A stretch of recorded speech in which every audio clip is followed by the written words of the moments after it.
समस्ता लोकान् अकल्पयन् नैवेद्यान्ते भारत्रे आचमनीयं जलं समर्पयामि ऋतुफलं समर्पयामि मुखवासार्थे एलालवङ्गादि सहित सबलताम्बूलं समर्पयामि सदक्षिणाद्रव्यं च ओम यदत्तं यत्परादानं यत्पूर्तं याश्च दक्षिणाः तदग्निर्वैश्वकर्मणः स्वर्देवेको नो ददत कृताय पूजाय सद्गुण्यार्थ द्रव्य दक्षिणां समर्पयामि अथ प्रार्थना ओम आदौ देवकी देवी गर्भजननं गोपी गृहे वर्धनम् मायापूतनजी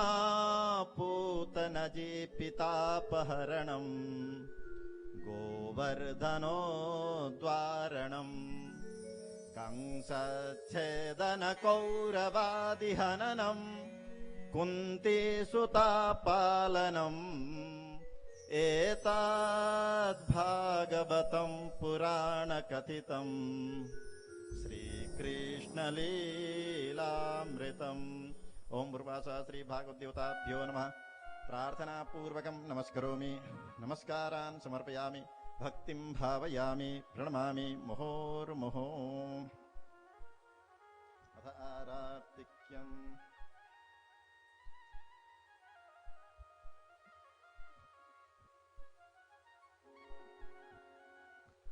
बंसी विभूषित करान नवनीरदाभा पीताम्बरादरुणबिम्ब फलाधरोष्ठा पूर्णेन्दु सुंदर मुखादरविंद नेत्रा कृष्णात् परं किमपि तत्त्वमहं न जाने। श्री बांके बिहारी तेरी आरती गाओ श्री बांके बिहारी तेरे आरती गाओ हे गिरिधर तेरी आरती गाओ हे गिरिधर तेरी आरती गाओ आरती गाओ प्यारे आप गोरी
कृष्ण लाल की जय हो। श्री वृंदावन बिहारी लाल की जय हो।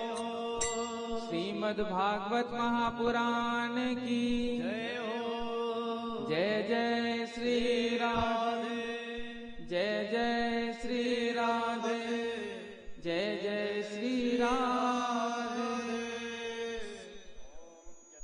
न यजन्त देवास्तानि धर्माणि प्रथमान्याशन्न देहनाकं महिमानः सचन्त यत्र पूर्वे शाद्याः सन्ति देवाः। ओम ब्रह्मस्व प्रार्थनापूर्वकं नमस्करोमि, नमस्कारान् समर्पयामि, मन्त्रपुष्पाञ्जलिं समर्पयामि। बोलो भागवत भगवान की जय हो। गुरुर्ब्रह्मा गुरुर्विष्णु गुरुर्देवो महेश्वर गुरु साक्षात् परब्रह्म तस्मै श्री गुरवे नमः। बर्हापीडं नटवरवपु कर्णयो कर्णिकारम् बिभ्रद्वासः कनककपिशम् वैजयन्तीं च मालाम् रन्ध्रान् वेणोरधरसुधया पूरयन् गोपवृन्दैः वृन्दारण्यं स्वपदरमणम् प्राविशद् गीतकीर्ति। नारायणं नमस्कृत्य नरं चैव नरोत्तमं देवीं सरस्वतीं व्यासं ततो जयमुदीरये।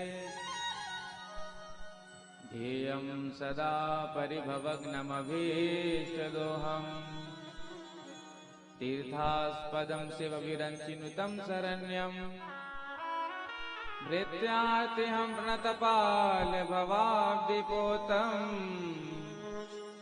वन्दे महापुरुष ते चरणारविन्दम्। कृष्ण त्वदीय पद पंकज पंजरान्तये अद्यैव मे विशतु मानस राजहंसा प्राण प्रयाण समय कपवात पित्तये कंठावरोधन विधौ स्मरणं कुतस्ते।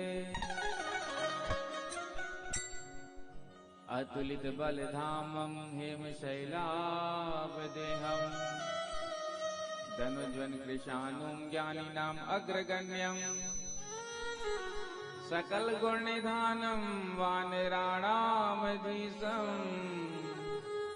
रघुपति प्रिय भक्तं वातजातं नमामि। श्री सीतानाथ समारंभाम् श्री रामानंदार्य मध्यमाम् अस्मदाचार्य पर्यन्ताम् वन्दे श्री गुरु परंपराम्। भक्त भक्ति भगवंत गुरु चतुर्नाम बपु एक इनके पद वंदन किए तो नासत विघ्न अनेक। जय जय श्री राधा रमण जय जय नवल किशोर जय गोपी चित चोर प्रभु जय जय माखन चोर। श्री राधे मेरी स्वामिनी मैं राधे जुगदास जन्म जन्म मोहे दीजियो श्री वृंदावन को वास। सब द्वारन को छाड़ के निमे आयो तेरे द्वार। अहो वृषभानु की लाडली निक मेरी ओर निहार, निक मेरी ओर निहार, निक मेरी ओर निहार। बोलिए बाल कृष्ण लाल की, श्री वृंदावन बिहारी लाल की जय हो। श्रीमद् भागवत महापुराण की जय हो। श्री सद्गुरुदेव भगवान की जय हो। श्री हनुमान जी महाराज की जय हो। श्री सीता रामचंद्र भगवान की जय हो। श्री राधा कृष्ण भगवान की जय हो। श्री गौरी शंकर भगवान की जय हो। श्री लक्ष्मी नारायण भगवान की जय हो। जगत जननी अम्बे मैया की जय हो। बाबा रामदेव जी महाराज की जय हो। श्री सुखदेव जी महाराज की जय हो। जय जय श्री राधे, जय जय श्री राधे, जय जय श्री राधे। आइए विश्राम दिवस की ओर बढ़ते हुए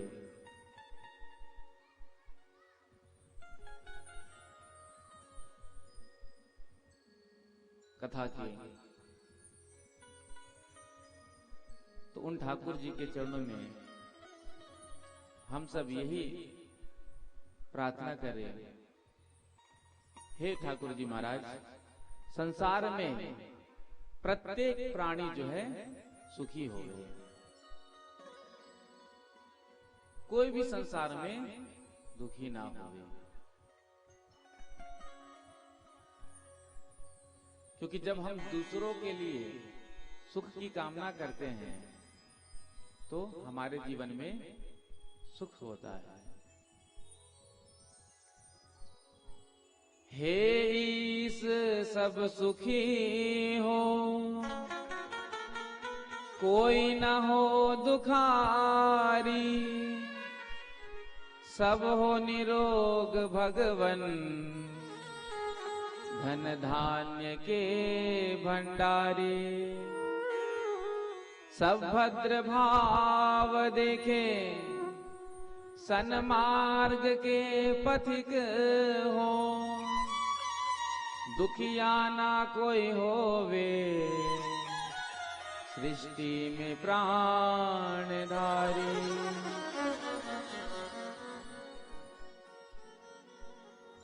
सुखी बसे संसार सब, दुखिया रहे न कोई, यह अभिलाषा हम सबकी भगवन पूरे होय। सुखी बसे संसार दुखिया रहे न कोई, यह अभिलाषा हम सबकी भगवन पूरी हो। सुखी बसे संसार में, दुखिया रहे न कोई, यह अभिलाषा हम सबकी भगवन पूरी हो। सुखी बसे संसार सब, दुखिया रहे न कोई, यह अभिलाषा हम सबकी भगवन पूरी हो। विद्या बुद्धि तेज बल सबके भीतर हो, दूध पूत धन धान से वंचित रहे न कोई। विद्या बुद्धि तेज बल सबके भीतर हो, दूत पोत धन धान से वंचित रहे न कोई। आपकी भक्ति प्रेम से मन होवे भरपूर, राग द्वेष से चित्त मेरा को सौभाग्य दूर।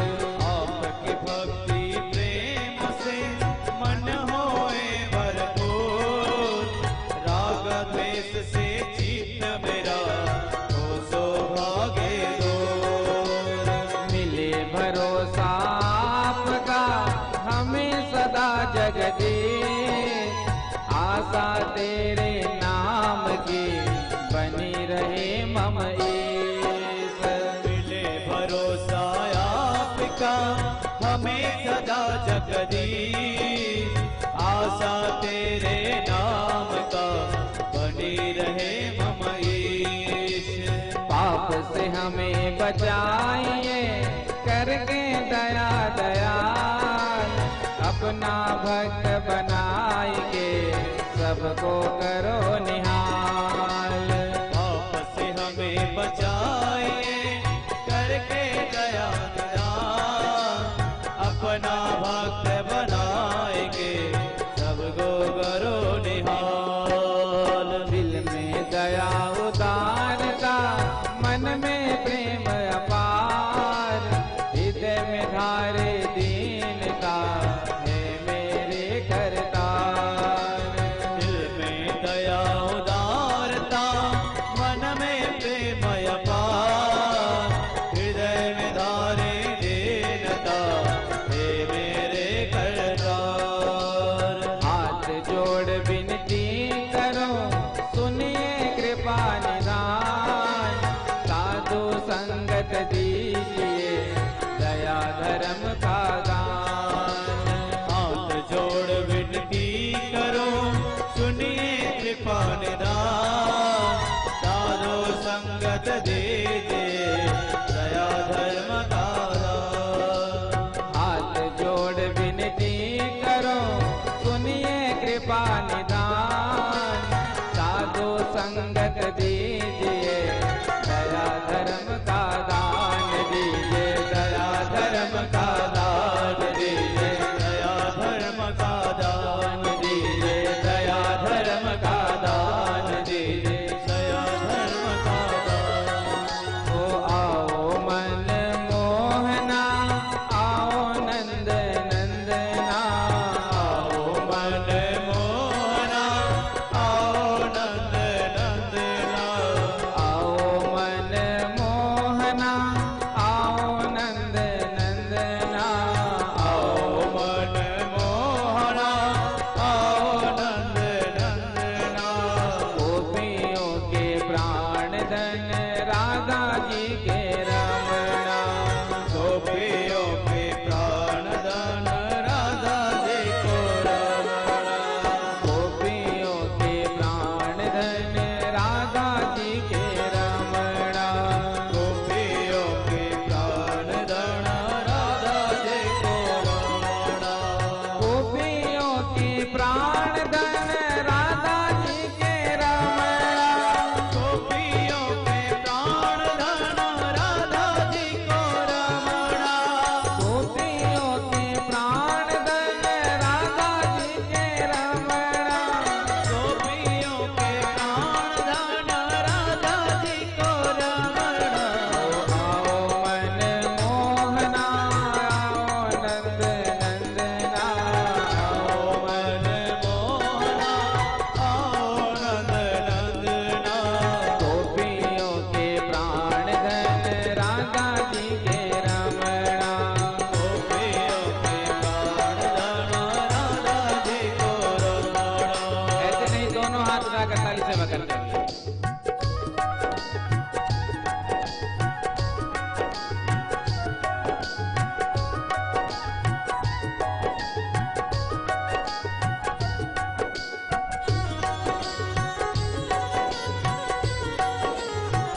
राधा जी के रमणा।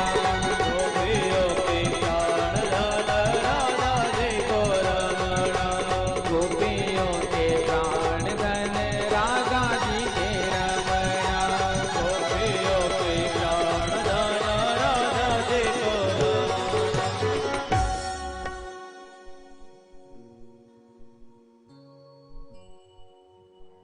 आओ मन मोहना, आओ नंद नंदना। गोपियों के प्राण धन राधा जी के रमणा। गोपियों के प्राण धन राधा जी के रमणा। बोलिए बाल कृष्ण लाल की जय हो। श्री वृंदावन बिहारी लाल की जय हो। श्रीमद् भागवत महापुराण की जय हो। परम मंगल। श्रीमद् भागवत महापुराण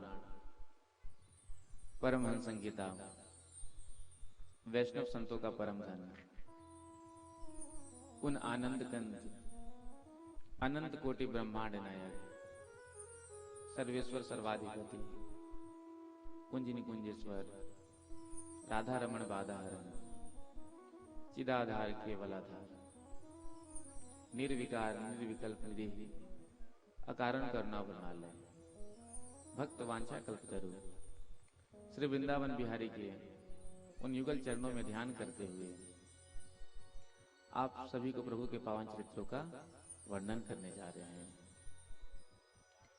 कथा में उपस्थित समस्त भक्त वृंद, स्नेहमयी वात्सल्यमयी माताएं, आप सबके हृदय में विराजमान उन प्रभु परमात्मा को प्रणाम करते हुए सभी को सादर सप्रेम जय श्री कृष्ण, जय सिया राम, जय सिया राम, श्री राधे श्री राधे राधे राधे। राधे राधे।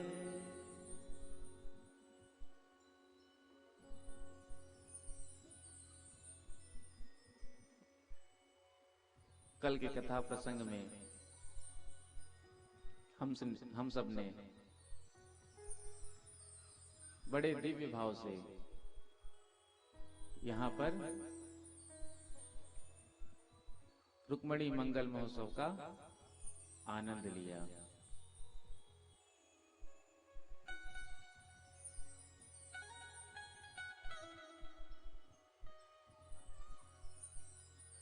रुक्मणी जी कौन है? रुक्मणी जी कौन है? रुक्मणी जी साक्षात लक्ष्मी स्वरूप है और भगवान श्री कृष्ण नारायण। प्रेम से कहो श्री राधे।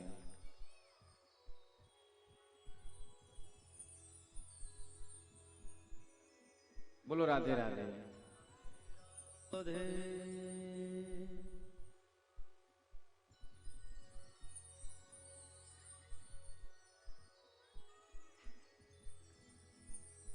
तो लक्ष्मी को पाना तो सब चाहते हैं, लेकिन लक्ष्मी उन्हीं को प्राप्त होती हैं जिन पर प्रभु नारायण की कृपा हो।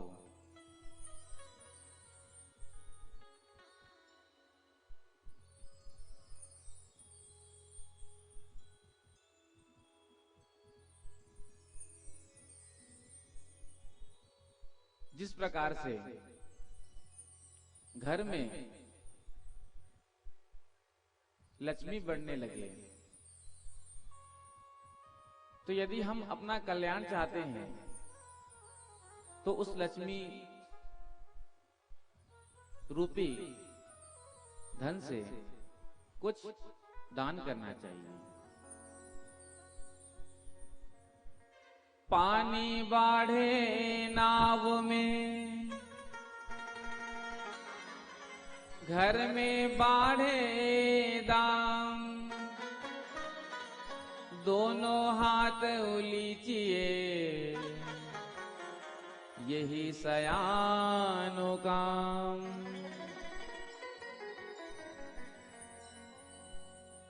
जिस प्रकार से नौका में बैठकर लोग एक तट से दूसरे तट पर जाते हैं, अब मानो नौका में जल भरने लग जाए, कोई छेद हो जाए, तो यदि बचना हो तो क्या करना चाहिए? यदि नाव में जल भर जाएगा तो नाव डूब जाएगा। तो यदि उससे बचना है तो दोनों हाथ से जो है, जो नाव में जल भर रहा है उसे बाहर निकालना पड़ेगा। उसी प्रकार से लक्ष्मी जी भी घर में बढ़ती हैं। और यदि हम चाहते हैं कि लक्ष्मी जी की कृपा सदैव हम पर, हमारे परिवार पर बनी रहे, तो उसी प्रकार से लक्ष्मी जी का भी दान करना चाहिए। क्योंकि जो लक्ष्मी आपके यहाँ आ रही हैं, ना जाने वो कैसी हैं, कैसा धन है। शास्त्रों में दशांश दान के बारे में बताया है। आय का 10वां भाग दान करना चाहिए।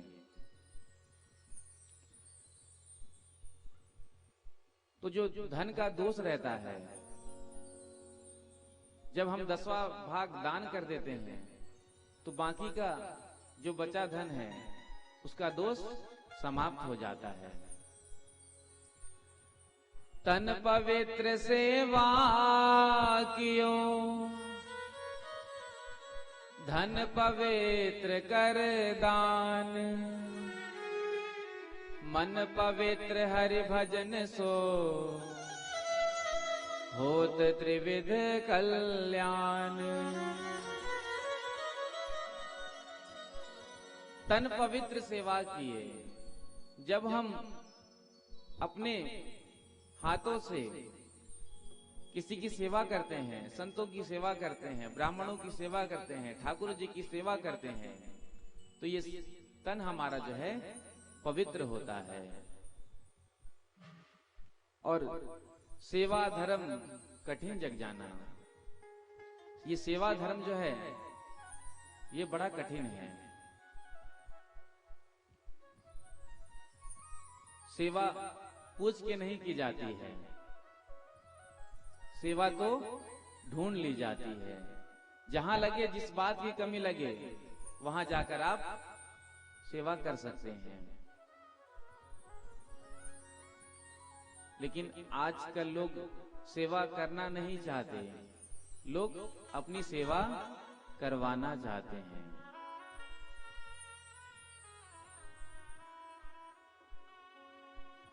जब हम दूसरों की सेवा करते हैं तो ये शरीर, तन पवित्र होता है। और जब हम आय का 10वां भाग दान करते हैं तो धन पवित्र होता है। और जब हम भगवान का, ठाकुर जी का भजन करते हैं, सत्संग करते हैं, तो हमारा मन पवित्र होता है। इसीलिए सेवा करनी चाहिए, दान करना चाहिए और हरि भजन करना चाहिए। इसी से जीव का कल्याण होता है। होत त्रिविध कल्याण। यदि आपने तीनों में से एक भी बात को स्वीकार कर लिया, लक्ष्मण जी ने राम जी की सेवा करके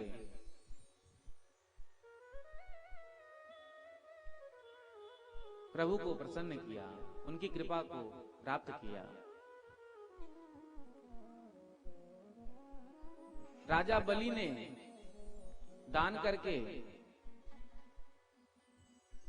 प्रभु नारायण को संतुष्ट किया, क्योंकि वही तो वामन रूप से आए थे। और ध्रुव जी आदि भक्तों ने प्रहलाद जी आदि भक्तों ने भगवान का भजन करके प्रभु को प्राप्त किया।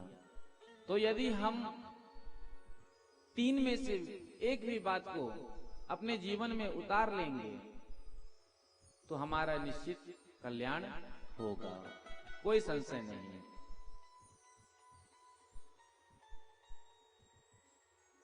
तो लक्ष्मी तो भगवान नारायण की सनातन भोग्या है। आज शिशुपाल लक्ष्मी जी से विवाह करना चाहता है,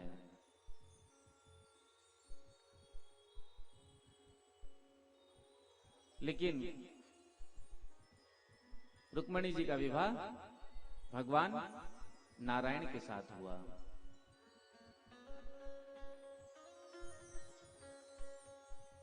इधर जब द्वारकाधीश प्रभु रथ में रुक्मिणी जी को लेकर के आगे बढ़े हैं तो पीछे से सैनिकों ने आक्रमण किया। शिशुपाल आदि के जितने भी मित्र राजा थे सब ने प्रभु का पीछा किया।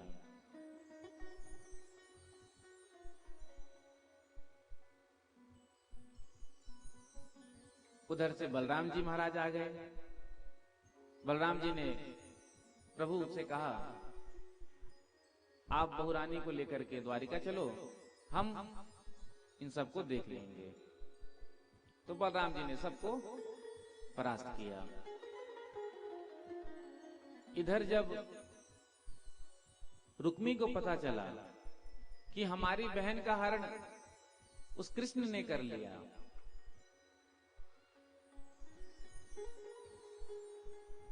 तो आज रुक्मी को बड़ा क्रोध आया और क्रोध में रुक्मी ने संकल्प लिया, यदि मैं अपनी बहन को वापस ना ला सका तो मैं कुंडनपुर का भी प्रवेश नहीं करूंगा। और रथ पर बैठ करके प्रभु का पीछा किया।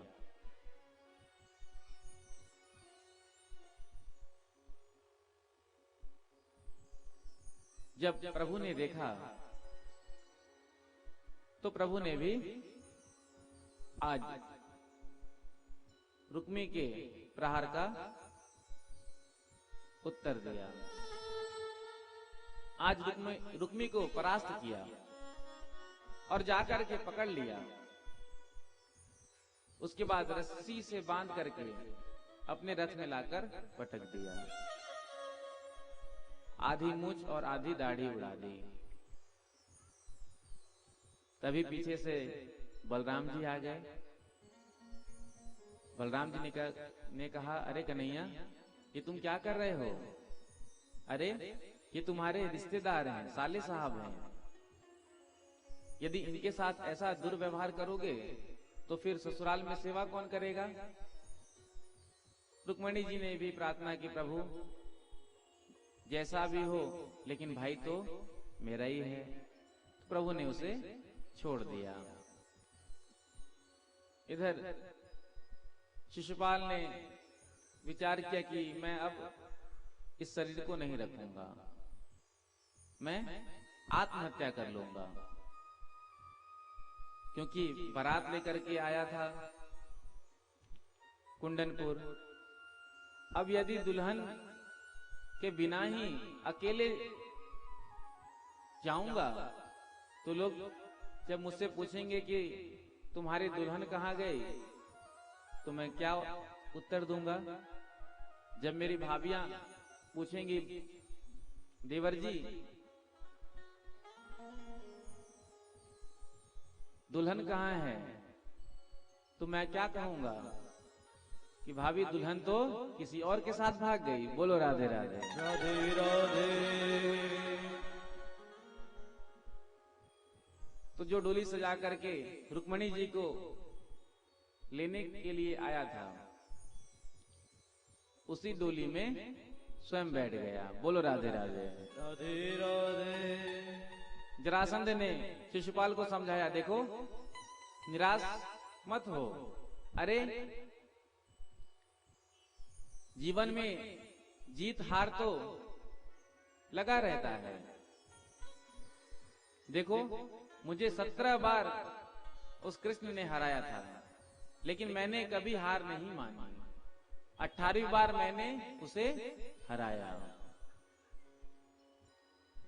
तो शिशुपाल ने विचार किया कि जब हमसे भी बड़े बेशरम यहाँ बैठे हैं तो हम ही क्यों आत्महत्या करें।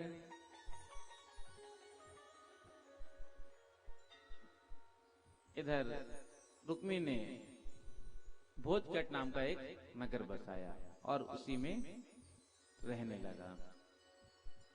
इधर भगवान श्री द्वारिकाधीश रुक्मिणी जी को लेकर के द्वारिका में आए थे और शास्त्र विधि के द्वारा भगवान श्री कृष्ण का विवाह रुक्मिणी जी के साथ हुआ। स्वयं पिता भीष्मक ने आकर के कन्यादान किया। चारों ओर द्वारिका में आनंद मंगल महोत्सव मनाया जा रहा है।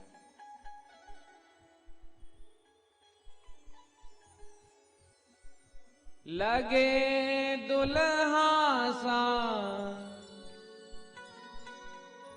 दिलदार सावरे,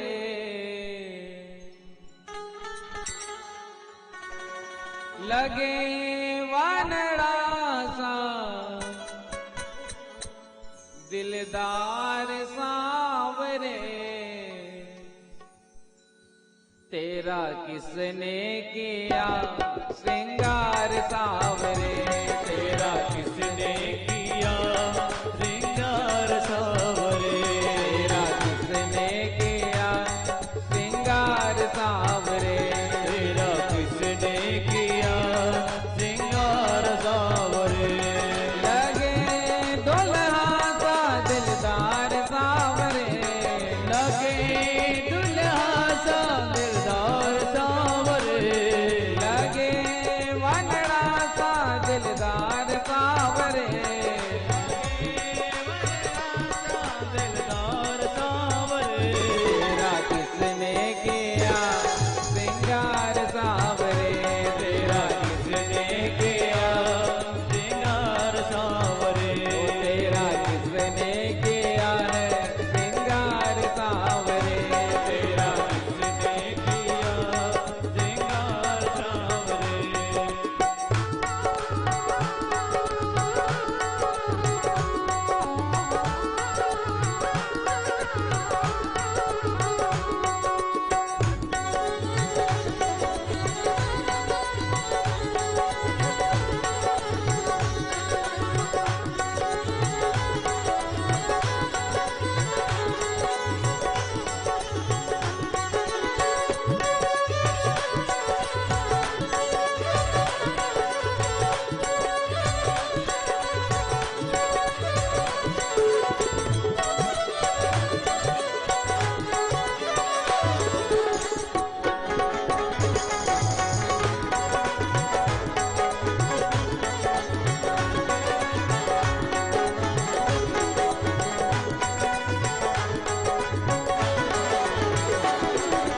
भागों से कलिया चुन चुन कर सुंदर हार सजाया, भागों से कलिया चुन चुन कर सुंदर हार सजाया, भागों से कलिया चुन चुन कर सुंदर हार सजाया, भागों से कलिया चुन चुन कर सुंदर हार सजाया, रहे सलामत हाथ सदा वो जिसने तुझे सजाया, रहे सलामत हाथ सदा वो जिसने तुम्हें सजाया, रहे सलामत हाथ सदा वो जिसने तुम्हें सजाया, रहे सलामत हाथ सदा वो जिसने तुम्हें सजाया, यूं सजाता रहूं मैं हर बार सावरे, यूं सजाता रहो मैं हर बार सावरे, यूं सजाता रहूं मैं हर बार सावरे, सजाता रहो आइए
कन्हैया कौन सुख भजन सुनाओ। बोल कन्हैया बोल तुम्हें मैं कौन सा भजन सुनाओ। बोल कन्हैया कौन सा भजन सुनाओ। कन्हैया बोल तुम्हें मैं कौन सा भजन सुनाओ। ऐसा कोई भजन बता दे तू नाचे मैं गाओ। ऐसा कोई भजन बता दे तू नाचे मैं गाओ। ऐसा कोई भजन बता दे तू नाचे मैं गाओ। ऐसा कोई भजन बता दे तू नाचे मैं गाओ। यूं न चाहता रहूं मैं हर बार सांवरे। यूं न चाहता रहूं मैं हर बार सांवरे। यूं न चाहता रहूं मैं हर बार सांवरे। यूं न चाहता रहूं मैं हर बार सांवरे। तेरा किसने किया श्रृंगार सांवरे। तेरा किसने किया श्रृंगार सांवरे। लगे दुल्हा सा दिलदार सांवरे। लगे दुल्हा सा दिलदार सांवरे। ओ लगे वनरा सा दिलदार सांवरे।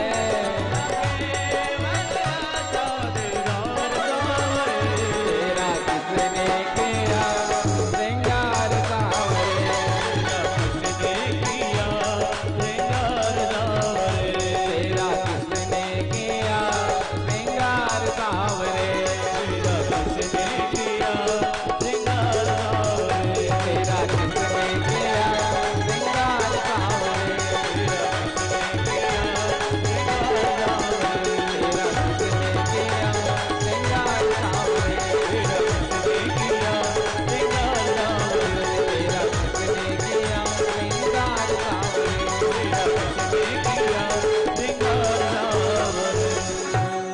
तो लगे दुल्हा सा दिलदार सांवरे। लगे वनड़ा सा दिलदार सांवरे। तेरा किसने किया श्रृंगार सांवरे। बोलो द्वारिकाधीश भगवान की जय हो। सभी द्वारका वासियों ने मिलकर के बहुत आनंद का अनुभव किया, खूब आनंद महोत्सव मनाया। श्री सुखदेव जी महाराज कहते हैं समय आगे बढ़ा। द्वारकायाम वृद्ध राजन महामोदः पुरौकसाम रुक्मिण्या रमयोपेतम दृष्ट्वा कृष्णं श्रियः पतिम्।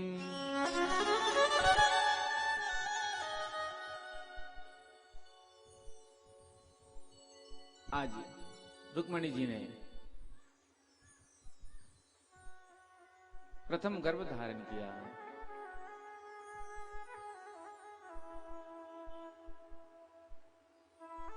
और रुक्मिणी जी के यहां आज एक बालक का जन्म हुआ जिसका नाम प्रद्युम्न। ये प्रद्युम्न जी महाराज कामदेव के अवतार हैं। कामास्तु वासुदेवांसो दग्धा प्राग रुद्रमन्युना। ये साक्षात कामदेव के अंश से अवतरित हुए हैं। जिस समय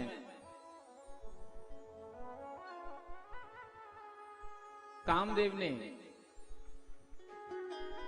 भगवान भोलेनाथ की समाधि को भंग करने के लिए बाण चलाया, देवताओं ने जाकर के प्रार्थना किया था।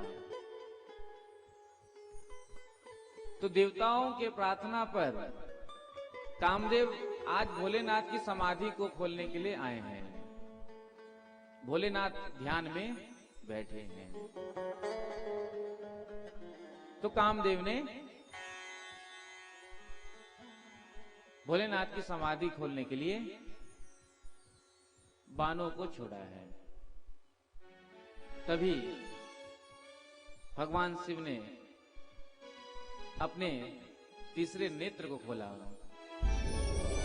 और जो ही तीसरा नेत्र खुला, कामदेव जल करके भस्म हो गए।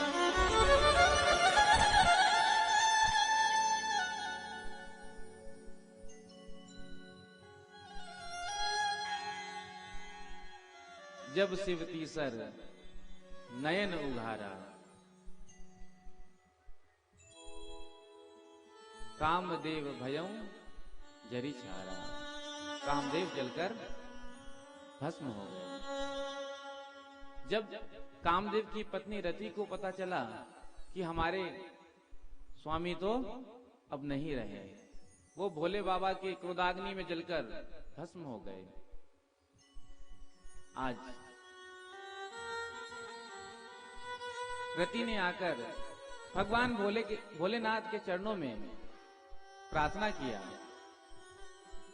हे प्रभु, मेरे स्वामी तो देवताओं का कार्य बनाने के लिए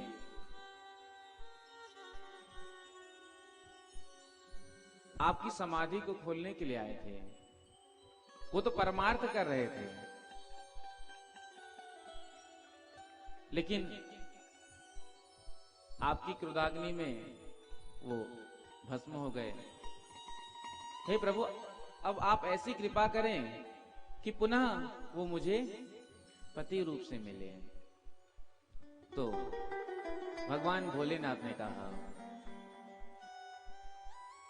जब जदुवंश कृष्ण अवतारा, होई हरन महामहि भारा।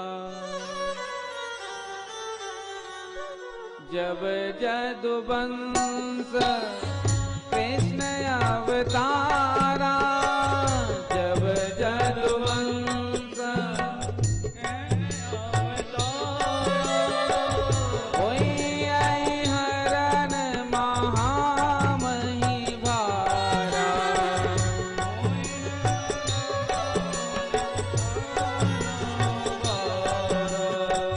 कृष्ण तने हुई यही सोत तोरा, कृष्ण तने हुई यही सोत तोरा। वचन अन्यथा जाई न मोरा, वचन अन्यथा जाई न मोरा। वचन अन्यथा जाई न मोरा, वचन अन्यथा जाई न मोरा। भोलेनाथ ने कहा, जब द्वापर में यदुवंश में भगवान कृष्ण का प्राकट्य होगा, जब यदुवंश कृष्ण अवतारा, क्यों होगा? होइए हरण महामहि भारा, पृथ्वी के भार को हरण करने के लिए। तो उनके जो प्रथम पुत्र होंगे वो तुम्हारे स्वामी होंगे। आज वही कामदेव रुक्मिणी जी के गर्भ से जन्मे हैं। इधर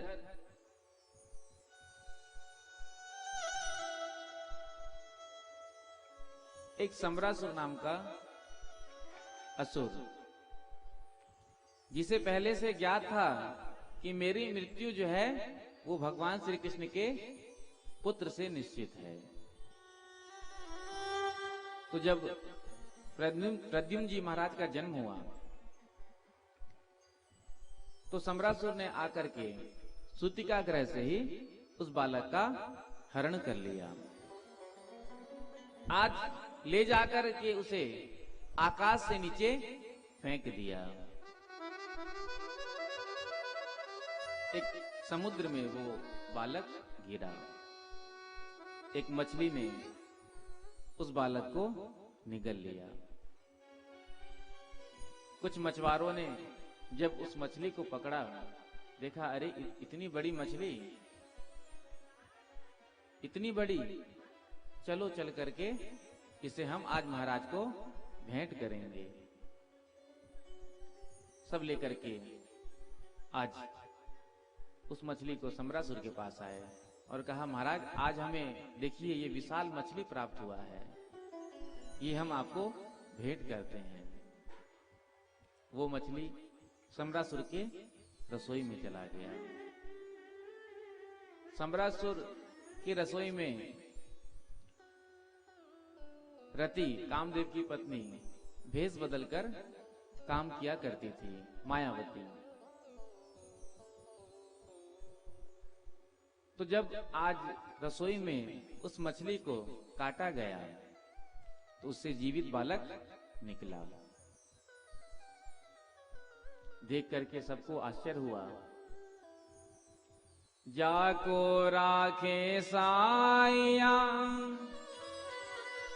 मार सके ना कोई, बाल न बाका कर सके, जो जग बैरी होए। जिसकी रक्षा प्रभु करते हैं, परमात्मा करते हैं, उसका कोई अहित नहीं कर सकता।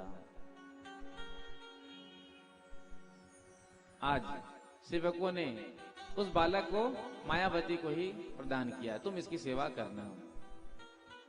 दिव्य रसायनों को खिला करके बहुत कम समय में मायावती ने प्रद्युम्न जी महाराज को बड़ा कर दिया। एक दिन प्रद्युम्न जी महाराज ने कहा कि तुम सेवा तो मेरे मात्र भाव से करती हो, लेकिन तुम्हारे भाव में मुझे न्यूनता नजर आती है। तो आज मायावती ने प्रद्युम्न जी महाराज को पूर्व जन्म के बारे में बताया। महामाया नाम की विद्या प्रदान की, जिस विद्या के प्रभाव से प्रद्युम्न जी महाराज ने सम्रासुर को जाकर के मारा।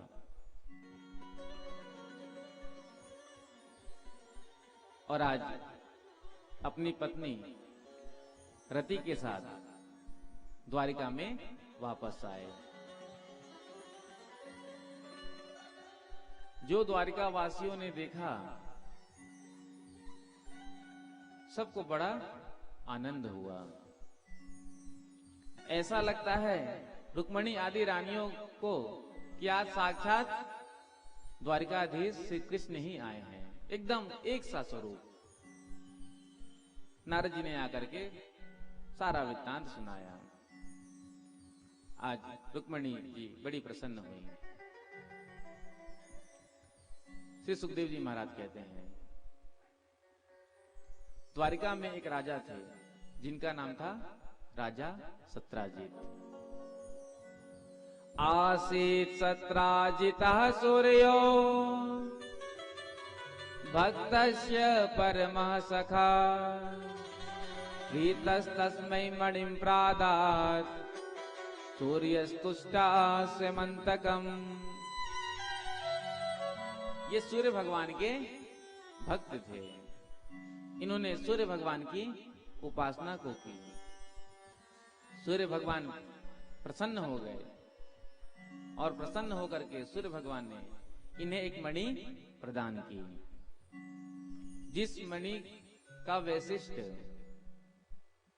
वो मणि जहां पर भी रहे, उस मणि से नित्य 8 बार सोना निकला करता।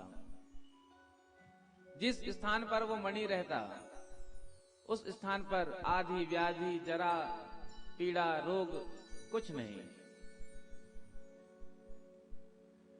एक बार उस मणि को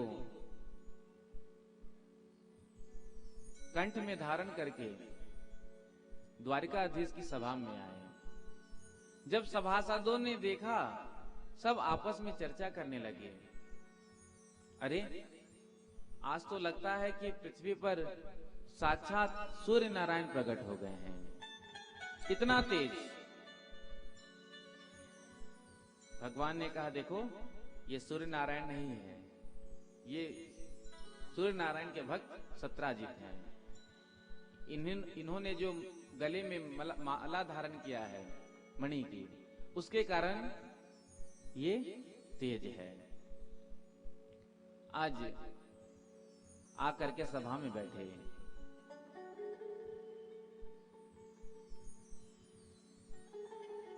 भगवान श्री कृष्ण ने कहा सत्राजित से, यदि इस मणि को तुम महाराजा उग्रसेन को दे दोगे तो इससे जन जन का कल्याण होगा, राजकोष में चला जाएगा और इसकी सुरक्षा भी हो जाएगी। क्योंकि कोई बहुमूल्य वस्तु होती है तो इसकी सुरक्षा भी करनी पड़ती है। लेकिन लोभ मणि का वहां से उठ करके चल दिए। एक दिन सत्राजित के भाई प्रसेन उस मणि को गले में धारण करके निकले हैं। तभी वन में एक सिंह ने प्रसेन को मार दिया और कौतूहलवश उस मणि को अपने मुख में धारण कर लिया।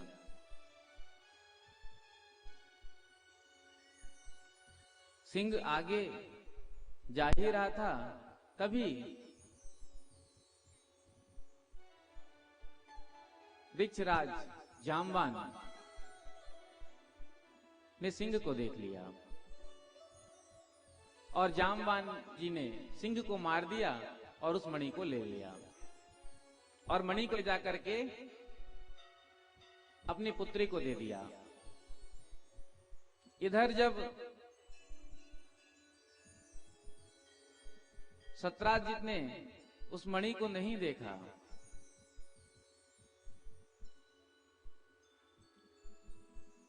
तो मन में आया कि जरूर ये द्वारिकाधीश का ही कार्य होगा।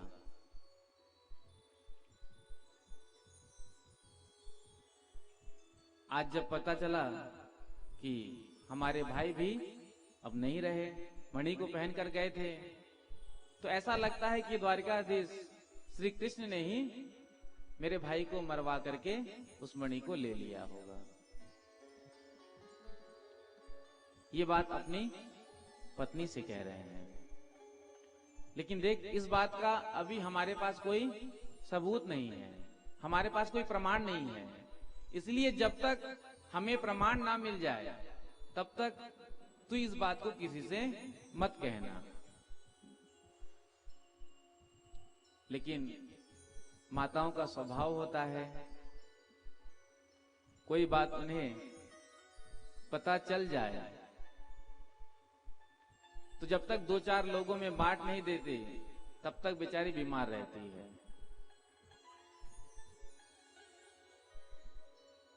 अब 2-4 दिन तक तो किसी से नहीं कहा, लेकिन अब भोजन ही हजम नहीं हो रहा। एक दिन पड़ोसी के यहाँ जाना पड़ा। उसकी सहेली ने कहा, अरे बहन, आजकल तो बड़ी उदास रहती है, क्या बात है, बता, तेरी उदासी का कारण क्या है? तो उसने कहा, देख, ये बात मैं तुझे बता रही हूं, लेकिन तू इस बात को किसी और से मत कहना, क्योंकि तू तो मेरी अंतरंग सहेली है। आज तक मैंने तुझसे कोई बात नहीं छुपाई है। तो उसकी सहेली ने कहा कि जैसे तूने इस बात को किसी से नहीं कहा, वैसे मैं भी इस बात को किसी से कहने वाली नहीं हूं। अब उसने अपनी सहेली से कहा, उसकी सहेली ने अपनी सहेली से, और करने करने जपन जना। आज पूरे द्वारिका में बात फैल गई। देखो देखो, बचपन की आदत नहीं जाती है। बचपन में कृष्ण माखन चुराया करते, लेकिन अब बड़े हो गए हैं चोरी की आदत अभी भी नहीं गई है। अब मणियां चुरा रहे हैं। बोलो राधे राधे। राधे राधे।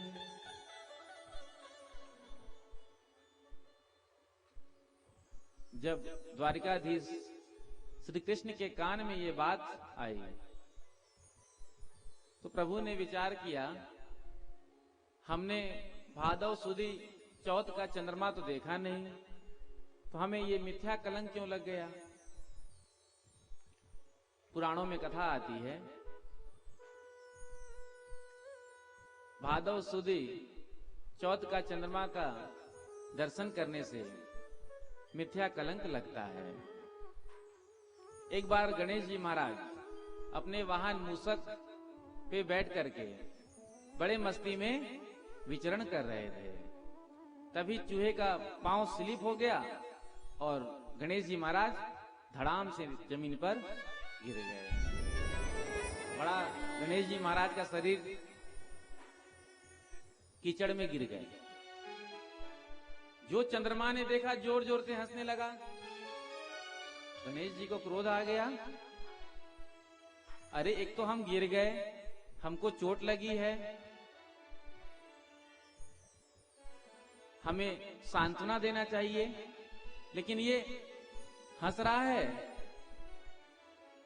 तो आज गणेश जी महाराज ने साफ दे दिया, जाओ आज के दिन जो भी तुम्हारा दर्शन करेगा उसे मिथ्या कलंक लग जाएगा।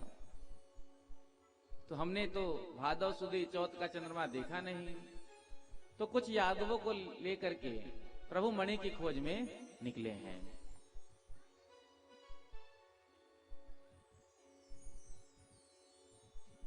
उस स्थान पर पहुंचे जहां प्रसेन मारा गया था, वहां मणि नहीं मिला। अब सिंह के पद चिन्ह वहां पर अंकित थे। आज सिंह के पद चिन्हों का अनुसरण करते करते आगे बढ़े हैं। तो क्या देखते हैं, एक जगह सिंह मरा पड़ा है और उसे ऋक्षराज जामवान ने मारा है।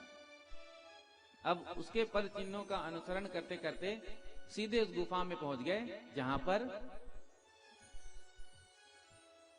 जामवन जी महाराज की कन्या जामवती उस मणि से खेल रही थी। जो प्रभु ने जाकर के उस मणि को लेना चाहा, आज उस कन्या की मां ने जोर से आवाज लगाई, जिसे सुनते ही जामवन जी महाराज सीधे गुफा में प्रविष्ट हो गए। अंधकार था, आज जाकर के भगवान से लड़ना प्रारंभ कर दिया। 27 दिनों तक युद्ध चला, जिस युद्ध में भगवान श्री कृष्ण ने जामवन जी को बहुत मारा। संपूर्ण नसें ढीली हो गई। 28वें दिन जब वक्षस्थल पर भृगुलता का चिन्ह देखा तो पहचान गए, अरे ये तो मेरे राम हैं, ये तो मेरे प्रभु श्री राम हैं। आज दोनों हाथ जोड़ करके क्षमा मांगा।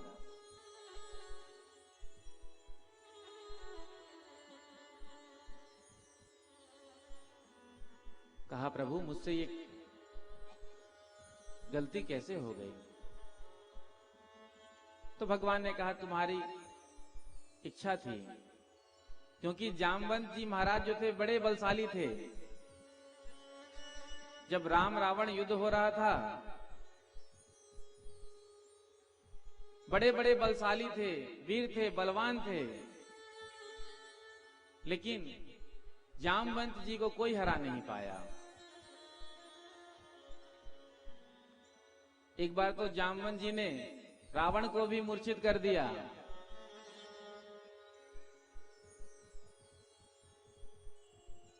तो उनकी इच्छा थी कि कोई मुझसे भी मेरे समान बलवान युद्ध करे। अब राम जी हैं स्वामी, स्वामी और सेवक के मध्य युद्ध नहीं हो सकता। तो प्रभु ने कहा, तुम्हारी इच्छा थी मेरे से युद्ध करने की, तो उस इच्छा को मैंने पूर्ण किया। सारा वृत्तांत सुनाया। तो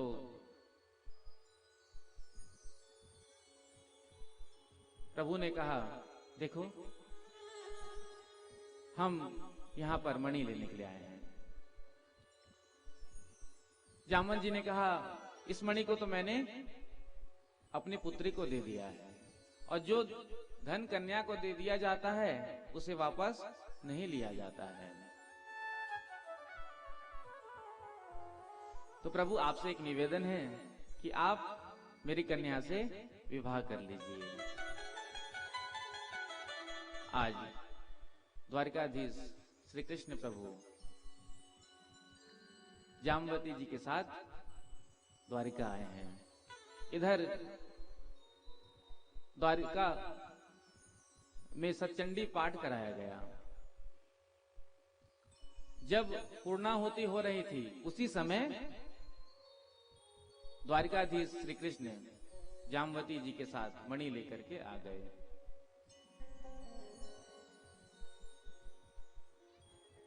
सत्राजित को बुलाया गया और सारा वृत्तांत सुनाया कि किस प्रकार से ये मणि जामवंत जी तक पहुंची थी। जो द्वारिका में पता चला, देखो इस सत्राजित ने हमारे द्वारिकाधीश श्री कृष्ण पर झूठा कलंक लगाया। अरे ये तो बड़ा दुष्ट है। अरे भगवान के दरबार में किस बात की कमी, द्वारिकाधीश के पास किस बात की कमी है, लेकिन इसने मिथ्या कलंक लगा दिया। वही जनता है थोड़े दिन पहले क्या कह रही थी, देखो देखो बचपन की आदत नहीं जाती, बचपन में माखन चुराता अब मणियां चुराता है। वही जनता कह रही है कि देखो इस दुष्ट ने भगवान पर मिथ्या कलंक लगा दिया। तो जनता की हवा बदलने में देर नहीं लगती है। बड़े बड़े एग्जिट पोल भी फेल हो जाते हैं। बोलो राधे राधे राधे राधे। सारा आंकड़ा धरा का धरा रह जाता है। आज इस पुण्य भूमि के विधायक एवं माननीय मंत्री श्री कवासी लखमा जी सुबह हमसे मिलने पहुंचे थे। आज उनका यहाँ कोई कार्यक्रम था, शायद रेस्ट हाउस में। तो वहां पता चला कि भागवत कथा हो रही है। तो उन्होंने कहा कि कौन से महाराज जी आए हैं। तो समिति के सदस्यों ने कहा होगा वही महाराज जी जो पिछले वर्ष आए थे। अच्छा, जिन्होंने हमें मंत्री बनने का आशीर्वाद दिया था वही आए हैं क्या? कहा हाँ।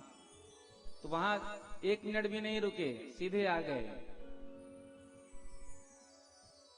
क्योंकि इसी पुण्य भूमि से हमने कथा के मध्य में जब वो आए थे, हमने कहा था आप मंत्री बनने वाले हैं। तब तक नतीजा नहीं आया था, नतीजा 11 को आया था। बोलो राधे राधे राधे राधे।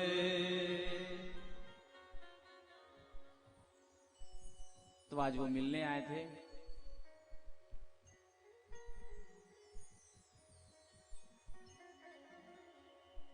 और आकर के हमसे कुछ चर्चा भी हुई।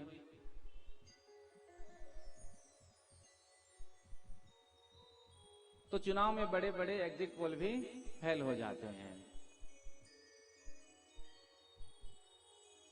इधर सत्राजित ने विचार किया, ये जनता द्वारिका की जीवन भर मुझे गालियां देंगी। तो इसने विचार किया क्यों ना मैं अपनी कन्या का विवाह भगवान श्री कृष्ण के साथ कर दूं। जब मेरी कन्या के साथ विवाह हो जाएगा द्वारिकाधीश कृष्ण का, तो मैं उनका ससुर हो जाऊंगा। तो जो जनता मुझे गालियां देती है कम से कम वो तो बंद हो जाएगा। तो सत्राजित की कन्या थी जिसका नाम था सत्यभामा। सत्यभामा का विवाह द्वारिकाधीश कृष्ण के साथ किया और उस मणि को अपनी कन्या को प्रदान किया। आगे इसी प्रसंग में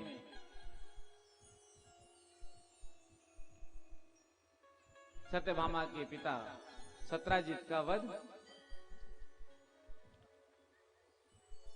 सद्धनवा ने कर दिया। प्रभु उस समय इंद्रप्रस्थ में थे। जाकर के सत्यभामा जी ने कहा, तो आज भगवान बलराम जी के साथ रथ पे बैठ करके जाकर के उस सद्धनवा को मारा। मरने से पहले उसने ये मणि को जो है अक्रूर जी को दे दिया था। एक दिन भगवान ने अक्रूर जी को बुलाया और अक्रूर जी से कहा कि चाचा जी, हमें ज्ञात है कि वो मणि आपके पास ही है, लेकिन हमारे बड़े भैया बलराम जी हम पर विश्वास नहीं कर रहे हैं, तो आप उस मणि को निकाल करके दिखा दीजिए। तो अक्रूर जी ने उस मणि को निकाल करके दिखाया। श्री सुखदेव जी महाराज कहते हैं, एक भौमासुर नाम का राक्षस, जब इसने सुना द्वारकाधीश श्री कृष्ण ने गोपियों के संग रास लीला किया, तो इसके मन में आया, क्यों ना मैं बहुत सारी राजकुमारियों के संग रास करूं। तो जिस राज्य में आक्रमण करता, राजा को पराजित करता, वहां से राजकुमारी को उठा लेता और अपने कारागार में लाकर बंद कर देता। 16,100 राजकुमारी इसकी कैद में कैद थी। एक बार नारद जी ने आकर प्रभु से निवेदन किया, प्रभु ये दुष्ट भौमासुर ये प्रजा को बहुत परेशान कर रहा है, इसने देवताओं के विहार पर्वत को चुरा लिया, माता अदिति के कानों के कुंडल को इसने ले लिया, ये प्रजा को बहुत कष्ट दे रहा है, प्रभु इसका उद्धार करो। आज भगवान सत्यभामा जी को लेकर जो है सीधे प्राग ज्योतिषपुर पहुंचे हैं। मूर नाम का दैत्य सबसे प्रथम लड़ने के लिए आया, भगवान ने इसका उद्धार किया, तो प्रभु का नाम पड़ा मुरारी। बोलो मुरारी भगवान की जय हो। उसके बाद भगवान ने भौमासुर का उद्धार किया। ये भूमि का पुत्र था। 16,100 कन्याओं को जाकर भगवान ने मुक्त कराया। उन कन्याओं ने भगवान से निवेदन किया, प्रभु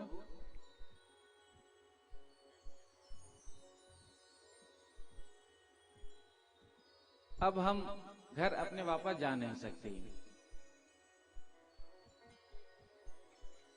कोई राजकुमार हमसे विवाह करेगा नहीं, अब हमारे पास तो कोई रास्ता नहीं है, जिसका कोई सहारा नहीं होता उसके सहारे आप होते हैं, अब आप ही कृपा करके हम सबको स्वीकार करें। तो भगवान ने करुणावश सभी 16,100 रानियों के संग एक ही मुहूर्त में पानी ग्रहण किया है। तो भगवान के कितने विवाह हो गए? 16,108।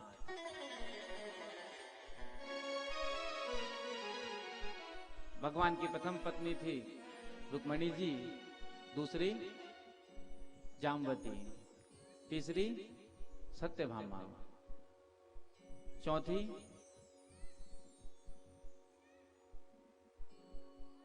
कालिंदी, ये यमुना की पुत्री थी। पांचवी मित्रविंदा, छठी नागनिजी थी, सातवीं भद्रा और आठवीं लक्ष्मणा। तो प्रभु का 16,108 विवाह हुआ। प्रेम से कहो श्री राधे। श्री राधे। कालांतर में प्रत्येक रानी से 10-10 पुत्र और एक एक कन्या का जन्म हुआ। तो 16,108 गुणित 10 कितना होगा? घर जाके हिसाब लगा लेना। बोलो राधे राधे। राधे राधे। 1,61,080 भगवान के पुत्र। आगे इनके वंश का खूब विस्तार हुआ।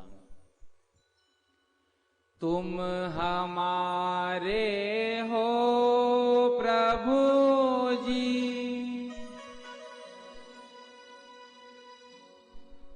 तुम हमारे थे,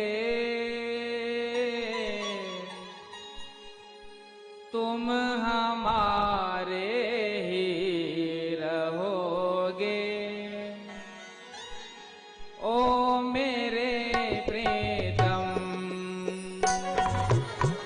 तुम हमारे हो प्रभु जी, तुम हमारे हो, तुम हमारे ही रहोगे। ओ मेरे प्रियतम,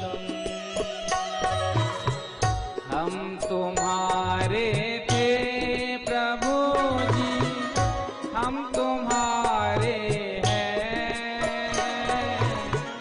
हम तुम्हारे ही रहेंगे। ओ मेरे प्रीतम, हम तुम्हारे थे प्रभु जी, हम तुम्हारे हैं, हम तुम्हारे ही रहेंगे। ओ मेरे भगवन, तुम हमारे थे प्रभु जी। कहिए, तुम हमारे हो, तुम हमारे ही रहोगे। ओ मेरे भगवन, तुम हमारे हो प्रभु जी, तुम हमारे हो, तुम हमारे ही रहोगे। ओ मेरे प्रियतम,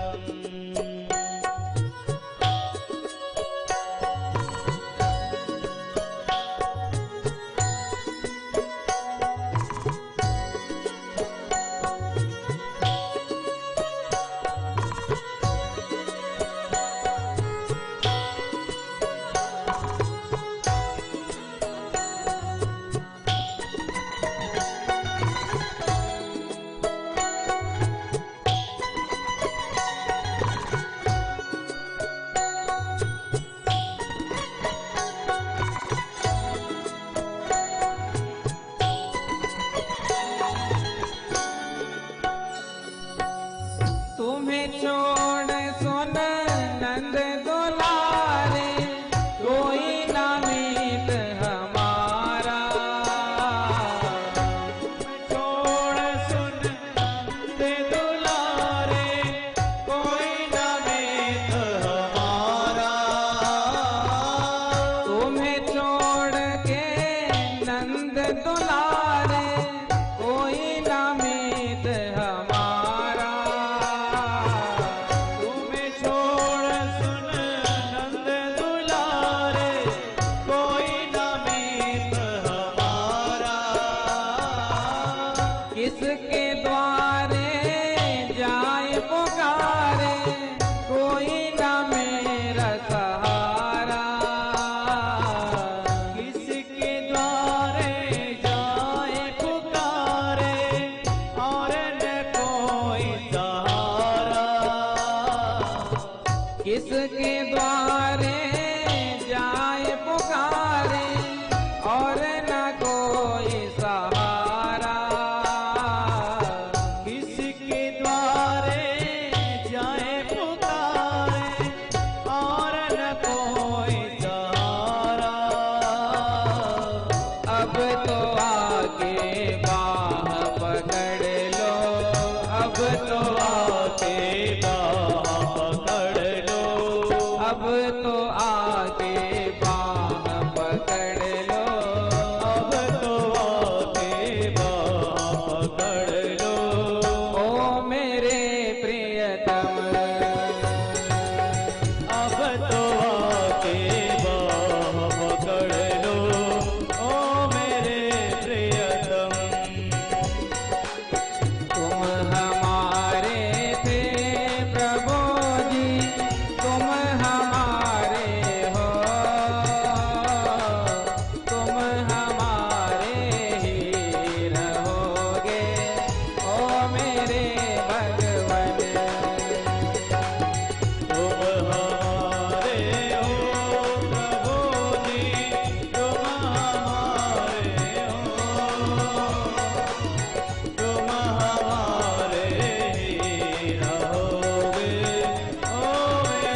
वृंदावन बिहारी लाल की।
सब जग छोड़ा प्यारे तुम संग नाता जोड़ा।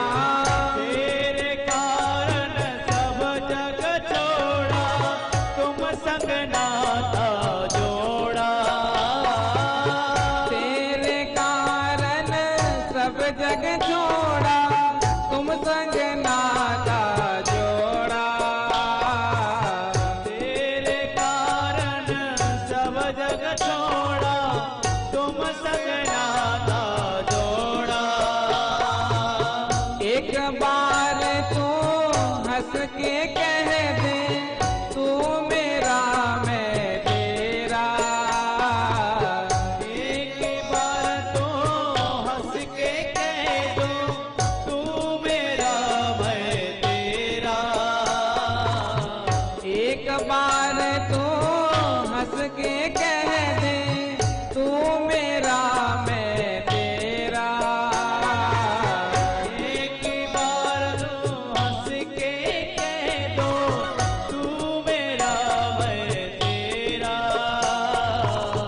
साची प्रीत की रीत निभा दो। साची प्रीत की रीत निभा दो। साची प्रीत की रीत निभा दो। साची प्रीत की रीत निभा दो। ओ मेरे प्रियतम। साची प्रीत की रीत निभा दो। ओ मेरे प्रियतम। हम तुम्हारे थे प्रभु जी हम तुम्हारे हैं। हम तुम्हारे ही रहेंगे ओ मेरे प्रियतम। हम तुम्हारे थे प्रभु जी हम तुम्हारे हैं। हम तुम्हारे ही रहेंगे ओ मेरे प्रियतम। ऐसे नहीं, दोनों हाथ मिलाकर काली सेवा कर करो।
सुन लीजिए ओ ब्रजराज दुलारे।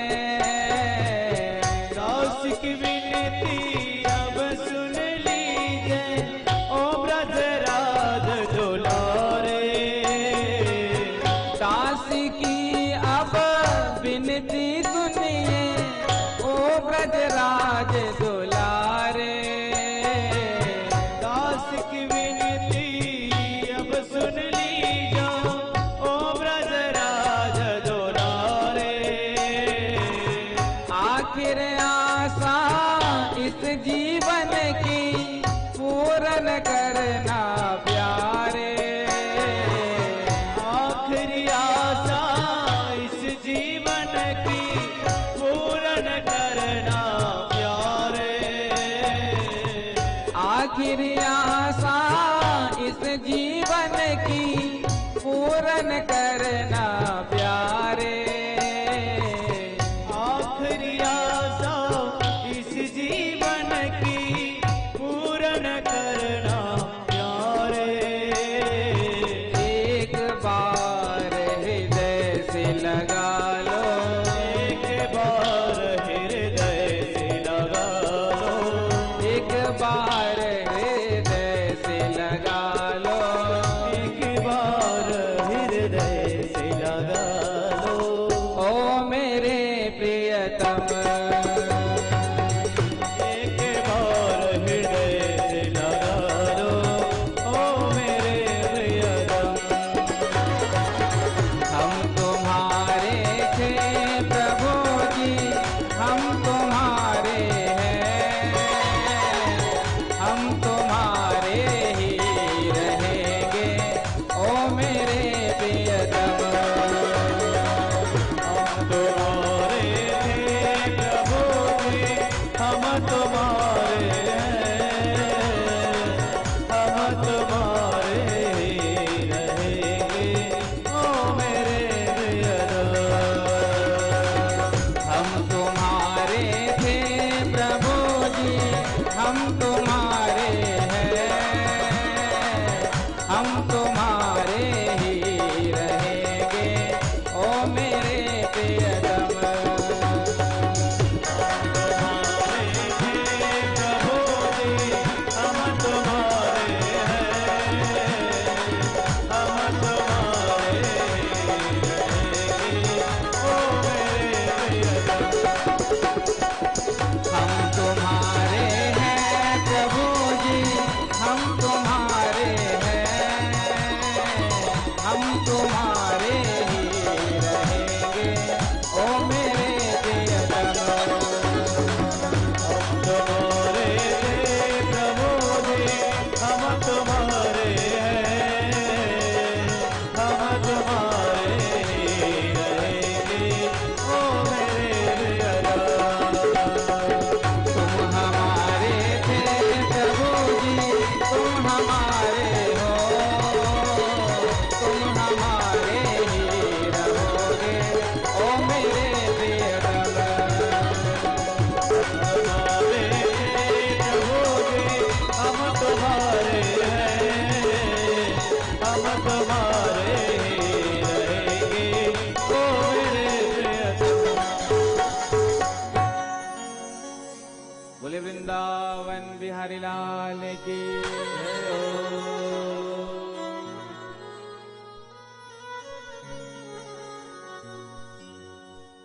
हम तुम्हारे थे प्रभु जी,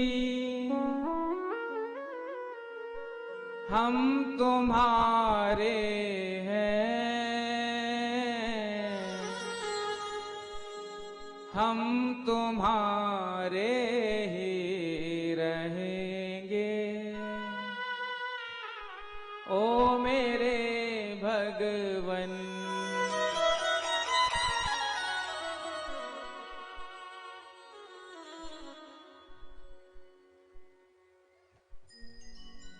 श्री सुखदेव जी महाराज कहते हैं,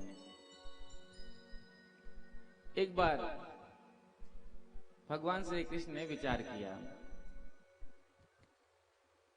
कभी हमसे कोई रानी रूठ जाती हैं, कभी कोई रूठ जाती हैं, लेकिन आज तक रुक्मिणी जी हमसे कभी भी रूठी नहीं है। तो रुक्मिणी जी क्रोध में कैसे दिखती हैं, जरा हम तो देखें। तो आज प्रभु गंभीर मुद्रा में आकर के जो है अपने कक्ष में अपने पलंग के ऊपर लेट गए। रुक्मिणी जी आई हैं और आकर के रुक्मिणी जी ने हाथ में पंखा लेकर के प्रभु को पंखा झलने लगी। इधर रुक्मिणी जी मन ही मन सोच रही हैं कि आज ऐसा हमसे कौन सा अपराध हो गया, कौन सा गलती हो गया जो आज ये ऐसे मुंह लटकाए बैठे हैं। थोड़ी देर बाद प्रभु ने कहा, रुक्मिणी जी हमको एक बात समझ में नहीं आती है कि आपने हमसे विवाह क्यों किया। प्रेम से कहो श्री राधे। श्री राधे।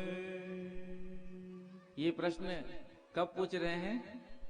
जब 10-10 पुत्र के पिता बन गए हैं। बोलो राधे राधे। राधे राधे। ऐसा प्रश्न आज के समय में कोई पति अपनी पत्नी से करेगा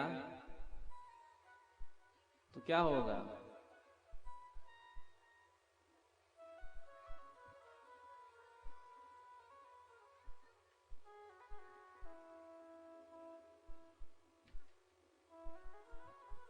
तो प्रभु ने कहा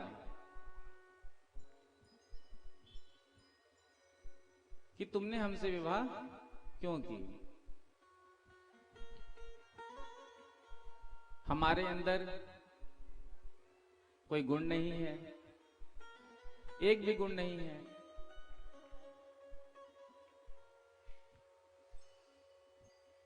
हमारे माता पिता का भी ठिकाना नहीं है।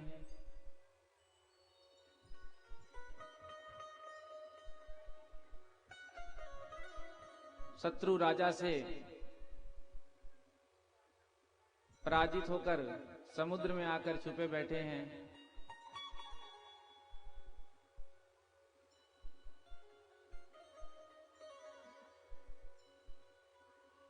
अब तुम ये कहो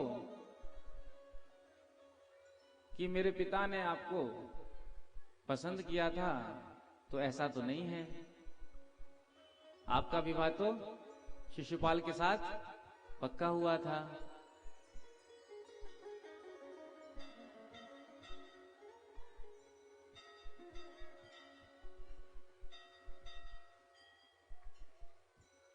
रुक्मिणी जी के चेहरे पर बिल्कुल भी क्रोध नहीं आया। थोड़ी देर बाद प्रभु ने कहा, देखो रुक्मिणी जी, अभी भी ज्यादा देर नहीं हुई है। बोलो राधे राधे। राधे राधे। ऑप्शन अभी भी है। जो सुना, आज क्रोध तो नहीं आया। रुक्मिणी जी मूर्छित होकर गिरने लगी। भगवान ने चतुर्भुज रूप लेकर के जो है 2 हाथ से रुक्मिणी जी को पकड़ा है। एक हाथ से प्रभु ने पंखा किया, एक हाथ से जल का छींटा लिया। जब रुक्मिणी जी होश में आए तो प्रभु ने कहा कि मैं तो तुमसे परिहास कर रहा था। अरे दाम्पत्य जीवन में केवल एक ही सुख तो है, जब सारा दिन घर के बाहर कार्य करके प्रपंच से पीड़ित होकर के रात्रि में पति घर में पहुंचता है तो अपनी प्रिया से हास परिहास करके उस टेंशन को भूल जाता है। अयम ही परमो लाभो गृहेषु गृहमेधिनाम् यन्नरमैर्नियते यामः दिययाभिरुभामिनी।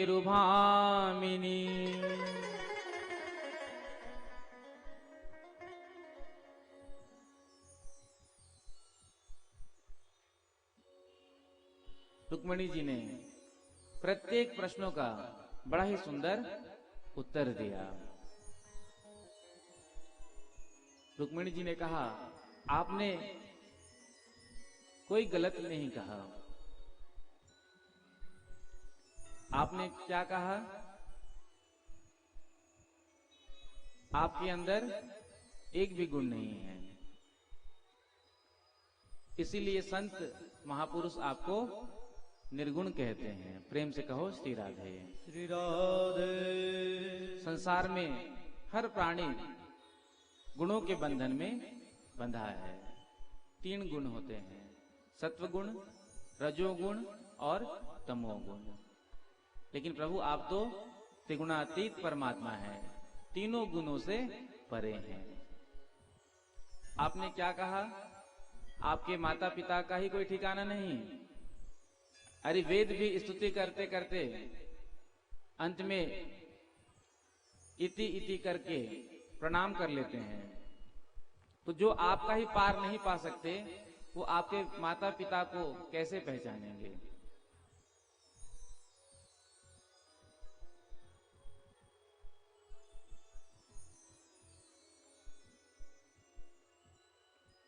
प्रत्येक प्रश्नों का रुक्मिणी जी ने बड़ा ही सुंदर उत्तर दिया। भगवान प्रसन्न हो गए और प्रभु ने कहा, अरे रुक्मिणी जी, यदि आज हम आपसे परिहास नहीं करते तो हमको ये पता ही नहीं चलता कि हमारी रुक्मिणी कितनी विदुषी है। दाम्पत्य जीवन में महीने में कम से कम एक बार थोड़ी सी खटपट होनी चाहिए। नहीं होती है तो आज से प्रारंभ कर देना घर में जाके। बोलो राधे राधे। राधे राधे। लेकिन ज्यादा नहीं। प्रभु ने लीला से समझाया ना, थोड़ा सा, क्योंकि जब खटपट होने के बाद सामंजस्य बैठता है तो प्रेम और बढ़ जाता है। श्री सुखदेव जी महाराज कहते हैं, भगवान के पौत्र अनिरुद्ध का विवाह रोचना के साथ हुआ। आज द्वारिका से बारात भोज कट गई है। रुक्मी की पौत्री रोचना का विवाह भगवान के पौत्र अनिरुद्ध के साथ तय हुआ। भगवान कृष्ण द्वारिका वासियों के संग बारात लेकर भोजकट नगर में गए हैं। इधर तो सुंदर विवाह के मंत्र गाए जा रहे हैं और इधर रुक्मी ने बलराम जी से कहा, आओ हमारे साथ चौसर खेलो, जुआ खेलो। तो इधर विवाह के मंत्र पढ़े जा रहे हैं और बगल में जुआ खेला जा रहा है। अब उस जुए में बार बार बलराम जी महाराज विजय हो रहे हैं, लेकिन रुक्मी कहता है, नहीं, तुम हार रहे हो, तुम हार रहे हो। जितने भी उसके साथी राजा थे उसी की हाँ में हाँ मिला रहे हैं। तभी आकाशवाणी हुई, तदा ब्रवीण नभो वाणी, और आकाशवाणी ने कहा कि द्वित क्रीड़ा में विजय तो बलराम जी हुए हैं। जो सुना बलराम जी को जोश आ गया। क्यों, कहो, अब मानोगे कि नहीं? क्योंकि आकाशवाणी कभी मिथ्या नहीं कहेगी। तो रुक्मी ने कहा, अरे तुम वन में पहाड़ में रहने वाले जंगली लोग, तुम क्या जानो जुआ खेलना? अरे ये तो राजा महाराजाओं का खेल है। जो इतना कहा, बलराम जी को क्रोध आ गया और गले में हल फंसाया और एक मुसल ऊपर से, गोविंदाय नमो नमः। जितने भी साथी राजा थे, इसके मित्र थे, सबके दांत तोड़ दिए। अब देखो, इधर सुंदर विवाह हो रहा है और उधर जुआ खेला जा रहा है। तो विवाह सफल कैसे होगा? जिस प्रकार से, जिस विधि से विवाह होना चाहिए, आज उस परंपरा का पालन किया ही नहीं जा रहा है। आजकल विवाह जो है रिसेप्शन प्रधान हो गया, डीजे प्रधान हो गया, पिज्जा प्रधान हो गया। विवाह को हमने केवल एक फंक्शन मान लिया, इसलिए तो दाम्पत्य जीवन में प्रेम नहीं है। जब विधि विधान के साथ विवाह ही नहीं हुआ है तो दाम्पत्य जीवन में प्रेम कैसे आएगा? आज आप देखिए संसार में, आसपास देखिए अपने, कोई दाम्पत्य जीवन में सुखी नहीं है, एक दूसरे से सब आपस में दुखी हैं।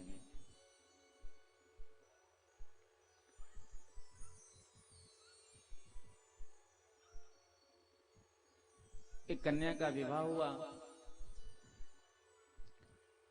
विवाह के बाद ससुराल में आई।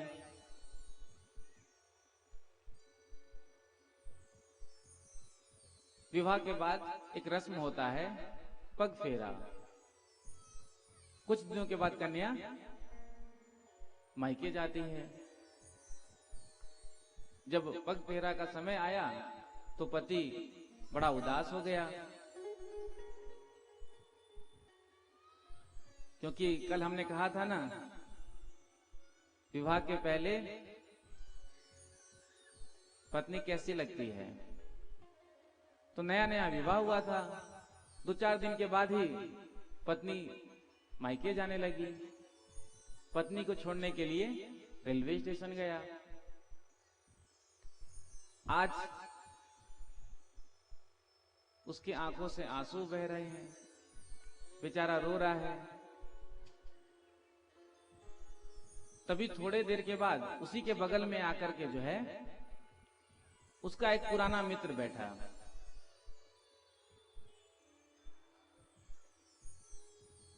और वो भी आते ही साथ रोने लगा। दोनों मित्र का आपस में परिचय हुआ। अरे तुम क्यों रो रहे हो, तुम क्यों रो रहे हो? तो जिसका नया नया विवाह हुआ था उसने कहा, आज मेरी पत्नी मुझे छोड़ करके मायके जा रही है, इसलिए मैं रो रहा हूं। तो उसने अपने मित्र से पूछा, मित्र मेरी पत्नी मुझे छोड़ करके जा रही है इसलिए मैं रो रहा हूं, लेकिन तुम क्यों रो रहे हो? तो उसके मित्र ने उत्तर दिया, जिस ट्रेन से तुम्हारी पत्नी जा रही है उसी ट्रेन से हमारी पत्नी आ रही है, इसलिए मैं रो रहा हूं। बोलो राधे राधे। राधे राधे।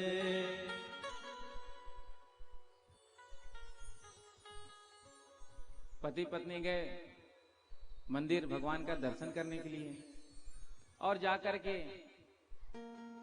दोनों ने मन्नत मांगी। अब माताओं का स्वभाव होता है, अब घर में आकर के अपने पति से कहती हैं, क्यों जी आपने क्या मांगा? पति ने कहा, देख मन्नत बताना नहीं चाहिए, मन्नत बताने से पूरी नहीं होती है, लेकिन जिज्ञासा ज्यादा होती है। फिर पूछा, आपने क्या मांगा? तो पति ने पूछा कि पहले तू ये बता कि तूने क्या मांगा।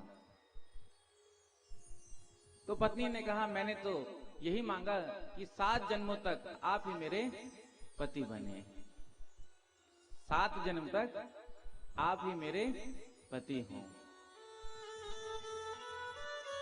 उसके बाद पूछा पत्नी ने, आपने क्या मांगा?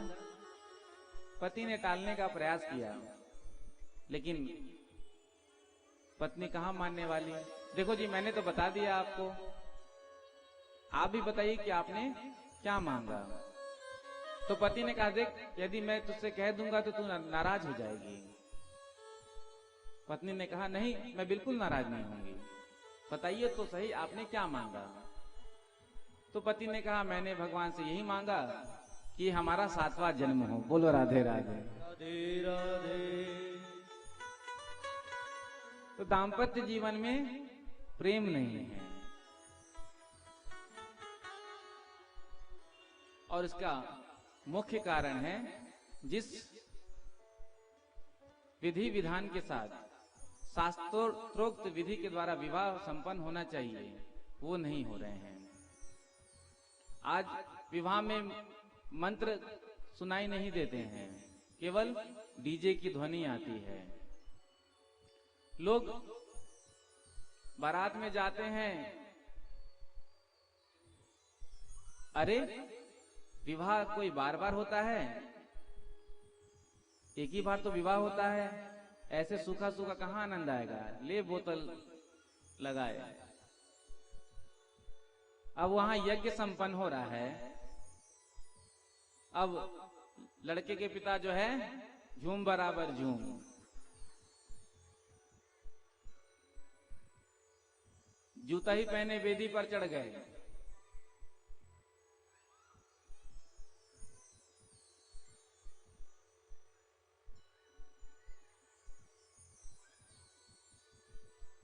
तो जिस प्रकार से विवाह होना चाहिए हो ही नहीं रहा है। आज विवाह पार्टी प्रधान हो गया। आचार्य जी विवाह थोड़ा जल्दी करा दीजिएगा। क्यों? मेहमान सब इंतजार कर रहे हैं, दूल्हा दुल्हन को स्टेज में जाना है। अब पंडित जी सोच रहे हैं कि ठीक प्रकार से मैं विवाह करा दूं, तो जजमान जी नीचे से 2000 का एक नोट दे देते हैं। पंडित जी भी सोचते हैं चलो 2000 एक्स्ट्रा मिल रहा है, जल्दी करके छुट्टी हो। पहले रात भर विवाह पढ़े जाते थे, सूर्य उदय तक रात्रि में प्रारंभ होता था और सूर्य उदय से पहले तक विवाह मंत्र पढ़े जाते थे, रस्म निभाई जाती थी। लेकिन पहले ही कह देते हैं पंडित जी रिसेप्शन में देर नहीं होना चाहिए, 8 बजे दूल्हा दुल्हन स्टेज पर आ जाने चाहिए, तो आ जाने चाहिए। अब 8 बजे दूल्हा दुल्हन आ गए स्टेज पर, तो फोटो कैमरा वाले, वीडियोग्राफर, मंत्र पढ़ने के लिए समय नहीं है, लेकिन फोटो शूट आउट के लिए कैमरामैन कहता है ऐसे नहीं, थोड़ा सा ऐसे हो जाइए, ये पोस्ट ठीक नहीं है, थोड़ा ऐसे हो जाइए। हाथ में कैमरा, बिल्कुल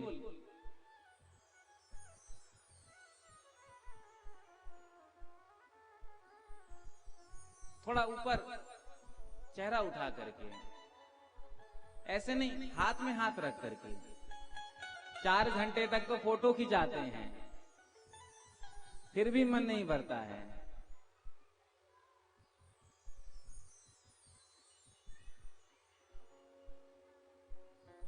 विवाह में एक रात में करोड़ों रुपया फूंक देते हैं। कितना? करोड़ों। और जिन ब्राह्मण देवता ने विवाह कराया उनको कितना दक्षिणा देते हैं?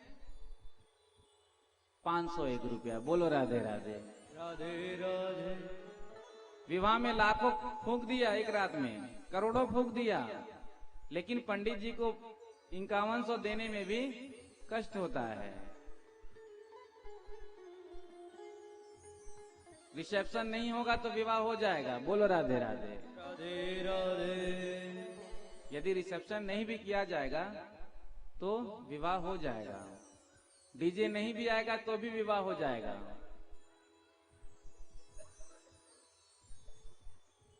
लेकिन यदि पंडित जी नहीं आएंगे तो विवाह नहीं होगा।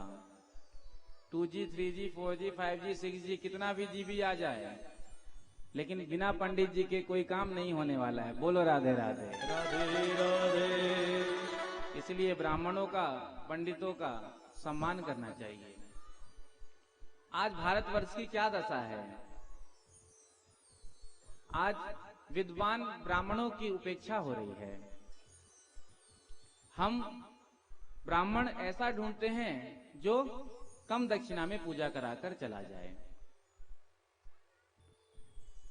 हम दरभंगा के मधुबनी क्षेत्र में थे, तो वहां एक पंडित जी थे, तो वो हमसे मिलने आए थे।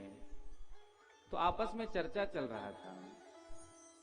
तो उन्होंने कहा, महाराज 65 वर्ष की अवस्था हमारी हो गई है, आज तक हमको ऐसा जजमान कहीं नहीं मिला जो ये कहे कि थोड़ा बढ़ा कर ले लो। क्योंकि जब हम ब्राह्मण देवता के पास जाते हैं तो सबसे पहले पूछते हैं, महाराज दक्षिणा कितना लोगे? अब आचार्य जी कहेंगे कि 7100 दे देना, तो जजमान क्या कहता है, ज्यादा नहीं हो जाएगा, 5100 में नहीं हो सकता। तो आज तक कोई ये नहीं कहा कि 71 की जगह आप 11,000 ले लेना।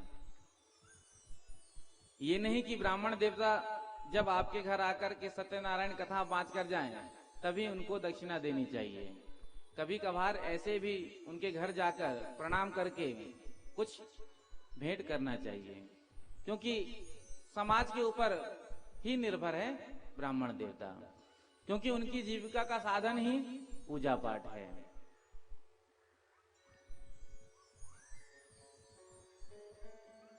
तो इसलिए विवाह जो है विधि विधान के साथ होना चाहिए, तभी दाम्पत्य जीवन में प्रेम होगा। कहते हैं ना, धर्म पत्नी, जब धर्म के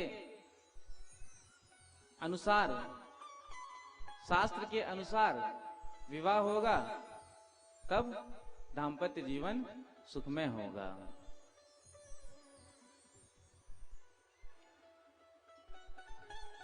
पत्नी जो भी पुण्य करती है,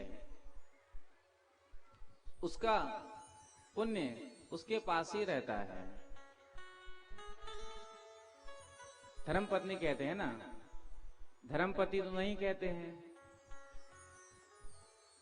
और पति जो पुण्य करता है, उसका आधा पुण्य जो है पत्नी के खाते में चला जाता है। बोलो राधे राधे। राधे राधे।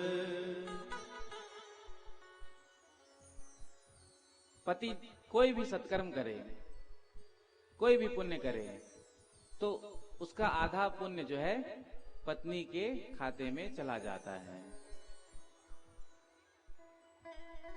और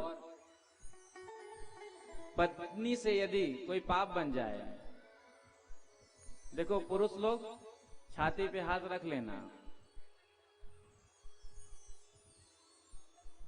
यदि पत्नी से कोई पाप बन जाए, उसका आधा पाप पति को भोगना पड़ता है। बोलो राधे राधे। राधे राधे। मनु स्मृति में मनु जी महाराज ने कहा है, पति पत्नी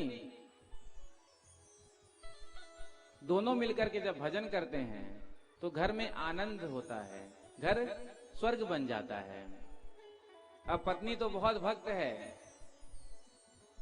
जो कथा होने की खबर कान में पड़ी, प्रसन्न हो गई, चलकर कथा का श्रवण करेंगे।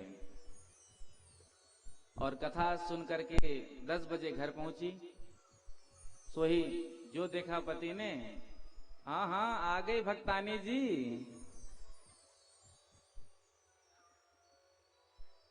बड़ी भगत हो रही हो आजकल, ध्यान रखना।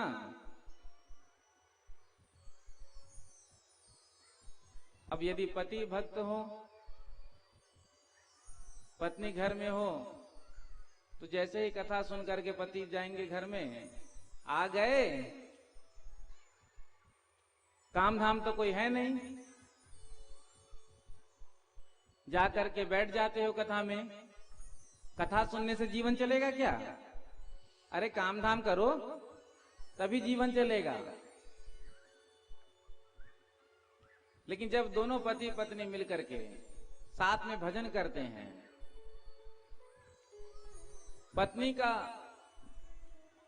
परम कर्तव्य है, धर्म है कि वो अपने पति को धर्म के मार्ग पर लगाए।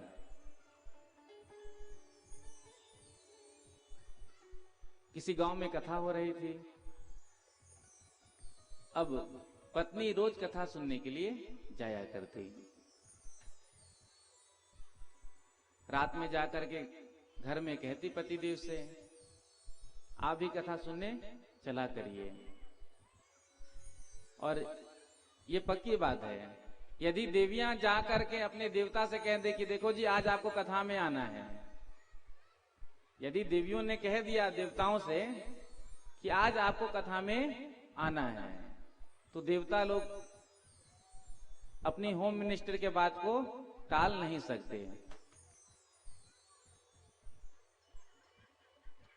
वो कथा के पंडाल में पहुंच जाएंगे। तो पत्नी रोज जाती थी कथा सुनने के लिए और पति से भी कहती थी कि आप भी चला करिए। तो पति ने पूछा कि कथा कैसी होती है? तो पत्नी ने कहा कथा तो बड़ी मीठी होती है। तो एक दिन कहा ठीक है, कल हम तेरे संग कथा सुनने के लिए चलेंगे। तो दूसरे दिन अपने पति के संग कथा सुनने के लिए आई है। अब पत्नी तो रोज जाती थी, तो वो जाकर के सामने बैठती थी, आगे बैठती थी। अब आज पतिदेव पहली बार कथा सुनने आए हैं, तो वो जाकर पीछे बैठ गए। और पीछे भी ये जो पोल लगे हैं, बस उसी से टेका लगा करके। अब पहली बार कथा में आए थे, तो पतिदेव को जो है नींद आ गई।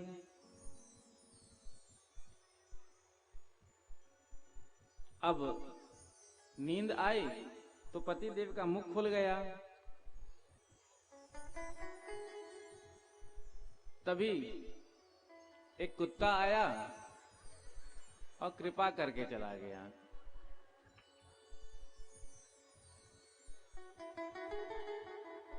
दोनों कथा सुन करके वापस घर गए।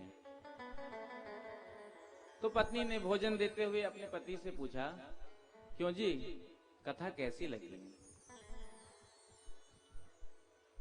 तो पति ने कहा, तू तो कहती थी कथा बड़ी मीठी होती है, बड़ी मीठी होती है, हमको तो बड़ी नमकीन लगी।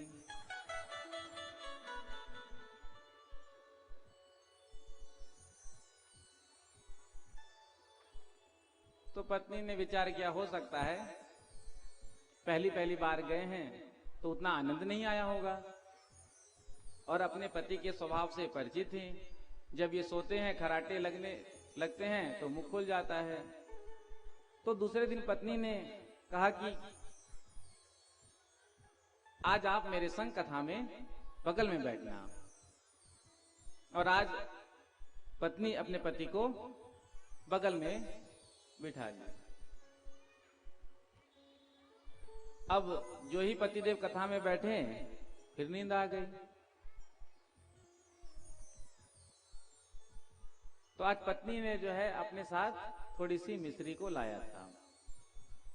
जैसे ही पति की आंख लगी, मुख खुला, धीरे से थोड़ा सा मिश्री डाल दिया। अब कथा चल रही है और बेचारी वो मिश्री डाल रही है। कथा विश्राम हुआ, दोनों घर गए। आज पुनः पूछा, क्यों जी कथा कैसी लगी? तो पति ने कहा, देख तो बिल्कुल सही कहती थी, अरे कथा तो बड़ी मीठी होती है। बोलो राधे राधे। राधे राधे। कहने का अभिप्राय, उस पत्नी ने अपने पति को धर्म के मार्ग पर लगा दिया। तो विवाह जो है कोई फंक्शन नहीं है, विवाह एक संस्कार है। और इसीलिए शास्त्र विधि के द्वारा विवाह संपन्न होना चाहिए। बड़े बड़े शहरों में तो पंडितों की भी आवश्यकता नहीं होती है, केसट में ही मंत्र बज जाते हैं, विवाह हो जाता है। ये समय आ गया है। इसीलिए हम सबको ही जागरूक होना पड़ेगा, क्योंकि संस्कार से जीव की शुद्धि होती है। यदि शास्त्रोक्त विधि के द्वारा कोई भी कर्म किए जाते हैं तो वो कभी निष्फल नहीं होते। हमारी कार्य में न्यूनता होगी तभी कार्य में कोई त्रुटि उत्पन्न होगी। सच्ची निष्ठा से किया गया कर्म कभी व्यर्थ नहीं होता। तो आज बलराम जी महाराज ने रुक्मी जी का प्राणांत कर दिया। इधर पत्रकार आ गए। पत्रकारों ने आकर के जो है भगवान श्री कृष्ण को घेर लिया और कहा, प्रभु अब आप इसमें कुछ कहना चाहते हैं? क्योंकि पत्रकार ऐसे ही खबर को ढूंढा करते हैं। अब यदि भगवान श्री कृष्ण कह दे कि बलराम जी ने अच्छा किया तो रुक्मिणी जी नाराज हो जाएगी। देखो हमारे भाई को इन्होंने, इनके भैया ने मार दिया और ये कहते हैं अच्छा हुआ। अब प्रभु कह दें कि नहीं, बलराम जी ने तो उचित नहीं किया। अरे शादी विवाह का माहौल था। तो बलराम जी नाराज हो जाएंगे। देखो ससुराल का पक्ष लेता है, इसका साला इतने देर से हमें गालियां दे रहा था, तब तो इसने कुछ नहीं कहा। तो प्रभु मौन हो गए और मानो कहना चाहते हैं कि बहुत सी समस्याओं का अंत तो मौन से हो जाता है, क्योंकि ज्यादा बोलने के कारण ही विवाद का जन्म होता है। इसलिए कम बोलना चाहिए। जहां उचित हो, जहां लगे हाँ हमको यहां कुछ कहना चाहिए, वहीं बोलना चाहिए। क्योंकि आजकल लोग जो हैं सलाह बिना मांगे दिया करते हैं। यदि कोई आपसे कोई सलाह मांगे तब आप उसको सलाह दीजिए। अश्वत्थामा खड़ा है, अर्जुन विचार कर रहे हैं कि मारे या ना मारे। अर्जुन ने कहा मैंने प्रतिज्ञा की है, मैं इसे छोड़ूंगा नहीं। अब भीमसेन भी कहते हैं इसने हमारे पुत्रों को मारा है, हम इसे छोड़ने वाले नहीं। और युधिष्ठिर जी और द्रौपदी जी कहती हैं कि जो भी हो ये गुरुपुत्र है, इसे छोड़ दिया जाए। भगवान श्री कृष्ण बगल में खड़े हैं, विराजमान हैं, प्रभु ने कुछ नहीं कहा। जब अर्जुन ने प्रभु से पूछा तब प्रभु ने उसका समाधान दिया। इसलिए बिना मांगे मशवरा किसी को देना नहीं चाहिए।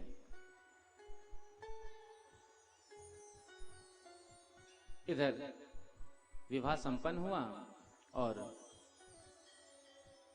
सभी द्वारिका में आए। एक बाणासुर नाम का राक्षस, इसने भोले बाबा को प्रसन्न किया। 10,000 हाथ इसके थे। 10,000 हाथों से इसने मृदंग बजाया। भोलेनाथ पुनः प्रसन्न हो गए। तो भोलेनाथ से कहा कि आप मुझसे युद्ध करें।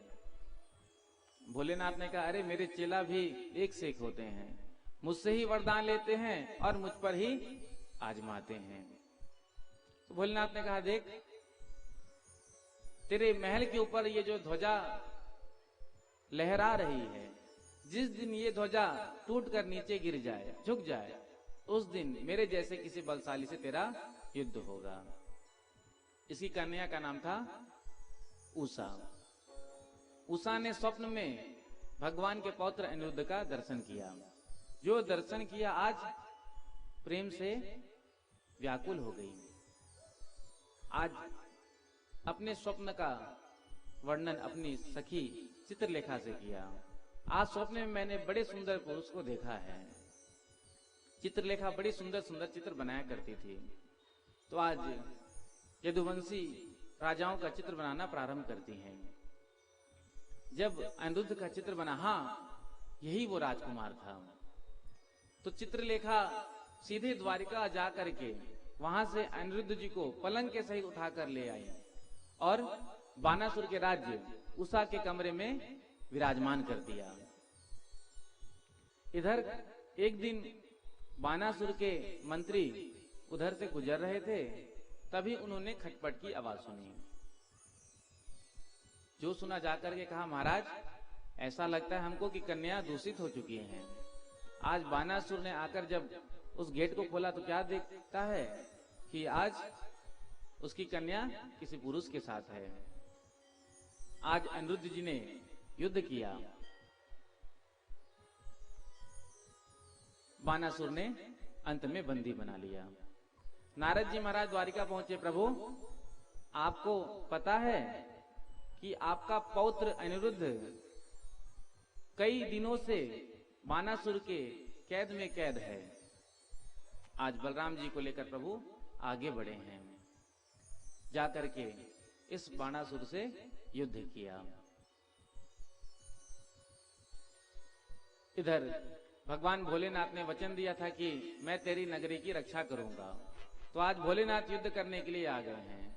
भगवान श्री कृष्ण और भोलेनाथ का सुंदर युद्ध हुआ है।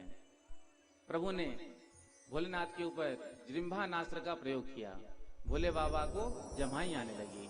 तुरंत सुदर्शन चक्र को आदेश दिया, सुदर्शन चक्र ने इसके हाथों को काटा। जब 4 हाथ शेष थे तब भोले बाबा की मूर्छा दूर हुई। भोले बाबा ने निवेदन किया, प्रभु मेरा भक्त है, इसे छोड़ दीजिए। तो भगवान ने उसे मुक्त कर दिया। प्रेम से कहो श्री राधे। श्री राधे। श्री सुखदेव जी महाराज कहते हैं, एक बार प्रभु अपने बच्चों को लेकर के जो है सीधे पार्क किसी वन में गए।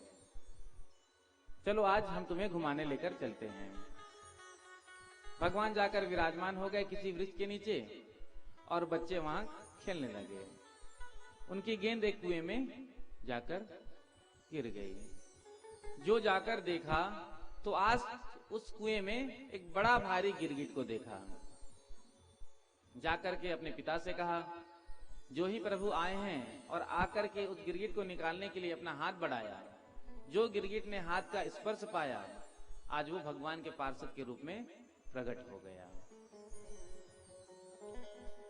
भगवान ने पूछा, अरे तुम कौन हो और इस योनि में तुम क्यों पड़े हो? तो उसने कहा, निगो नाम नरेंद्रो हम इक्ष्वाकु तनया प्रभो दान स्वाख्याय मानेसु यदि ते कर्णम स्पृशम। निगो नाम नरेंद्रो हम, मेरा जन्म इक्ष्वाकु वंश में हुआ। मेरा नाम था राजा निग। मैं इतना दान करता था, इतना दान करता था जिसकी कोई सीमा नहीं। प्रभु ने पूछा, क्या दान करते थे? तो उसने कहा कि मैंने अपने जीवन में खूब गैयाओं का दान किया है। वर्षा के समय जितने बूंद गिरते हैं, पृथ्वी पर जितने रजकण हैं, उससे भी ज्यादा गायों का दान मैंने किया। भगवान ने कहा, यदि इतने गायों का दान तुमने किया तो फिर इस निकृष्ट योनि में क्यों पड़े हो? जरूर बूढ़ी और बिना दूध देने वाली गैया का दान तुमने किया होगा। बोलो राधे राधे। राधे राधे। क्योंकि दान तो हम लोग भी करते हैं, लेकिन कैसा करते हैं? जो सिक्का कहीं पर नहीं चलता है वो ठाकुर जी के दरबार में तो चल ही जाएगा। बोलो राधे राधे। राधे राधे। जो नोट मार्केट में नहीं चलता है वो मंदिर में चल जाता है। देखो, दान जो है ना, वो श्रेष्ठ वस्तु का करना चाहिए।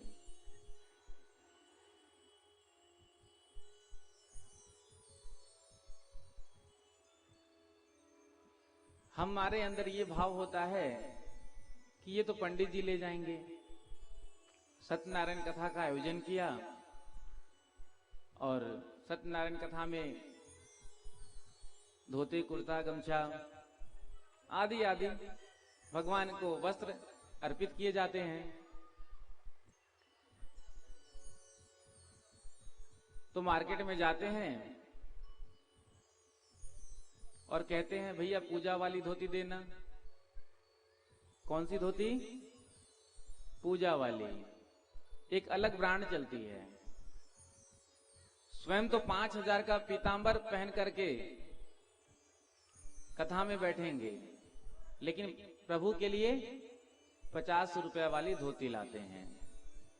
क्यों? हमारे अंदर ये भाव होता है कि अरे इसको तो पंडित जी ले जाएंगे। हमारे अंदर ये भाव होता ही नहीं है कि ये परमात्मा के लिए हम ला रहे हैं। और जब आपके अंदर भाव ही नहीं है तो प्रभु स्वीकार क्या करेंगे? भगवान ये नहीं देखते कि कौन मुझे क्या चढ़ा रहा है, कौन मुझे कितनी कीमती वस्तु चढ़ा रहा है, कौन मुझे क्या भोग लगा रहा है। भगवान वस्तु पदार्थ नहीं देखते हैं। भगवान तो ये देखते हैं कि किस भाव से चढ़ा रहा है, इसके अंदर कौन सा भाव है। इसलिए श्रेष्ठ वस्तु का दान करना चाहिए, क्योंकि जब हम दान करते हैं और उस दान की हुई वस्तु का जब उपयोग होता है तब हमें पुण्य मिलता है। आपने 50 रुपया वाली धोती ला करके पंडित जी को दे दी, आपने 100 रुपया वाली साड़ी लाकर पंडित जी को दे दी, पंडित जी ने ले जा करके जो है अपने अलमारी में कहीं कोने में रख दिया, तो पुण्य नहीं मिला। आपने दान किया बढ़िया, पंडित जी ने उसका उपयोग किया, किसी और ने उसका उपयोग किया, तो जब जब उसका उपयोग होगा तब तब आपको पुण्य मिलेगा। इसीलिए दान जो है वो श्रेष्ठ वस्तु का करना चाहिए, क्योंकि हम सब परमात्मा से प्रेम करते हैं ना। तो जिससे हम प्रेम करते हैं तो हमारे अंदर ये भाव होता है कि हम जिससे भी प्रेम करते हैं उसे हम श्रेष्ठ से श्रेष्ठ वस्तु दें, सुंदर से सुंदर वस्तु दें। तो यदि हम सच्चा प्रेम प्रभु से करें तो फिर सुंदर श्रेष्ठ से श्रेष्ठ वस्तु परमात्मा को अर्पित करें, क्योंकि भगवान भाव के भूखे हैं। भगवान ने दुर्योधन के यहां 56 भोग छोड़ दिया और सीधे विदुर जी महाराज के यहां गए, क्योंकि भगवान कहते हैं कि भक्त का घर मेरा घर। और अपने घर में पिताजी को यदि भूख लगी हो तो पिताजी को कहना नहीं पड़ता है, निवेदन नहीं करना पड़ता है, प्रार्थना नहीं करना पड़ता है, आदेश देते हैं हमें भूख लगी है भोजन ले आओ। तो परमात्मा भक्त के घर को अपना घर मानते हैं। हम लोग प्रेम संसार से करते हैं और पदार्थ परमात्मा को दिखाते हैं। संसार में यदि किसी के यहां हम गए, सुंदर स्वागत हो गया तो दिन भर उसके गुण गाते हैं, वाह आज उनके यहां गए थे, इतनी भारी स्वागत उन्होंने हमारा किया, दिन रात उसका गुणगान गाते हैं।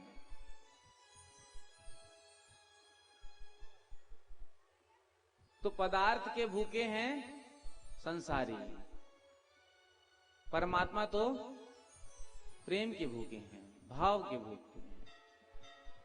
इसीलिए तो कहा भाव का भूखा हूं मैं और भाव ही एक सार है, भाव से मुझको भजो तो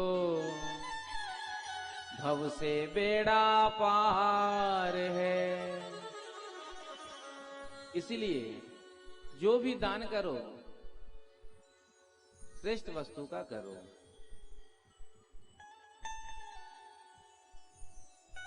दान भी कई प्रकार से किए जाते हैं, ये नहीं कि मंदिर में जाकर ही हम भगवान को द्रव्य दें। जहां भी आपको लगे कि यहां हमें दान करना चाहिए। यदि कोई बच्चा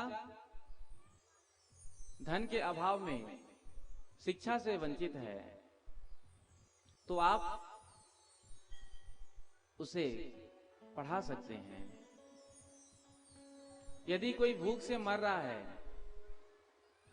2 समय का किसी के पास भोजन नहीं है, तो आप उसे भोजन करा सकते हैं। यदि कोई बीमार है, अपना इलाज स्वयं नहीं करवा सकता है, तो आप उसका इलाज कर सकते हैं। दान के अनेक मार्ग हैं, जहां आपका मन हो। हम लोग दान कहां करते हैं? जहां पर सबसे ज्यादा होता है वहीं पर जाकर हम दान करते हैं। नाम नहीं लेंगे, बड़े बड़े मंदिरों में जाकर के लोग हीरे का मुकुट चढ़ाते हैं, सोने का मुकुट चढ़ाते हैं, करोड़ों रुपए चढ़ाते हैं, और वो पैसा बैंक में पड़ा है।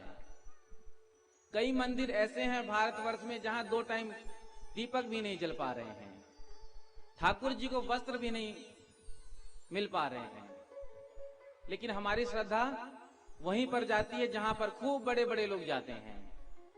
दुनिया की भीड़ चाल है, जहां भीड़ देखा बस वहीं लग गए। अरे किसका पूजा करना है, किसका नहीं करना है, इसका भी तो ज्ञान होना चाहिए।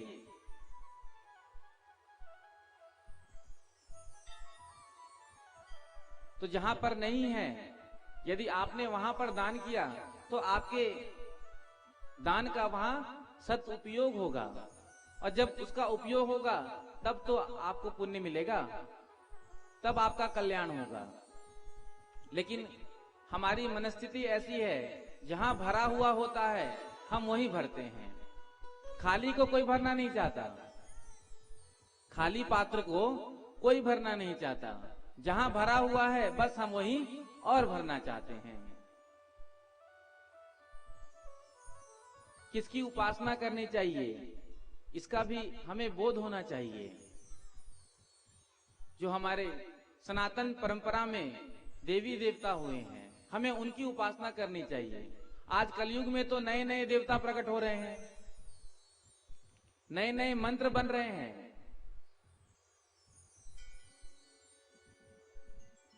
उनको जपने से कल्याण होगा?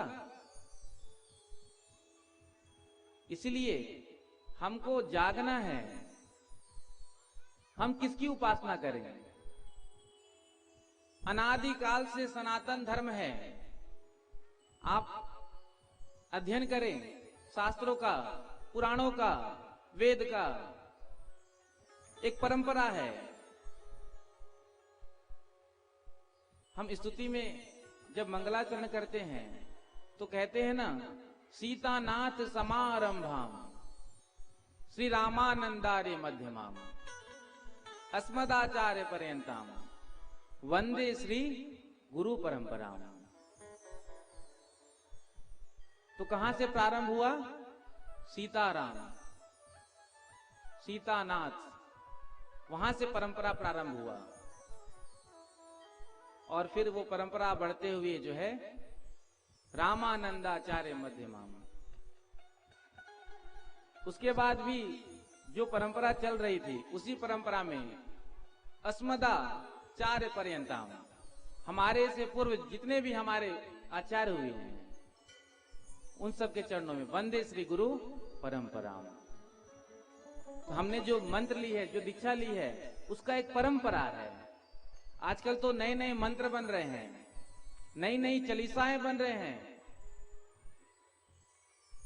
अब कितना भी लिख लो, कितना भी मंत्र बना लो, कितना भी जप लो, कल्याण नहीं होगा। कल्याण तो जो सनातन संस्कृति ने, जिसका हमें मार्गदर्शन किया है, उसका ही अनुसरण करने से होगा। इसीलिए बहुत सोच समझ करके दान करना चाहिए। जहां नहीं है वहां देना चाहिए, जहां है वहां बिल्कुल देना नहीं चाहिए।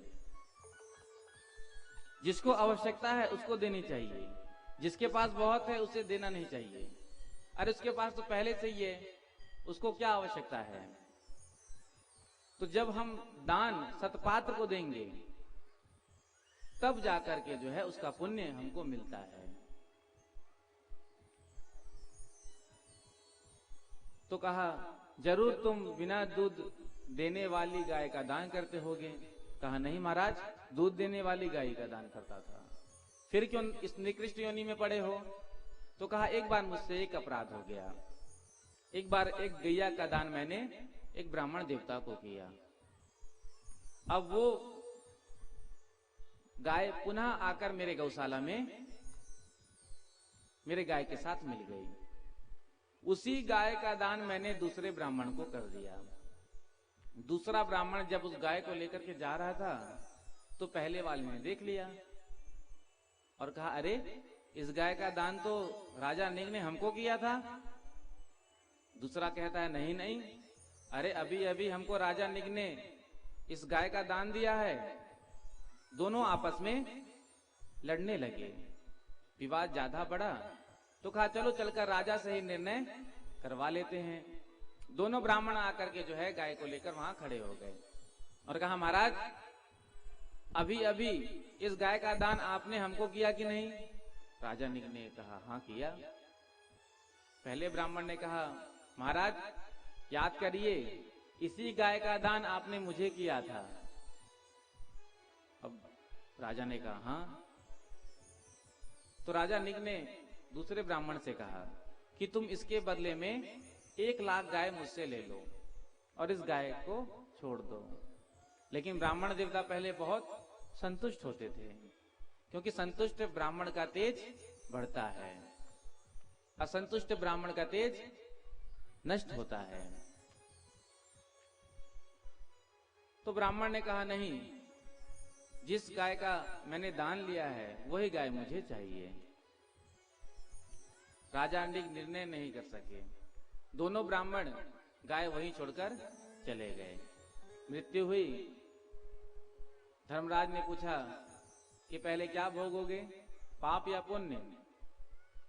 तो राजा ने कहा, पुण्य तो बहुत है, पाप केवल थोड़े से हैं। तो पहले पाप भोग लेता हूं, उसके बाद इकट्ठा पुण्य भोगूंगा। तो पाप का फल ये हुआ कि मुझे गिरगिट योनि में जाना पड़ा, और आज जब पुण्यों का उदय हुआ तो आज आपका दर्शन प्राप्त कर रहा हूं। भगवान ने वहीं पर अपने बच्चों को बिठाया और कहा, सुन लिया राजा निग की कथा को? भूल से भी किसी संत का, किसी ब्राह्मण का धन हमारे पास नहीं आना चाहिए। जो ब्राह्मण के धन का हरण करते हैं उनका संपूर्ण कुल नाश हो जाता है। कुलम समूलम दहति ब्रह्मस्व अरणी पावकः। इसलिए जानबूझकर क्या, भूल से भी ब्राह्मणों का धन हमारे पास नहीं आना चाहिए। अरे हलाहल विष का जो पान करेगा वो केवल वही मरेगा।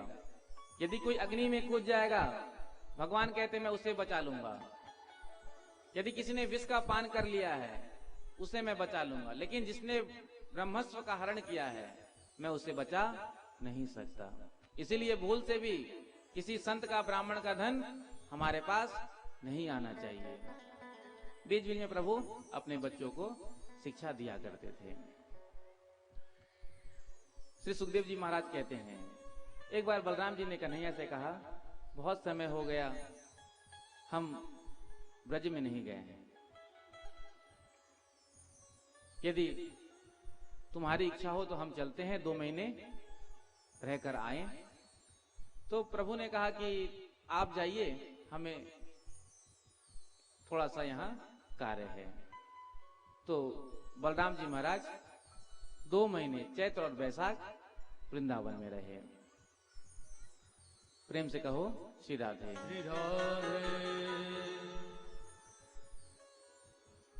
आज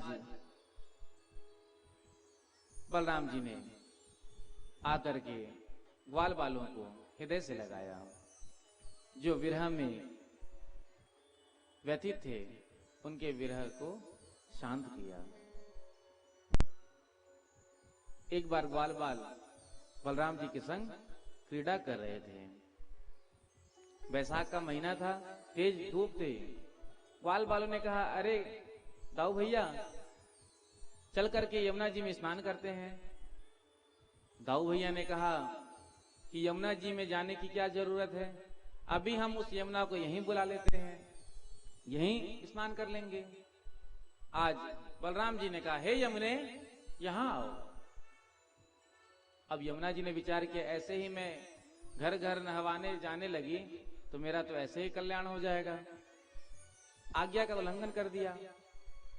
बलराम जी को क्रोध आ गया।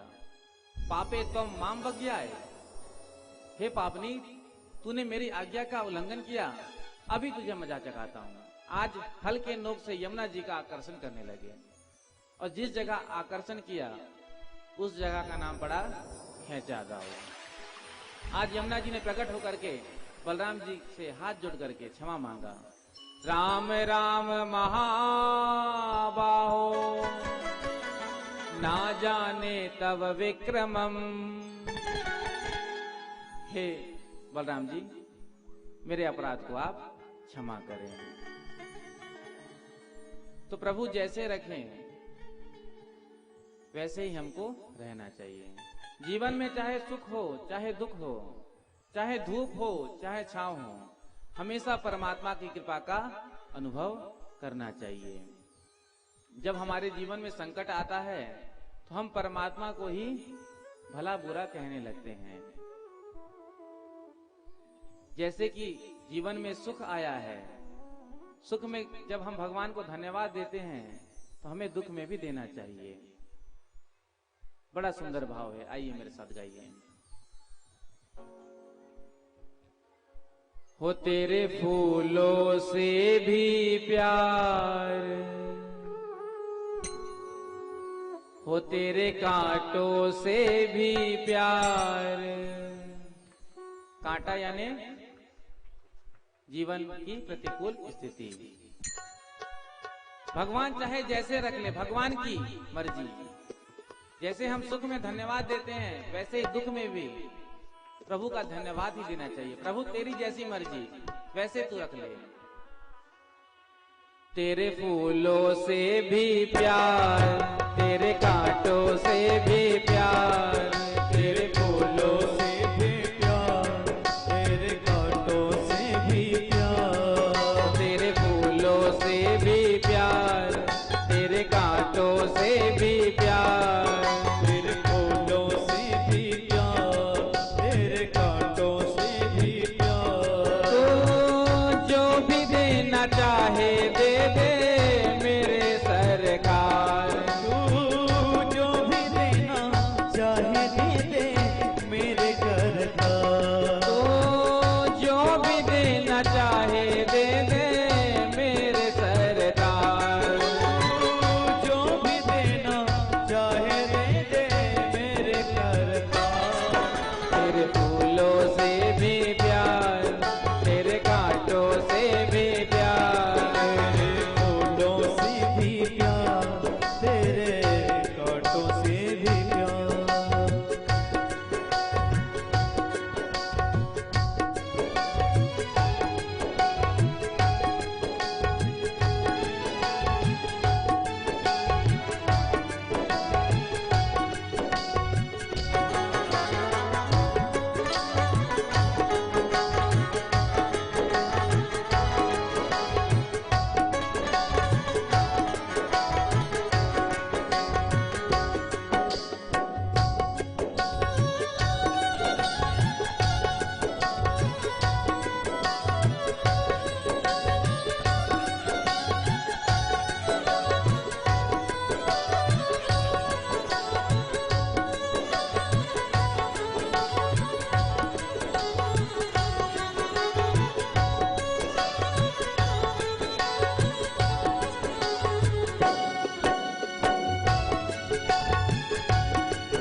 तेरी मर्जी में विधाता कोई छुपा बड़ा राज। तेरी मर्जी में विधाता कोई छुपा बड़ा राज। तेरी मर्जी में विधाता कोई छुपा बड़ा राज। तेरी मर्जी में विधाता कोई छुपा बड़ा राज। दुनिया चाहे हमसे रूठे तो ना होना नाराज।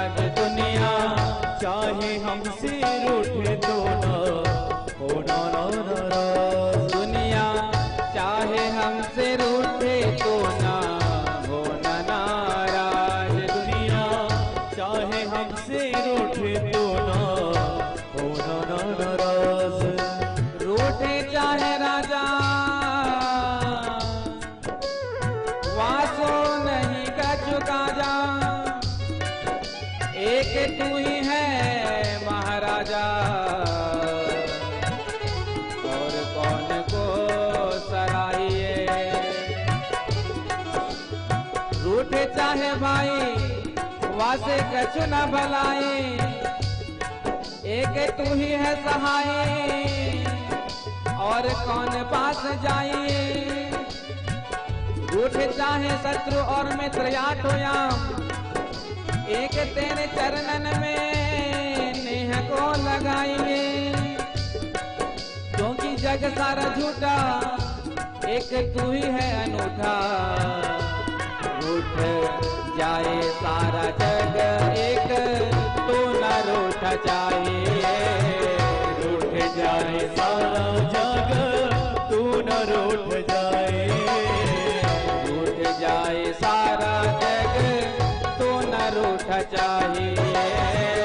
रूठ जाए सारा जग तू न रूठ जाए। तेरी मर्जी में विधाता कोई छुपा बड़ा राज। तेरी मर्जी में विधाता कोई छुपा बड़ा राज। तेरी मर्जी में विधाता कोई छुपा बड़ा राज। तेरी मर्जी में विधाता कोई छुपा बड़ा राज। दुनिया चाहे हमसे रूठे तो ना होना नाराज। दुनिया चाहे हमसे रूठे तो ना होना नाराज। दुनिया चाहे हमसे रूठे तो ना होना नाराज। दुनिया चाहे हमसे रूठे तो ना होना नाराज।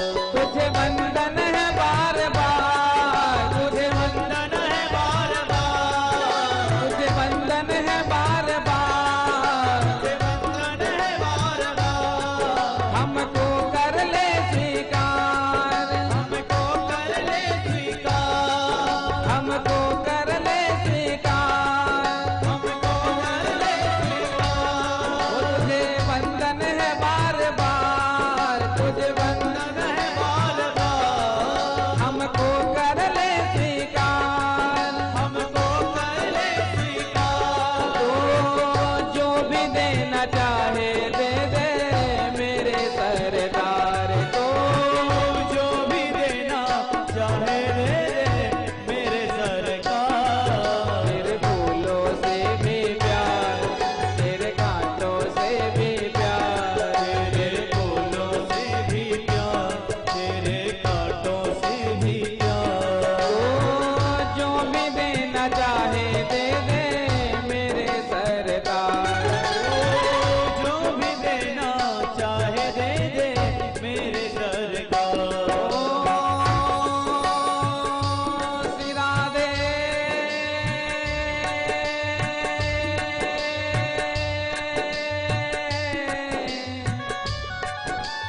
मेरी स्वामिनी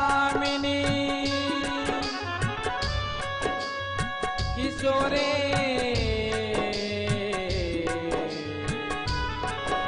हे दयानिधि।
के जीवन को देखो, हर परिस्थिति में परमात्मा का ही कृपा का अनुभव करते हैं, चाहे जीवन में अनुकूलता हो चाहे प्रतिकूलता हो।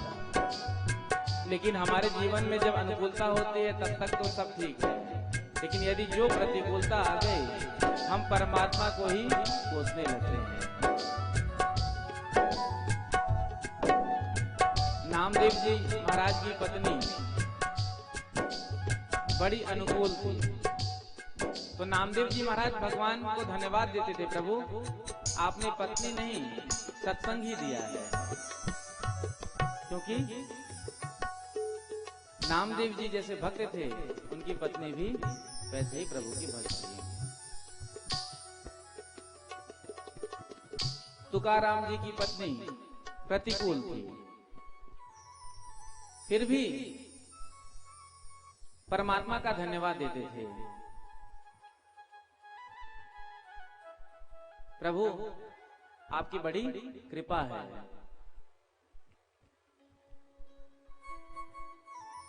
तुकाराम जी की पत्नी ने एक बार इनसे कहा,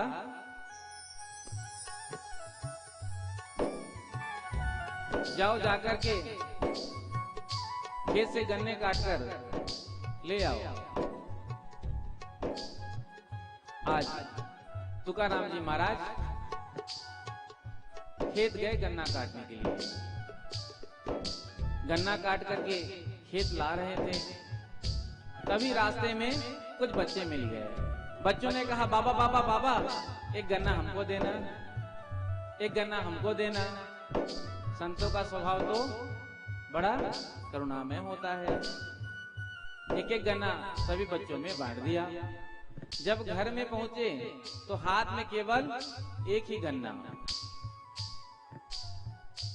जो पत्नी ने देखा हाथ में एक गन्ना, उसने पूछा कि आपसे गन्ने लाने को हमने कहा था, ये आप एक गन्ने को लेकर के क्यों आए हो? आज इतना क्रोध आया, इतना क्रोध आया। आज तुकाराम जी के हाथ से उस गन्ने को ले लिया और एक पीठ में जोर का प्रहार किया। गन्ना के दो टुकड़े हो गए। वाह देवी, तुमने तो समाधान कर लिया। हम इतने देर से यही सोच रहे थे, गन्ना एक चूसने वाले दो। अब लो, आधा तुम चूसो आधा हम चूसेंगे। बोलो राधे राधे।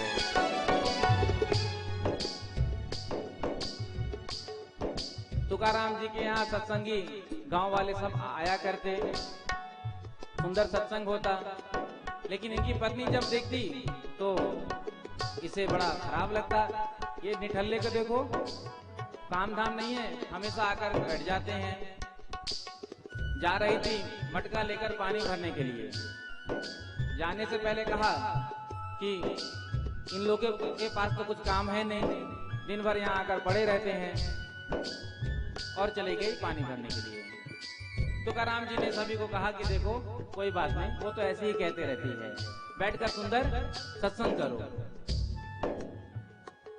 जब पानी भरकर आई है अंदर तो क्या देखती हैं, जो पहले जितने बैठे लोग थे सब वैसे ही बैठे हैं। बड़ा क्रोध आया, आज मटके को तुकाराम जी के ऊपर ही पटक दिया।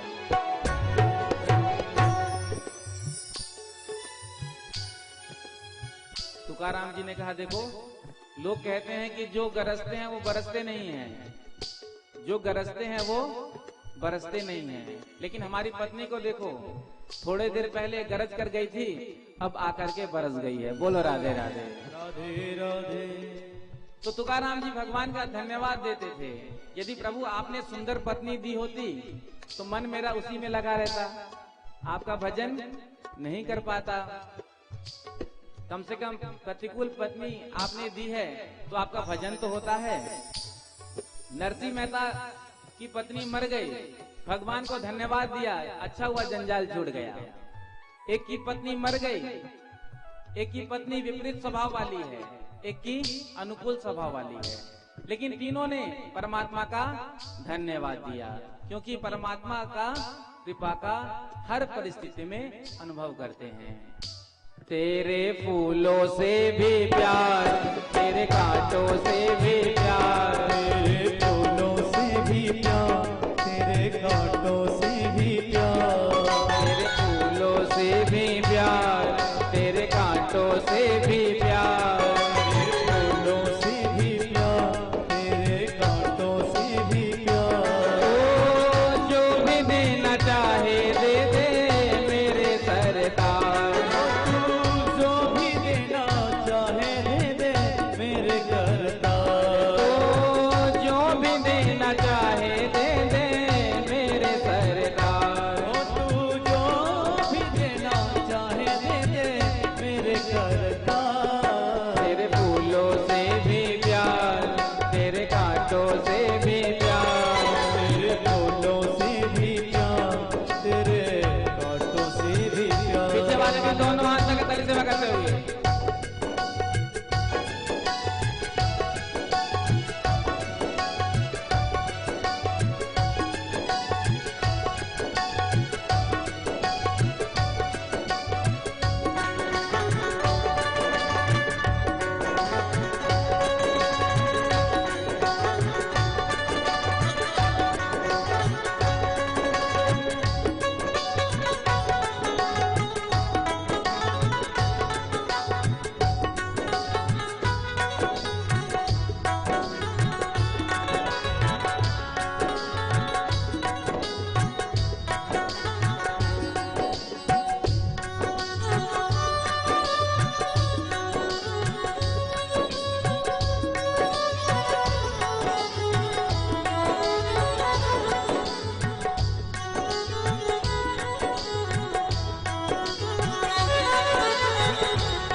हमको दोनों है पसंद तेरी धूप और छाँव, हमको दोनों है पसंद तेरे धूप और छाँव। हमको दोनों है पसंद तेरी धूप और छाँव। हमको दोनों है पसंद तेरे धूप और छाँव। दाता किसी भी दिशा में ले चल जिंदगी की नाव, ओ दाता किसी भी दिशा में ले चल जिंदगी की नाव। दाता किसी भी दिशा में ले चल जिंदगी की नाव। ओ दाता किसी भी दिशा में ले चल जिंदगी की नाव। चाहे हमें लगा दे पार, चाहे हमें लगा दे पार, चाहे हमें लगा दे पार, चाहे हमें लगा दे पार। या डुबो दे मझधार, या डुबो दे मझधार, या डुबो दे मझधार। डुबो दे मझधार। हमको दोनों है पसंद तेरी धूप और छाँव। हमको दोनों है पसंद तेरी धूप और छाँव। हमको दोनों है पसंद तेरे सुख और दुख। हमको दोनों है पसंद तेरे सुख और दुख। दाता किसी भी दिशा में ले चल जिंदगी की नाव। ओ दाता किसी भी दिशा में ले चल जिंदगी की नाव। ओ दाता किसी भी दिशा में ले चल जिंदगी की नाव। ओ दाता किसी भी दिशा में ले चल जिंदगी की नाव। चाहे हमें लगा दे पार, चाहे हमें लगा दे पार, चाहे हमें लगा दे पार, चाहे हमें लगा दे पार। या डुबो दे मझधार, या डुबो दे मझधार, या डुबो दे मझधार। या डुबो दे मझधार। तो जो भी देना चाहे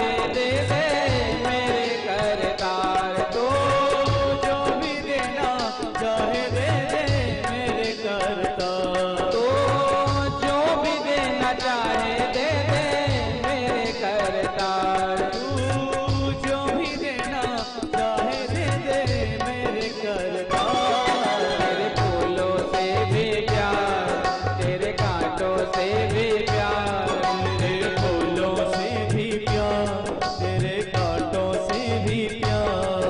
तेरे फूलों से भी प्यार, तेरे कांटों से भी प्यार, तेरे फूलों से भी प्यार, तेरे कांटों से भी प्यार। तू जो भी देना चाहे दे दे मेरे सरदार। तू जो भी देना चाहे दे दे मेरे करतार। तू जो भी देना चाहे दे दे मेरे सरदार। तू जो भी देना चाहे दे दे मेरे करतार। तेरे फूलों से भी प्यार, तेरे कांटों से भी प्यार, तेरे फूलों से भी प्यार, तेरे फूलों से भी प्यार, तेरे कांटों से भी प्यार।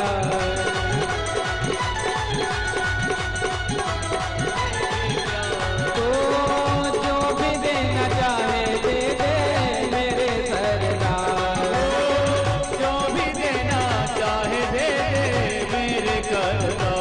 तू जो भी देना चाहे दे दे मेरे सरदार। जो भी देना चाहे दे दे मेरे करतार। फूलों से भी प्यार, तेरे कांटों से भी प्यार, तेरे फूलों से भी प्यार, तेरे कांटों से भी प्यार। तेरे फूलों से भी प्यार, तेरे कांटों से भी प्यार, तेरे फूलों से भी प्यार, तेरे कांटों से भी प्यार। तेरे फूलों से भी प्यार, तेरे कांटों से भी प्यार। तेरे फूलों से भी प्यार, तेरे कांटों से भी प्यार। बोलो वृंदावन बिहारी लाल की जय हो। तो तेरे फूलों से भी प्यार, तेरे कांटों से भी प्यार। केवल कहना नहीं है, हृदय से इसका अनुभव भी करना है। परमात्मा जिस परिस्थिति में भी हमें रखें, भगवान की कृपा का अनुभव करना। क्योंकि ये जो सुख और दुख हमारे जीवन में आते हैं, इसका मूल कारण हमारे कर्म हैं। पूर्व में हमने जैसे कर्म किए हैं, उसी प्रकार से हमारे प्रारब्ध का निर्माण हुआ है। प्रारब्ध भोगने के लिए ही इस जीव का जन्म यहाँ होता है। इसीलिए कर्म करते हुए बहुत सावधानी रखना चाहिए। इधर दाऊद जी महाराज द्वारिका में नहीं थे, तभी एक पौंड्रक नाम का राजा, इसका मित्र था काशी नरेश। काशी नरेश ने कहा, देखो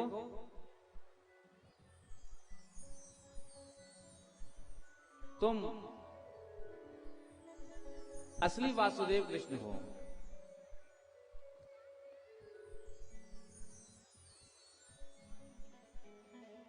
मैं तुम्हारा सेवक बन जाता हूं, तुम भगवान बन जाओ। मैं तुम्हारा प्रचार प्रसार करूंगा, संसार में खूब तुम्हारी पूजा होगी। जो भी चढ़ावा आएगा 50-50 कर लेंगे। दो हाथ तो थे ही, दो हाथ इसने नकली लगा लिया। एक लकड़ी का गरुड़ बनाया और उसमें जनरेटर फिट कर दिया। जो ही बटन दबाए सो आकाश में उड़े।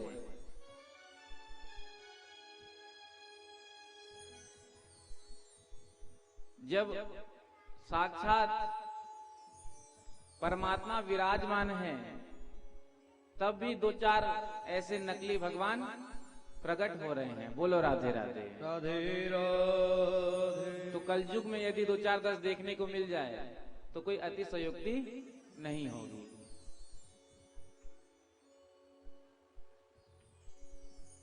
काशी नरेश के कहने पर इसने अपने दूत के द्वारा भगवान कृष्ण के पास एक धमकी भरा पत्र भेजा। दूत ने जाकर के सुनाया,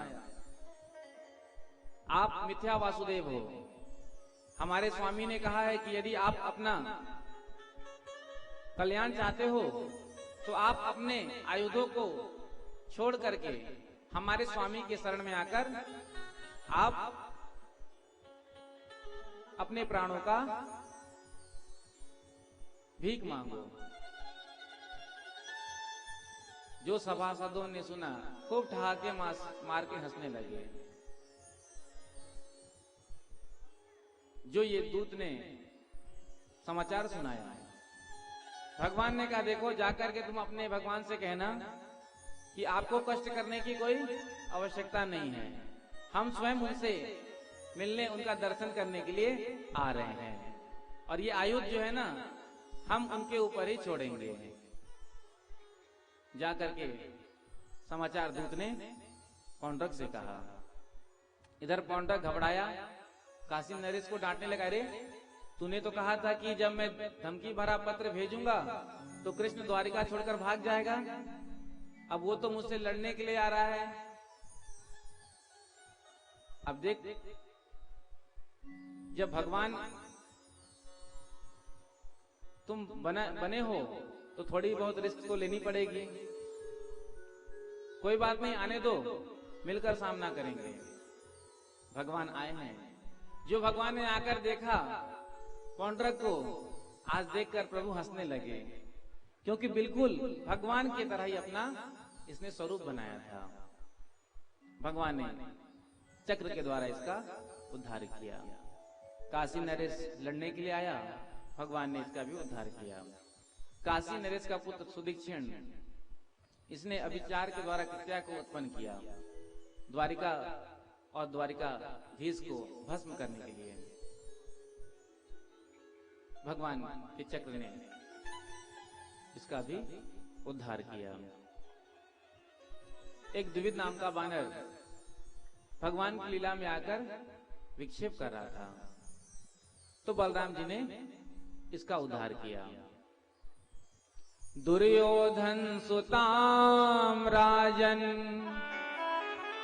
लक्ष्मणाम समितिंजया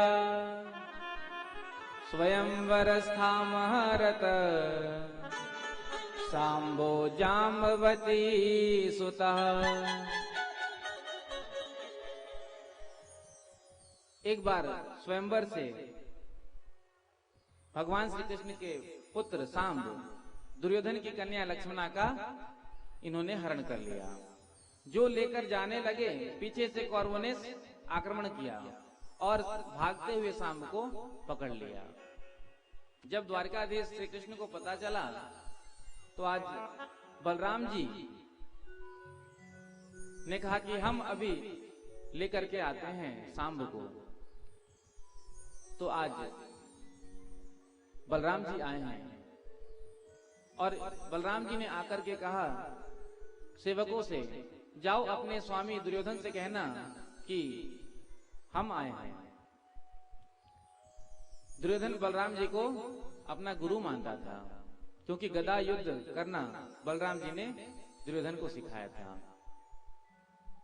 तो आज दुर्योधन ने आकर के स्वागत किया, आइए महाराज आइए। बलराम जी ने कहा देखो तुम अविलंब हमारे पुत्र को छोड़ दो, तभी तुम्हारा कल्याण होगा। यदि तुमने हमारे पुत्र को नहीं छोड़ा तो तुम्हारा कल्याण नहीं होगा। जो कहा बलराम जी ने, दुर्योधन ने कहा अरे आज पैर की जूती सर पर चढ़ने लगी। तुम क्या हमारे राजा हो जो हमें आदेश दे रहे हो? अरे वन में रहने वाले जंगली लोग, नदी पोखर का पानी पीने वाले आज तुम हमें आदेश दे रहे हो। जो इतना कहा दुर्योधन ने, आज बलराम जी को क्रोध आ गया। बलराम जी ने कहा, आज मैं सारी हस्तिनापुरी को गंगा जी में डुबा दूंगा। आज हल्के नोक से हस्तिनापुर को उठा करके यमुना गंगा जी की ओर डुबाने लगे। सारी हस्तिनापुर गेंद की तरह डगमगा गई। जो दुर्योधन ने देखा, हाथ जोड़ करके बलराम जी के चरणों में प्रणाम किया, क्षमा मांगा। राम राम खिलाधार प्रभावं न विदामते, मूढ़ानां न कुबुद्धिनां क्षन्तुमर्हस्यति करमम्। क्षमा करो, क्षमा करो। बलराम जी ने क्षमा किया। उसके बाद श्री सुखदेव जी महाराज कहते हैं, एक बार नारद जी ने विचार किया कि जब हम विवाह करना चाहते थे तो प्रभु ने हमारा विवाह होने नहीं दिया। बोलो राधे राधे। राधे राधे। लेकिन स्वयं 16,108 विवाह करके आनंद में है। चलो चलकर देखता हूं प्रभु कैसे रहते हैं। आज आए हैं तो क्या देखते हैं, किसी महल में प्रभु अपनी पत्नी से वार्तालाप कर रहे हैं, कहीं प्रभु विश्राम कर रहे हैं, कभी कहीं प्रभु ध्यान कर रहे हैं। हर जगह परमात्मा को देखा, भगवान की लीला को प्रणाम करके नारद जी चले गए। इसके बाद भगवान के दिनचर्या के बारे में बताया। भगवान सर्वप्रथम प्रातः काल में उठ करके सबसे पहले अपने कर का स्पर्श करते, दर्शन करते हैं, क्योंकि कहते हैं कर के अग्रभाग में लक्ष्मी जी का वास होता है। इसलिए प्रातः काल में सबसे पहले उठ करके हमें अपने कर का दर्शन करना चाहिए, हाथ का दर्शन करना चाहिए। कराग्रे वसते लक्ष्मी, कर मध्ये सरस्वती, कर मूले तु गोविंद, प्रभाते कर दर्शनम। कराग्रे वसते लक्ष्मी, कर के अग्रभाग में लक्ष्मी जी वास करती हैं। कर मध्य सरस्वती, और मध्य भाग में सरस्वती जी, और कर के मूल भाग में गोविंद वास करते हैं। इसलिए प्रातः काल में उठ करके अपने कर का दर्शन करना चाहिए। लेकिन आजकल लोग प्रातः काल में उठकर अपने कर का दर्शन नहीं करते हैं। आजकल लोग क्या दर्शन करते हैं, कराग्रे वसते लक्ष्मी, कर मध्ये सरस्वती, कर मूले तो गोविंद, प्रभाते मोबाइल दर्शनम।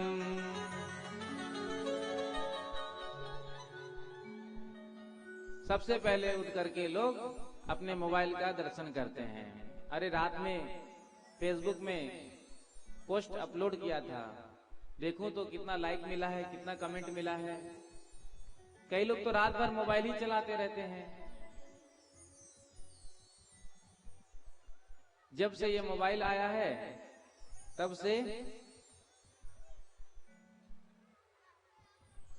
संवाद कम हो गया। प्रेम से कहो श्री राधे। श्री राधे। क्योंकि आजकल लोग सब अपने अपने मोबाइल में व्यस्त रहते हैं। चार लोग बैठे हैं, चारों अपने अपने मोबाइल में व्यस्त हैं। इसीलिए प्रेम समाप्त होता जा रहा है। पहले कितना प्रेम होता था। कहीं जाते भी थे हम, चाहे ट्रेन में हो, चाहे फ्लाइट में हो, चाहे बस में हो, वार्तालाप बगल वालों से हो ही जाती थी। लेकिन अब सब अपने अपने स्थान पर जाकर बैठ जाते हैं और अपने मोबाइल को हाथ में लेते हैं और कान में 2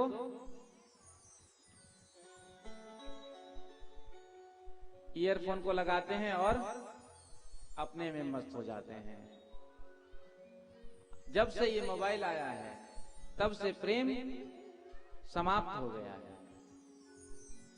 पति पत्नी में प्रेम नहीं, भाई भाई में प्रेम नहीं, पिता पुत्र में प्रेम नहीं, और इसका मुख्य कारण संवाद की कमी, कम्युनिकेशन गैप। देखो, यदि संवाद नहीं होता तो भागवत कथा नहीं होता, यदि संवाद नहीं होता तो रामायण नहीं होता, यदि संवाद नहीं होता गीता नहीं होता। कृष्ण अर्जुन संवाद है। भागवत में भी प्रमुख रूप से 3 संवाद है, सुख सौनकादि, परीक्षित सुखदेव और विदुर मैत्रेय। रामायण में भी देखिए 3 संवाद है, शिव पार्वती, काकभूषुंडी जी गरुड़ जी, और याज्ञवल्क और भरद्वाज जी। तो यदि संवाद नहीं होता तो ये कथाएं न होती। आज एक दूसरे से बात करने का हमारे पास समय नहीं है। एक ही छत के नीचे रहते हैं, लेकिन महीने बीत जाते हैं एक दूसरे से बात किए हुए।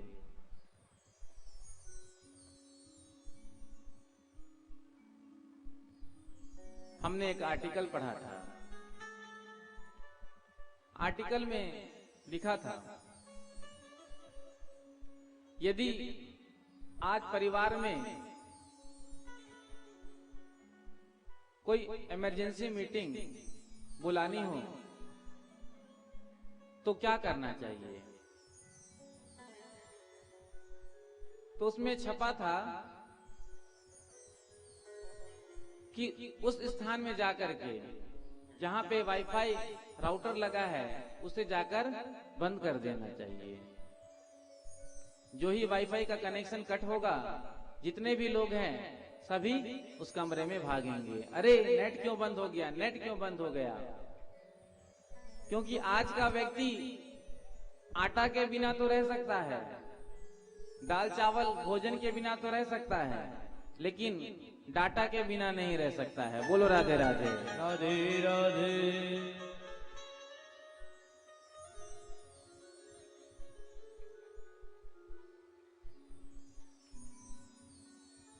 तो संवाद होना चाहिए। पति पत्नी पास में ही बैठे हैं लेकिन कोई वार्तालाप नहीं। पति अपने मोबाइल में व्यस्त है, पत्नी अपने में। और आजकल तो लोग पासवर्ड भी ऐसा डालते हैं, किसी का फोन आप खोल ही नहीं सकते, ओपन ही नहीं कर सकते। सभी के मोबाइल में पासवर्ड लगा है।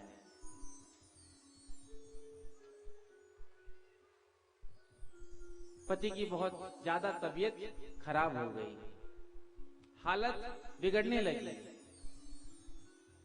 अब पत्नी ने कहा कि जल्दी से अपना फोन दिखाइए, अभी डॉक्टर को फोन करते हैं।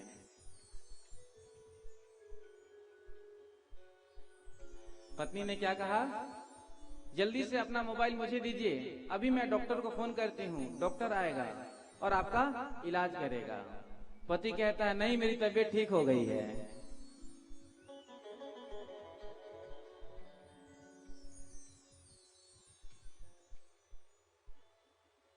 गृहस्थ आश्रम में सबको 2 कार्य करने चाहिए।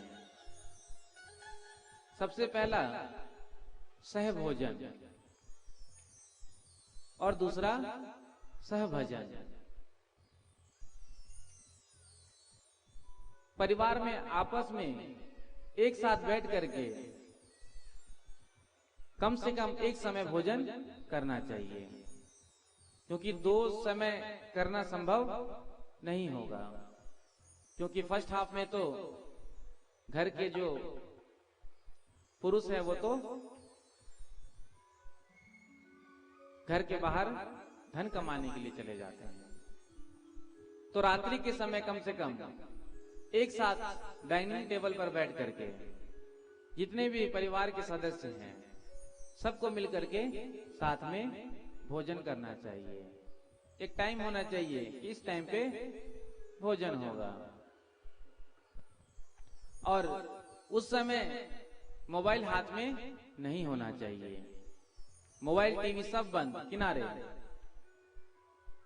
केवल आपस में वार्तालाप करते हुए हंसते हुए भोजन करें।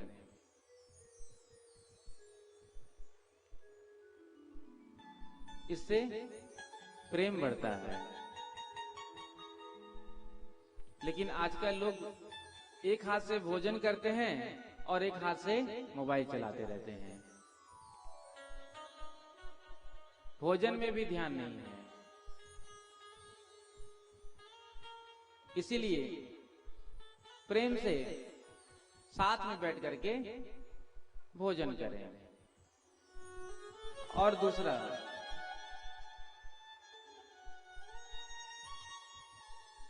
साथ में मिलकर के भगवान का भजन करें।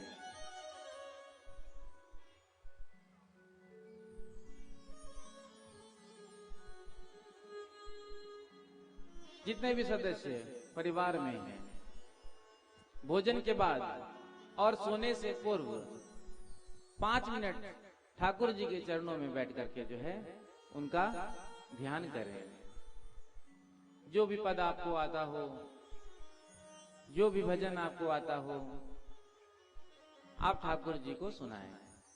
या रामायण का पाठ हो, सुंदरकांड का पाठ, गीता के श्लोकों का पाठ, भागवत का पाठ।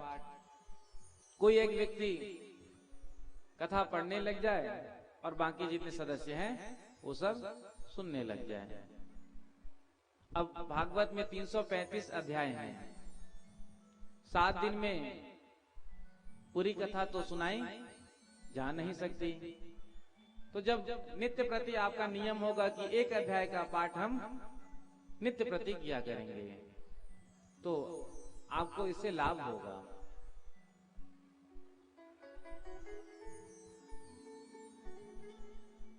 एक बड़ा ही सुंदर भाव है। इसी भाव को ठाकुर जी के सामने बैठ करके हमें गाना चाहिए। हो मेरा छोटा सा परिवार,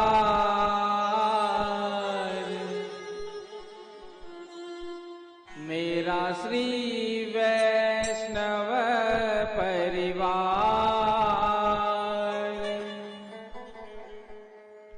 हरि आ जाओ एक बार। कासा परिवार, मेरा श्री वैष्णव परिवार,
लाखों को दर्श दिखाया है, लाखों को दर्श दिखाया है, प्रभु मुझको क्यों तरसाया है, प्रभु मुझको क्यों दरबाया है, लाखों को दर्श दिखाया है, लाखों को दर्श दिखाया है, प्रभु मुझको क्यों तड़पाया है, प्रभु मुझको क्यों दरसाया है, नित बहती है सुवन धार, नित बहती असुवन धार, नित बहती है सुवन धार,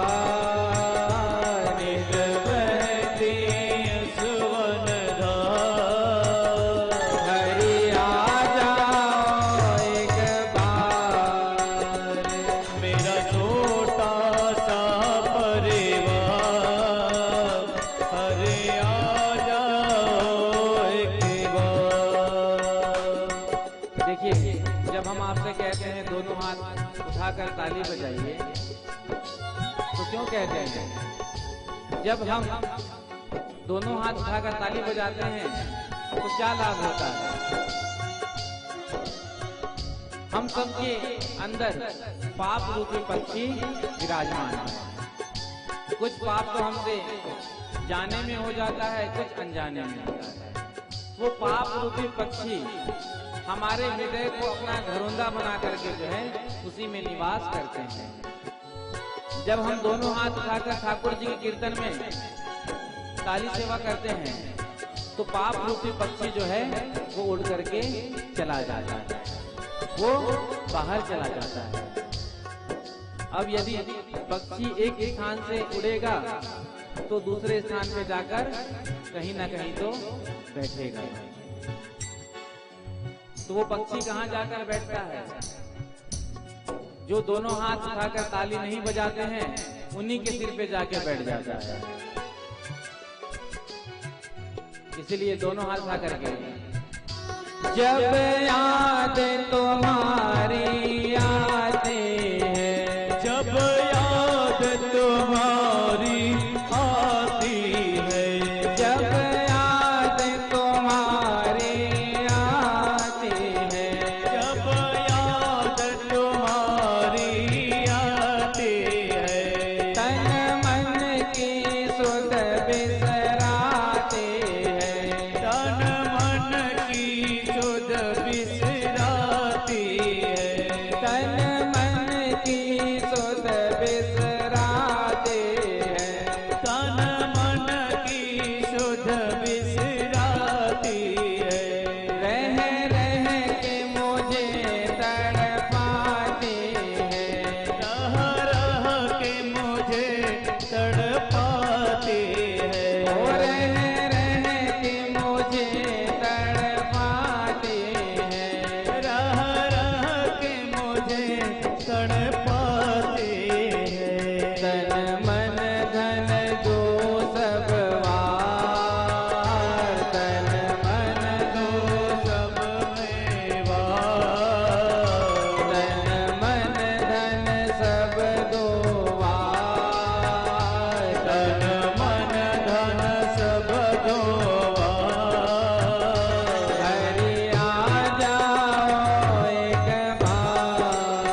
सोने से पूर्व कुछ क्षणों के लिए ठाकुर जी के चरणों में बैठ करके इस भाव को गाना चाहिए।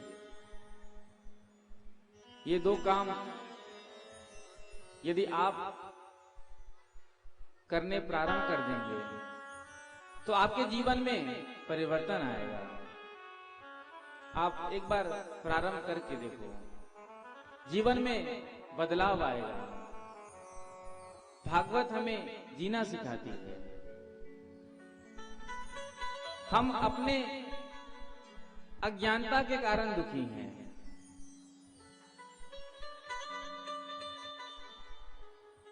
तो भागवत के सूत्र हमें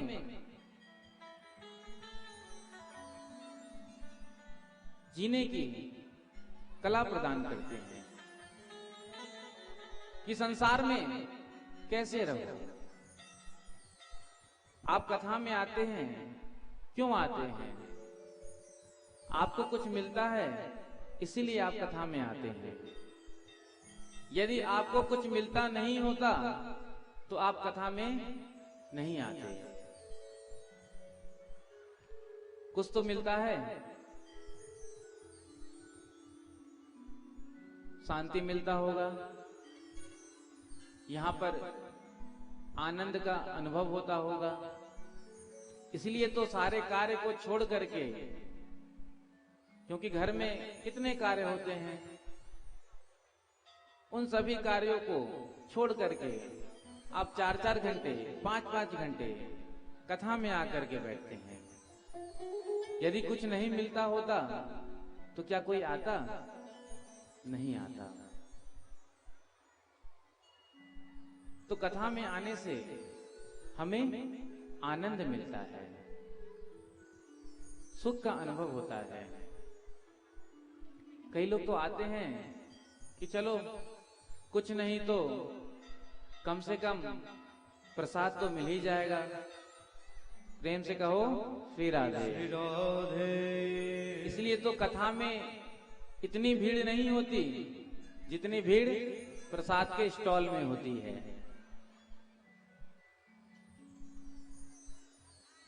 कथा में इतनी भीड़ नहीं होती जितनी प्रसाद के स्टॉल में होती है।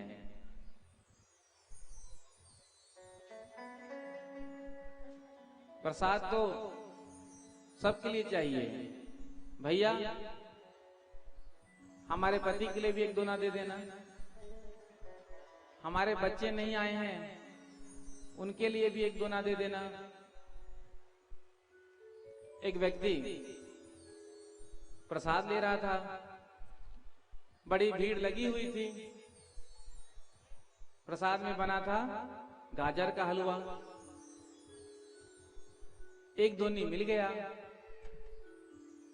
सोचा कि क्यों ना दूसरी दोनी भी ले लूं। गाजर का हलवा रोज रोज थोड़ी मिलता है। अब यदि हाथ में जो वॉलंटियर है, जो प्रसाद बांट रहे हैं, वो देख लेंगे कि इसके हाथ में तो पहले से ही दोनी है, तो उसे मना कर देंगे, तुम्हारे हाथ में तो प्रसाद है ही। तो उसने प्रसाद को उल्टे हाथ में रख के अपने पीछे कर लिया और लाइन में पुनः लग गया। तभी पीछे से गैया मैया आई और जो गाजर का हलवा था सब पाकर चली गई। अब इधर जो प्रसाद बट रहा था वो भी खत्म हो गया। बोलो राधे राधे। राधे राधे। तो कई लोग तो केवल प्रसाद लेने ही आते हैं, कोई बात नहीं। कई लोग तो सोने आते हैं, घर में नींद नहीं आती।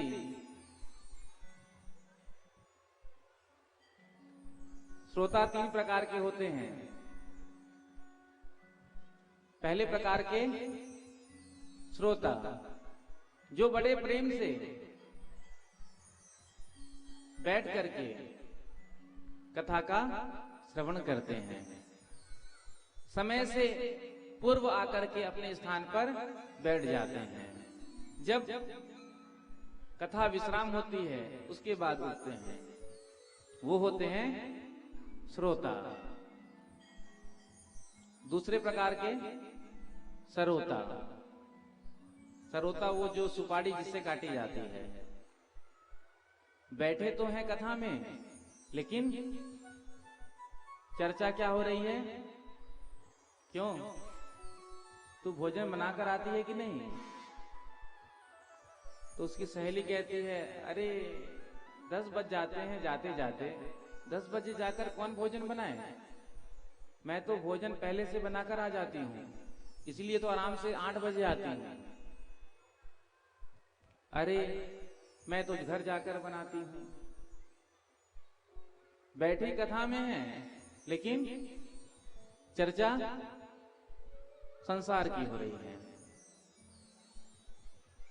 अभी तक महाराज जी ने कोई भजन गाया ही नहीं, अभी तक कोई चुटकुला सुनाया ही नहीं। बगल वाले को कोहनी मार के क्यों? अब देखना महाराज जी एक चुटकुला सुनाएंगे। तो जो कथा में बैठ करके इधर उधर की बातें करें, उसे श्रोता कहते हैं। कई लोग बैठे होते हैं कथा में, लेकिन कथा सुनने से मतलब नहीं होता है, केवल इधर उधर ही ताक झांक करते रहते हैं। व्यासपीठ इसलिए ऊंचाई पर बनाया जाता है ताकि यहां से दिख सके कौन कथा सुन रहा है, कौन गप्पे मार रहा है और कौन खराटे बजा रहा है।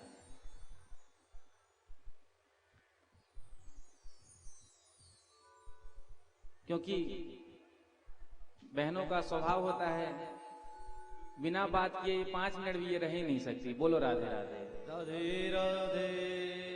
चाहे कितनी भी मीठी कथा क्यों ना हो रही हो, कितनी भी सुंदर कथा क्यों ना हो, जहां 2-4 माताएं एक साथ इकट्ठा हुई हैं, तो वार्तालाप होना निश्चित है। और तो और बैठ करके क्या चर्चा करते हैं? लाइव कथा है, नाम नहीं लेंगे स्थान का। हमारी कथा हुई थी 2015 दिसंबर में। तो कथा सुनने के लिए सभी आते भक्तगण। कथा विश्राम हो गया।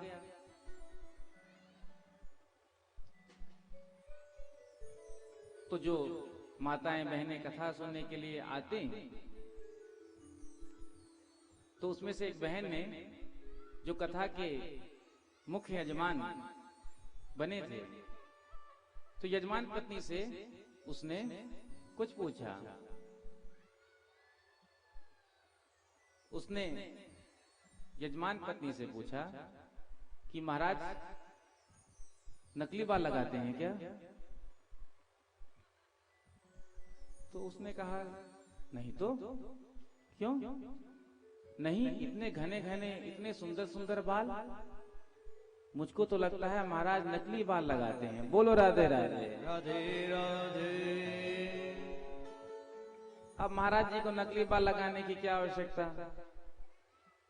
सत्य घटना है।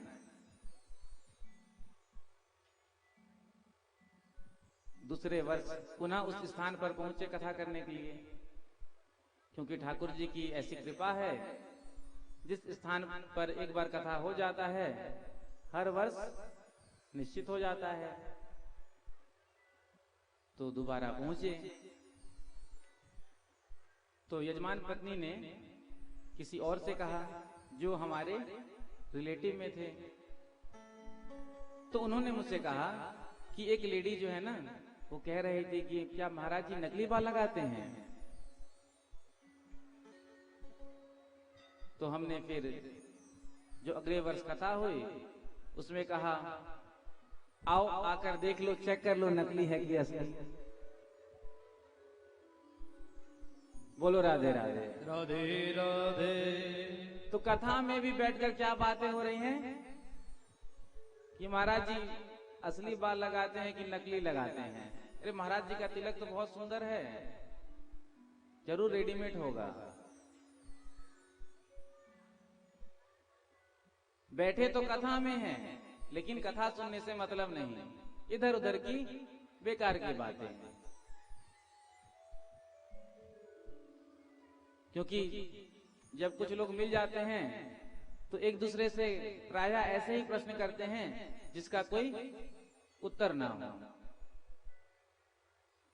एक व्यक्ति ने दूसरे व्यक्ति से कहा कि देखो, हम तुमसे एक प्रश्न करेंगे, तुम हाँ या ना में ही उत्तर देना,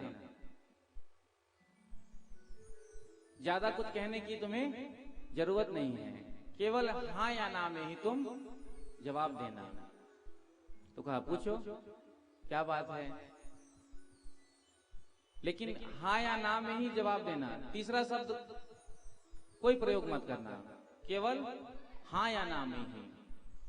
तो कहा, प्रश्न तो पूछो। तो उसने प्रश्न पूछा, क्यों, मंदिर से चप्पल अभी भी चुरा रहे हो कि छोड़ दिया? मंदिर से चप्पल अभी चुराना चालू है कि छोड़ दिया? अब कहे हाँ, तो इसका मतलब कह दे हाँ तो चालू है चप्पल चुराना, अब कह दे ना तो फिर पहले तो कथा में भी बैठ करके इधर उधर की बातें करते हैं। और तीसरे प्रकार के सोता, उनकी महिमा में आपसे क्या कहूं, घर में नींद नहीं आती,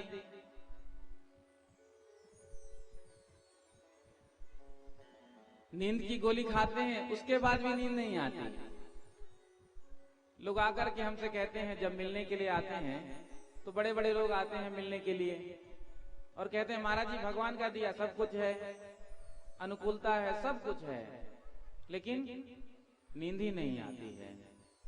नींद की गोली खाते हैं फिर भी नींद नहीं आती।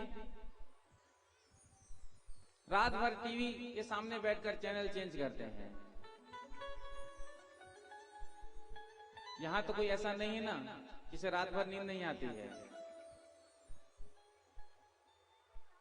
यदि नींद नहीं आती होगी तो कोई बात नहीं, ये जो कथा अभी चल रही है दिशा डिजिटल पर लाइव, इसका विशेष प्रसारण 13 दिसंबर से 19 दिसंबर तक दिशा चैनल पर रात्रि 12 बजे से किया जाएगा।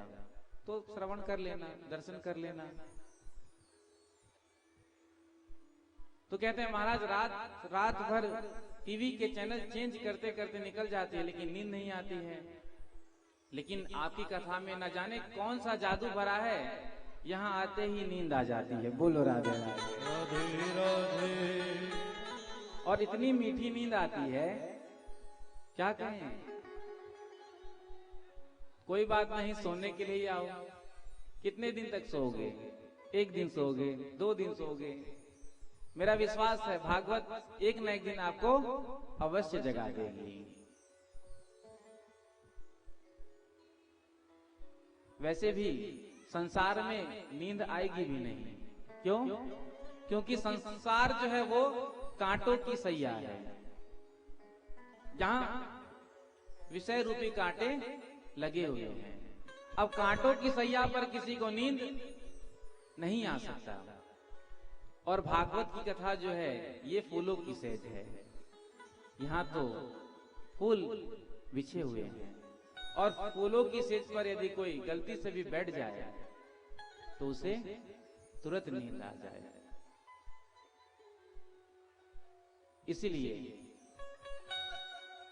चाहे सोने के लिए आओ, लेकिन कथा में जरूर आओ, क्योंकि भागवत एक न एक दिन आपको जगा देगी। अभी तो जगाया तुझे फिर सो गया,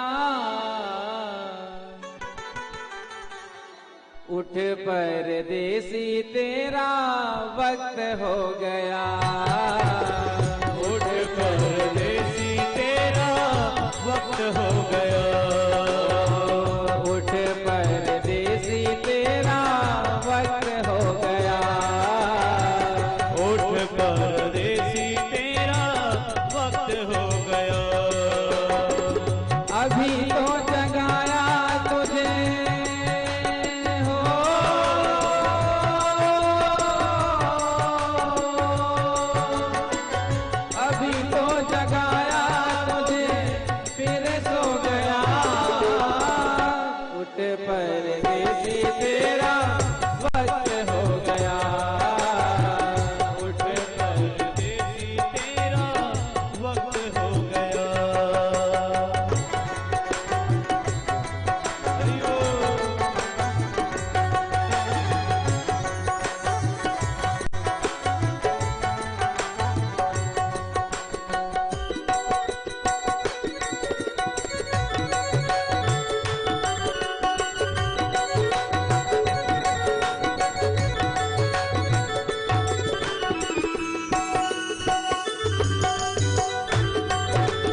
अनमोल जीवन तेरा व्यर्थ हो गया, अनमोल जीवन तेरा व्यर्थ हो गया।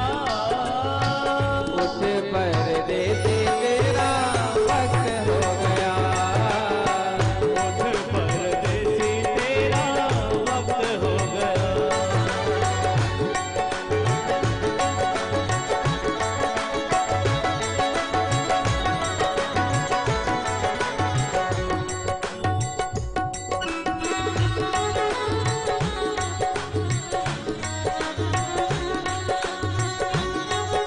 बांके बिहारी लाल की, वृंदावन बिहारी लाल की, भागवत भगवान की।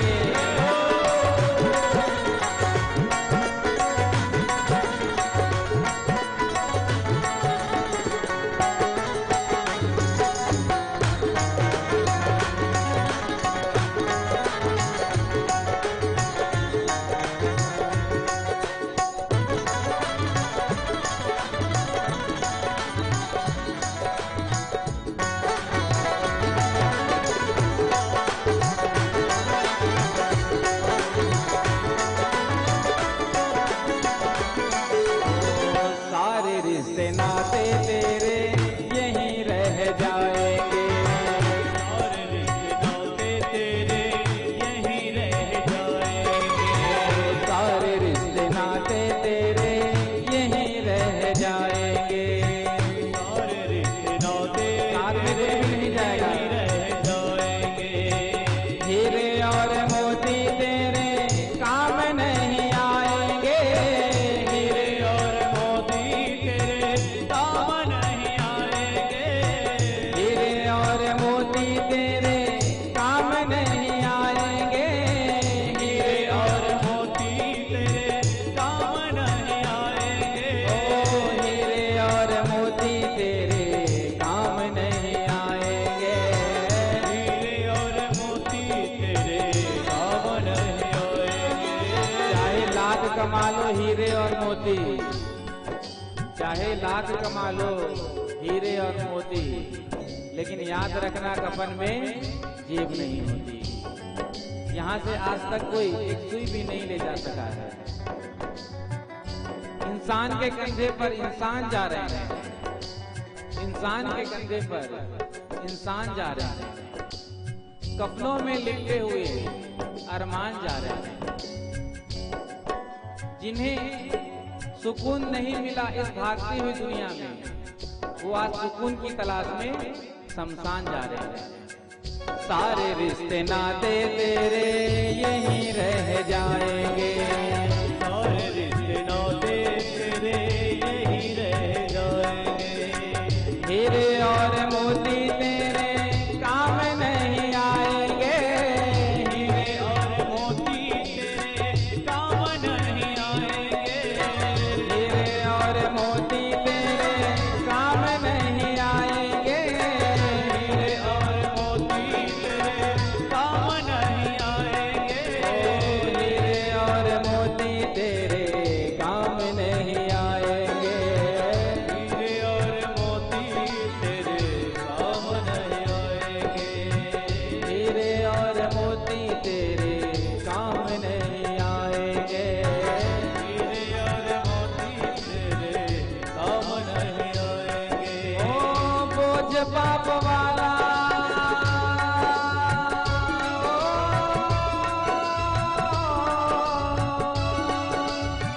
बोझ पाप वाला बार बार हो गया, बोझ पाप उठ परदेसी तेरा वक्त हो गया, उठ परदेसी तेरा वक्त हो गया। ओ अभी तो जगाया तुझे, ओ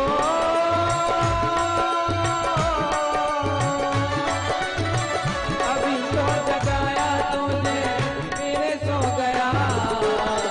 उठ परदेसी तेरा वक्त हो गया,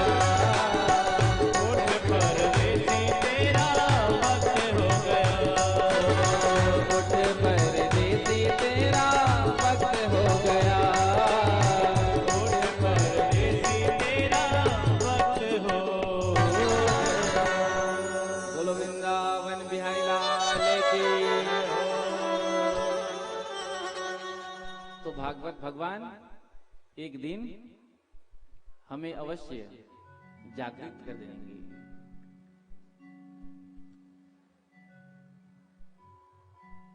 तो भगवान के दिनचर्या के बारे में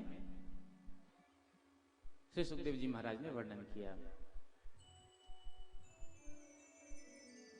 एक बार भगवान की सुधर्मा समाज में जरासंध के राज्य में जो कैदी राजा थे, उनके यहां से एक दूत आए।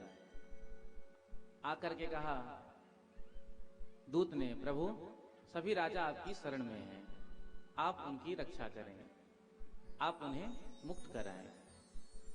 इधर राजसु यज्ञ का निमंत्रण लेकर के नारद जी महाराज वहां पर आए। एक साथ दो समस्या। उद्धव जी ने परामर्श दिया कि हमें सबसे पहले यहां से चलकर पांडवों के यहां जाना चाहिए, इंद्रप्रस्थ, और वहां से जरासंध को मारने के लिए कोई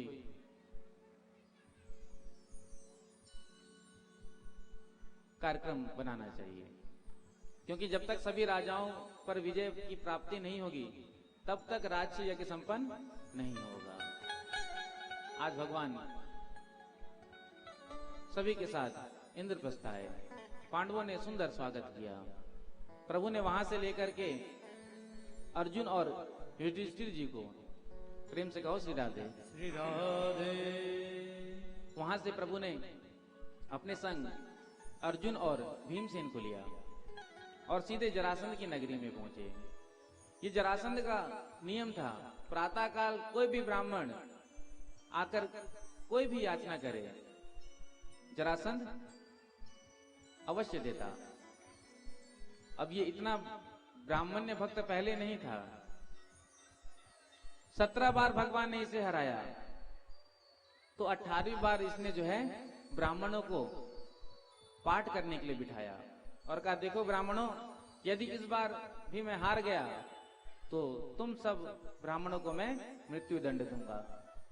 इसलिए 18वीं बार मेरे प्रभु युद्ध छोड़ करके भागे थे। तो आज आकर के निवेदन किया, युद्धम नो देहि राजेंद्र द्वंद्वसो यदि मन्यसो युद्धार्थिनो वयं प्राप्ता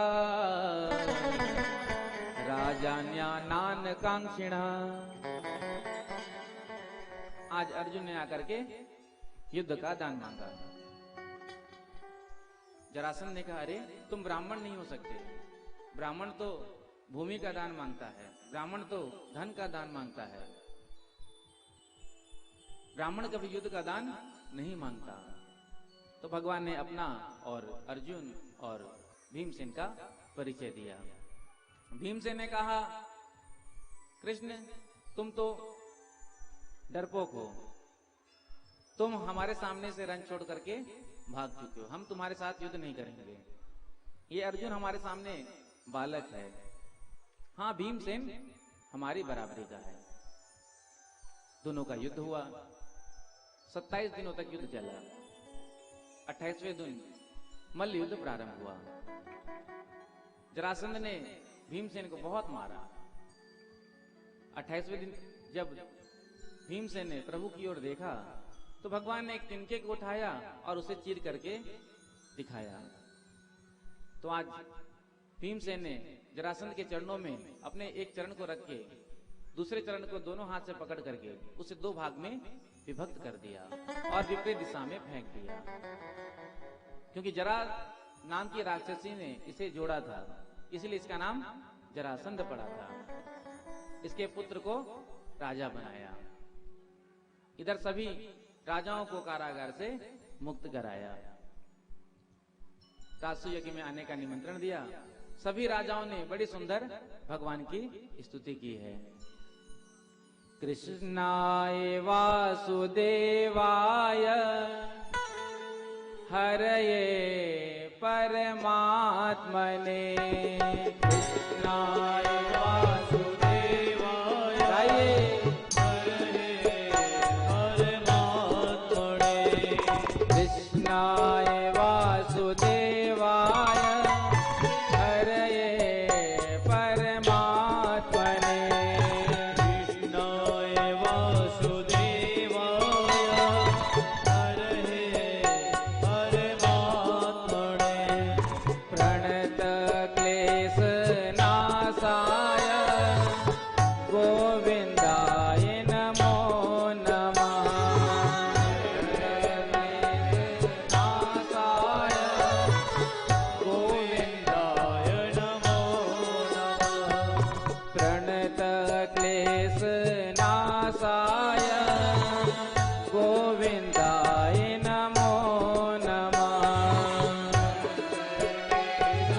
नाशाय गोविन्दाय नमो नमः गोविन्दाय नमो नमः गोविन्दाय नमो नमः गोविन्दाय नमो नमः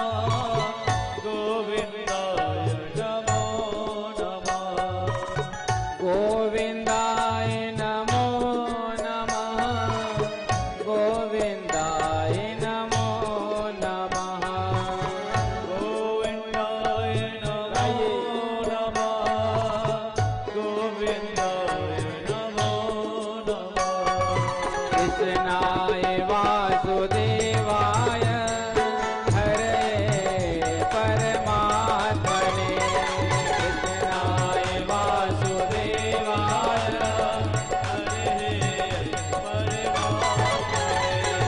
कृष्णाय वासुदेवाय हरये परमात्मने गाइए दोनों हाथों का तालियां करते हुए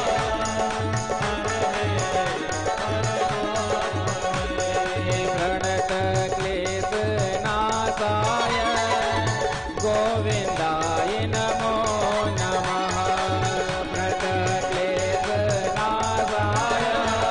गोविन्दाय नमो नमः प्रणत क्लेशनाशाय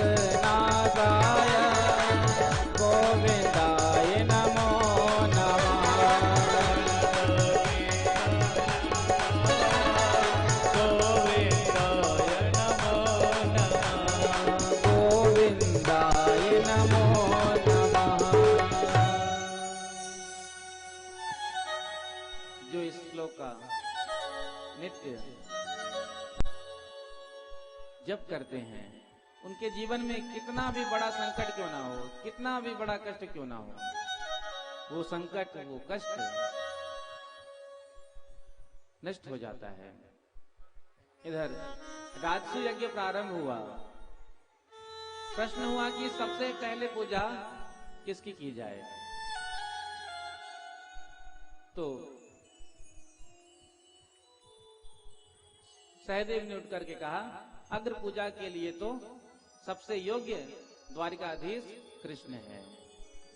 जो शिशुपाल ने कृष्ण का नाम सुना, क्योंकि शिशुपाल भी वहां बैठे थे,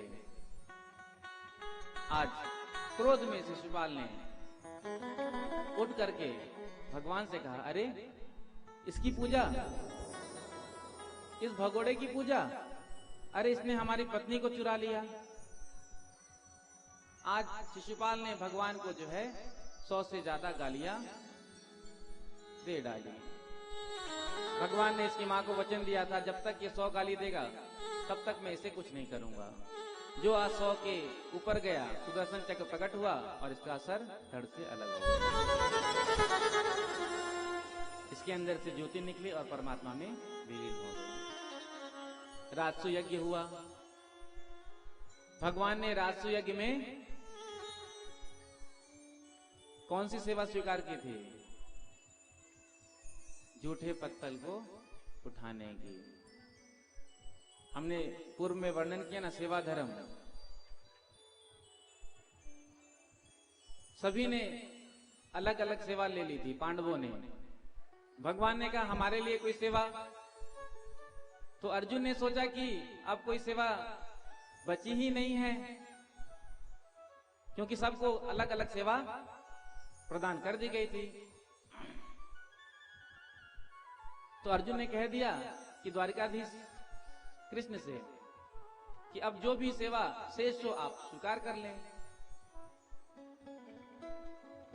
तो सेवा अवशेष थी पत्तल उठाने की। तो राजसूय यज्ञ में भगवान ने पत्तल उठाया और इससे बड़ा पुण्य होता है। एक व्यक्ति जाकर के वृंदावन में 1 लाख रुपए खर्च करके भंडारा करे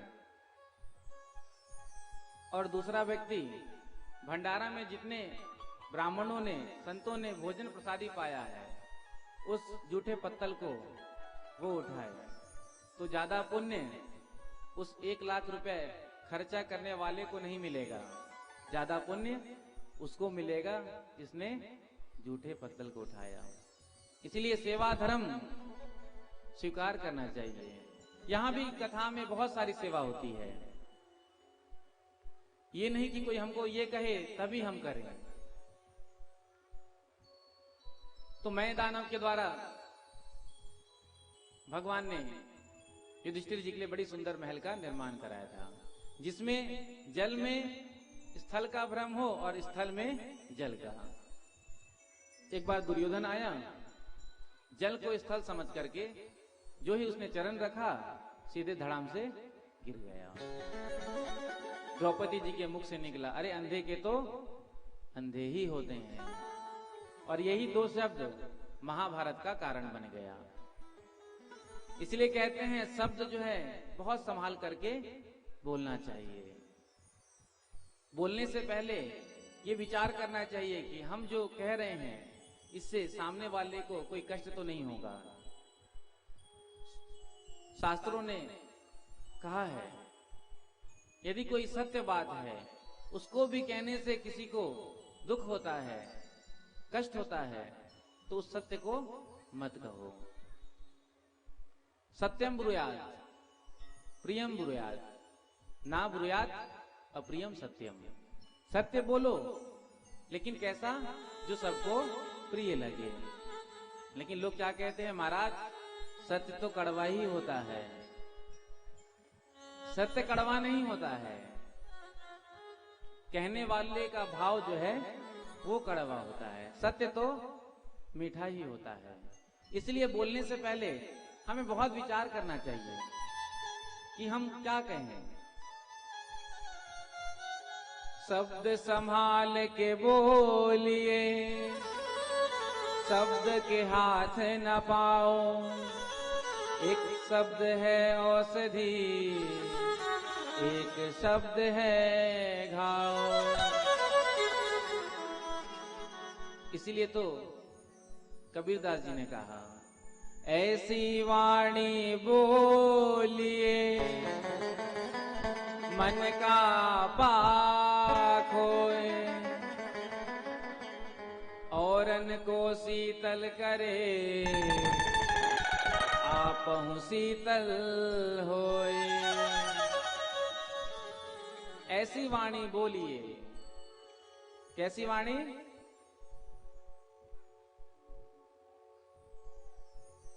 कैसी वाणी? जो सबको प्रिय लगने वाली हो, सबको सुंदर लगने वाली हो। लेकिन लोग कहते हैं महाराज आजकल का सिद्धांत बदल गया है। कबीरदास जी महाराज ने, गोस्वामी जी ने, सूरदास जी ने कितने सुंदर सुंदर पदों की रचना की। आजकल के लोग क्या करते हैं, उसका विपरीत अर्थ निकालते हैं। महाराज वो तो पहले कबीरदास जी महाराज लिखकर चले गए। आज का सिद्धांत ये नहीं है। आज का सिद्धांत तो है ऐसी वाणी बोलिए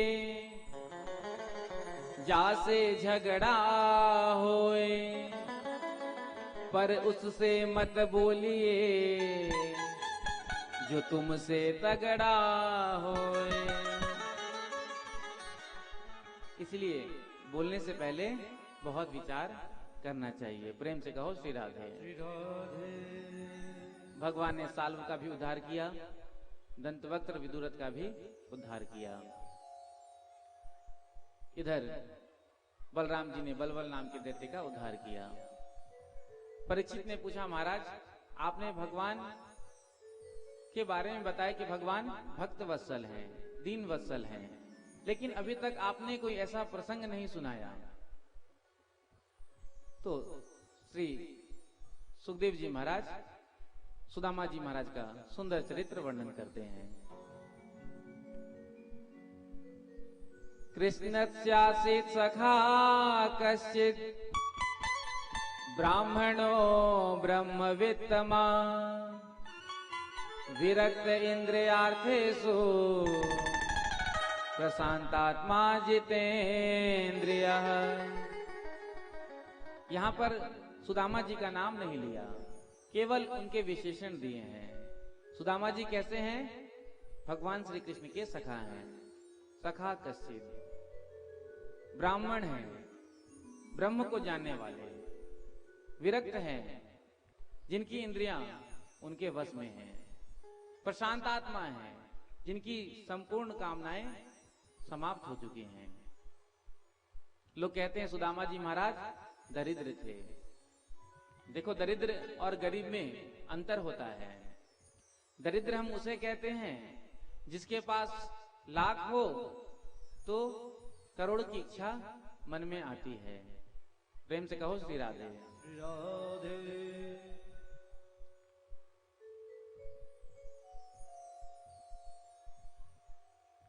असंतुष्ट व्यक्ति दरिद्र है, और ये जीव जो है हमेशा असंतुष्ट रहता है, क्योंकि मनुष्य की खोपड़ी कभी भरने वाली नहीं है। जितना भी इसे मिल जाए, संसार का सब कुछ इसे मिल जाए, फिर भी ये कभी इसकी कामना शांत होने वाली नहीं है। तो असंतुष्ट व्यक्ति दरिद्र होता है। सुदामा जी महाराज गरीब थे, एक टाइम का भोजन भी नहीं मिल पाता था, टूटी फूटी झोपड़ी में रहते थे। एक दिन एक संत भिक्षा मांगने के लिए आए। भिक्षाम देहि, भिक्षाम देहि। जब सुदामा जी महाराज के घर के बाहर संत ने आवाज लगाई तो सुदामा जी की पत्नी सुशीला ने कहा, महाराज हमारे यहाँ तो सूतक लगा है और सूतक में भिक्षा नहीं दी जाती। तो संत ने पूछा, किसका जन्म हुआ है, कन्या का या पुत्र का? तो सुशीला जी ने कहा, हमारे यहाँ दरिद्रा का जन्म हुआ है। संत ने कहा, अरे जिसके मित्र द्वारिका के राजा श्री कृष्ण, उसके यहाँ दरिद्रा का जन्म हुआ? आज तक सुदामा जी महाराज ने अपनी पत्नी सुशीला से ये नहीं कहा था कि द्वारिका के राजा श्री कृष्ण हमारे बचपन के मित्र हैं। और यदि मंत्री जी के साथ बगल में भी गलती से भी फोटो खिंच जाए तो हम क्या बोलते हुए प्रचार करते हैं, अरे मंत्री जी से तो हमारा घनिष्ठता है।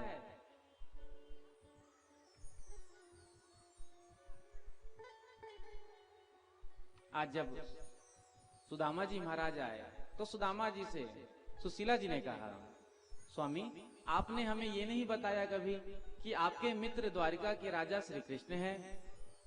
तो सुदामा जी ने कहा, देवी यदि मैं ऐसा कहता तो हो सकता है तुम्हें विश्वास ना हो। कहां एक गरीब ब्राह्मण और कहां द्वारिका का राजा। कोई गरीब व्यक्ति प्रधानमंत्री को अपना मित्र कहे तो कोई विश्वास करेगा? यदि तुम्हारा मित्र प्रधानमंत्री होता तो तुम इसी हालत में होते।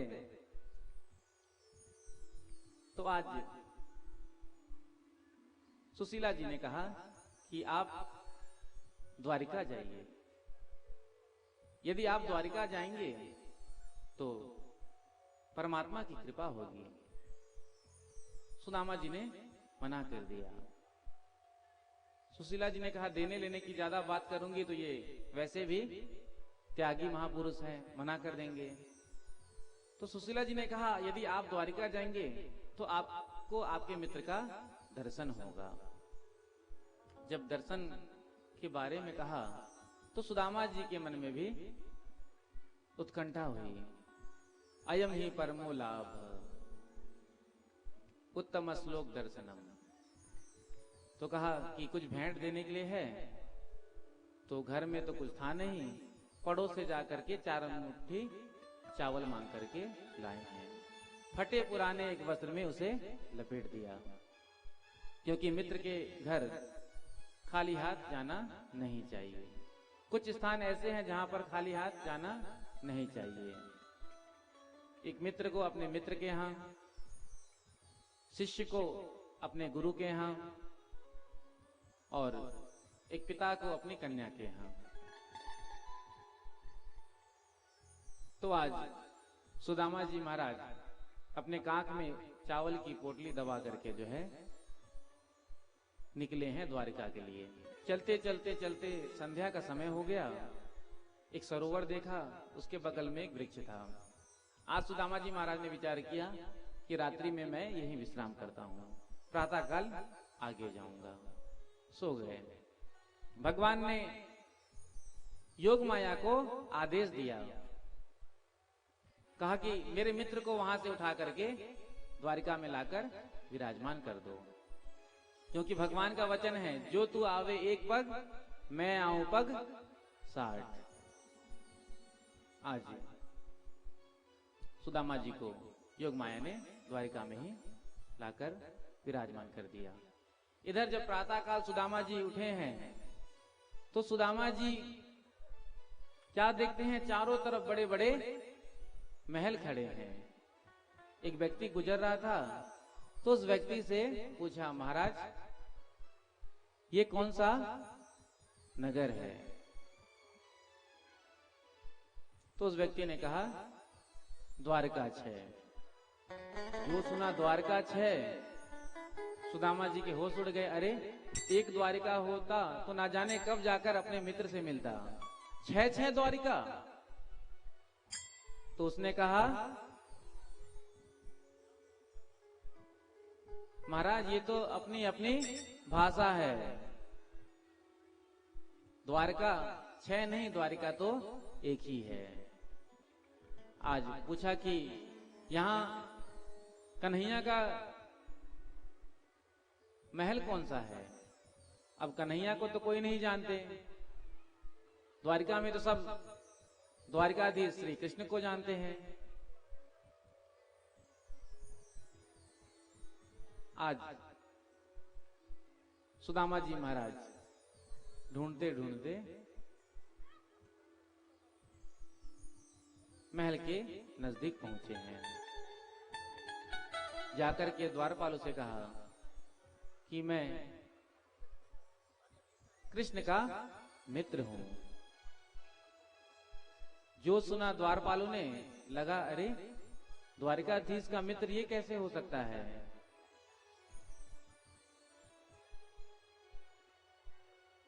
सुदामा जी ने कहा कि जाकर के अब अपने राजा से कहो। द्वारपालों ने परिचय पूछा, महाराज आप कौन हैं, कहां से आए हैं, बताइए। तो सुदामा जी अपना परिचय देते हैं। शीस पगाना जगातन पे प्रभु जाने को आए, बसे के ही ग्रामा।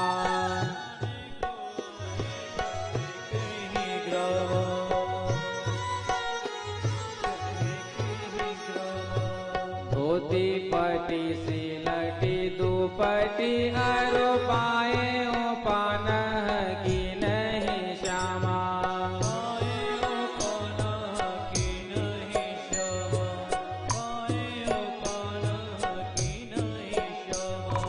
द्वार खड़ो द्विज दुर्बल एक रयो जकी सो वसुधा विरामा।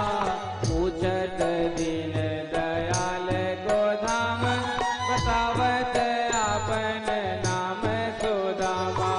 पूछत दीन दयाल को धाम, बतावत आपनो नाम सुदामा। पूछत दीन दयाल को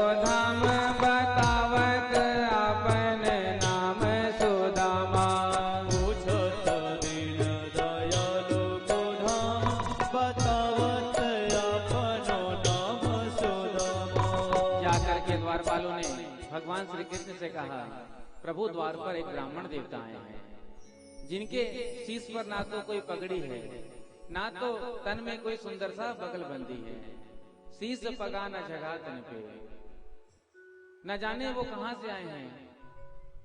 आज वो अपने आप को आपका मित्र बता रहे हैं। उन्होंने अपना नाम सुदामा बताया।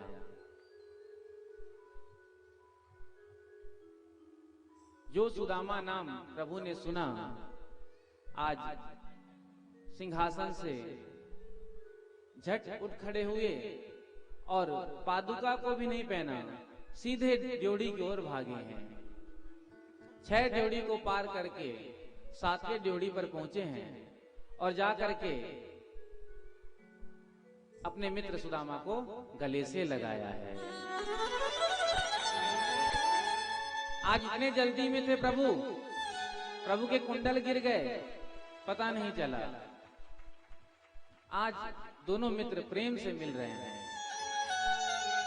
अब सुदामा जी सोचते हैं, यदि मैं जोर से गले लगाऊंगा तो मेरे कृष्ण को कष्ट होगा, क्योंकि मेरे शरीर में तो केवल हड्डी ही हड्डी है, इसलिए धीरे से पकड़ते हैं। अब इधर प्रभु विचार करते हैं, यदि मैं जोर से लगाऊंगा तो मेरे मित्र को कष्ट होगा। आज ला करके अपने सिंहासन पर बिठाया। जो रुक्मणी आदि रानियों ने देखा, आज सब आश्चर्यचकित है। आज ऐसा कौन आ गया जो हमारे स्वामी इतना प्रेम से भाव से सेवा कर रहे हैं। सभी रानियां आकर के जो है खड़ी हो गई। इधर सुदामा जी ने कहा, मित्र हमको आए हुए बहुत देर हो गई है, हम स्नान करना चाहते हैं। सुदामा जी ने स्नान किया, उसके बाद सिंहासन पर आकर बैठे। भगवान ने अपनी रुक्मणी आदि रानियों को कहा कि जाओ जाकर के जल की झारी ले आओ। आज हम अपने मित्र का चरण पखारेंगे, क्योंकि मित्र पीछे है। आज सबसे पहले ये ब्राह्मण देवता हैं। तो आज सभी रानियां गई हैं और जाकर के जल भर कर लाई हैं। अब इतने कलश जल वहां आ गए। 16,108 रानियां थी। तो सुदामा जी ने विचार किया, यदि इतने जल से यदि चरणों का प्रक्षालन होगा, अघन का महीना है, तो हमारी तो गोविंदाय नमो नमः पक्की है। तो उद्धव जी ने एक उपाय दिया कि एक एक चम्मच जल एक एक कलश से लिया जाए। आज भगवान ने उस जल से भरे कलश को उठाया और जैसे ही प्रभु ने सुदामा जी के चरणों को धोने के लिए उनके चरणों को छुआ और हाथ से उठाया, तो क्या देखते हैं, आज सुदामा जी के चरणों में जगह जगह कांटे लगे हुए हैं, रक्त की धार बह रही है, फफोले पड़े हैं। जो प्रभु ने देखा, आज प्रभु की आंखों से अश्रुधारा बहने लगी। ऐसे विहाल विवाह इनको, पग कंटक जाल लगे पोनि जोए। हाय महादुख पायो सखा तुम, आए ते न किते दिन खोए। देखे सुदामा की दीन दशा, करुणा करके करुणा निधि रोए। पानी परात को हाथ छुओ नहीं, नैनन के जल सो पग धोए। पानी परात को हाथ छुओ नहीं, नैनन के जल सो पग धोए। आज उस जल को तो स्पर्श भी नहीं किया, प्रभु ने अपने अश्रुधारा से ही सुदामा जी के पाद का प्रक्षालन किया।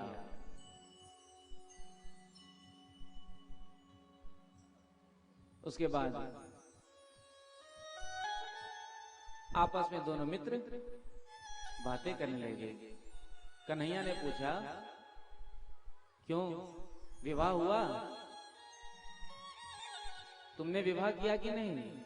क्योंकि बचपन में तो हमेशा तुम वैराग की बातें करते थे, कहीं बाबा जी तो नहीं बन गए?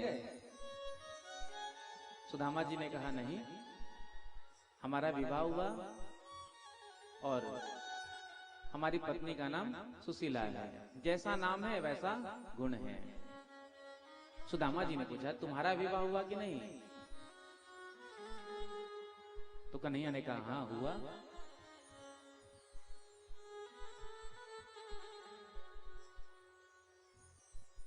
तो सुदामा जी ने पूछा, तुम्हारे कितने विवाह हुए? क्योंकि राजा महाराजाओं की तो अनेक रानियां होती हैं। कन्हैया ने कहा सुदामा जी से, तुमने हमें अपने विवाह में नहीं बुलाया?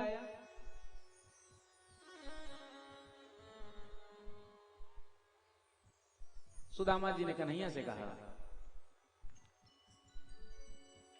आपके कितने विवाह हुए? तो प्रभु ने कहा, मात्र 16,108। सुदामा जी ने कहा, मात्र 16,108? अरे हमने एक विवाह किया, हमने आपको नहीं बुलाया।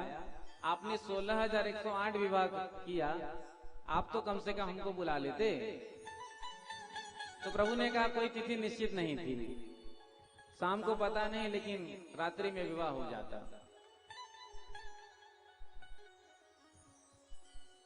प्रभु ने कहा, सभी रानियों से आकर के आशीर्वाद ले लो। आज रुक्मिणी जी ने आकर के प्रणाम किया। सुदामा जी महाराज ने आशीर्वाद दिया, अखंडे सौभाग्यवती भव, पति प्रिया भव, पुत्रवती भव। जामवती जी आई, सत्यभामा आई। सुदामा जी ने कहा, अरे मित्र, अभी और कितनी बची हैं? तो कन्हैया ने कहा, अभी तो मात्र 100 ही निकली हैं, आप आशीर्वाद देते जाओ। तो फिर पुनः रानी आती है और सुदामा जी के चरणों में प्रणाम करती है। सुदामा जी आशीर्वाद देते हैं, अखंड सौभाग्यवती भव, पति प्रिया भव, पुत्रवती भव। 16 रानी निकली हैं। सुदामा जी ने कहा, अब कितनी बची हैं? तो कन्हैया ने कहा, आप आशीर्वाद देते जाओ, अभी तो बहुत है।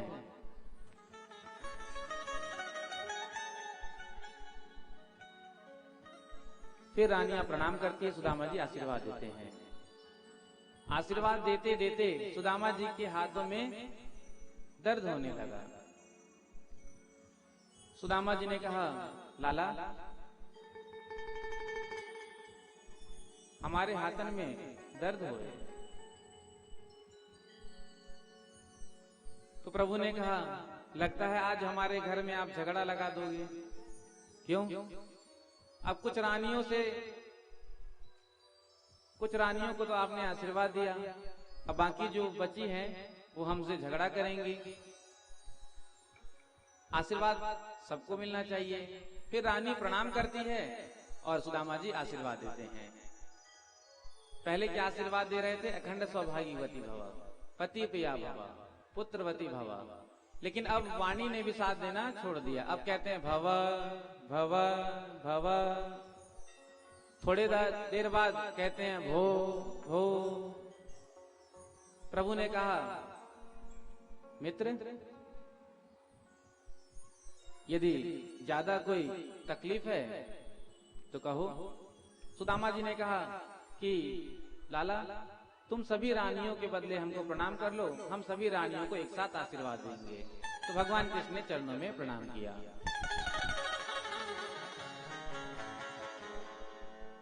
सुंदर भोजन कराया और अपने पलंग पर सुदामा जी महाराज को विश्राम कराया। आज दोनों मित्र आपस में बचपन की चर्चा कर रहे हैं। रुक्मणी जी पंखा झल रही है।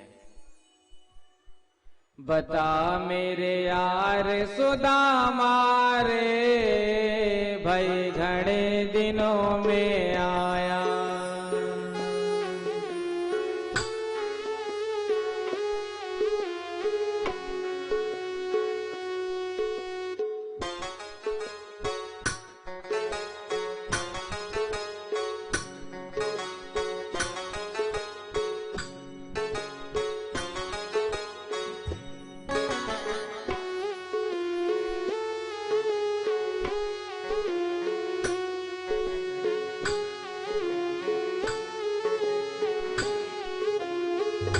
बता मेरे यार सुदामा रे, भाई घणे दिनों में आया।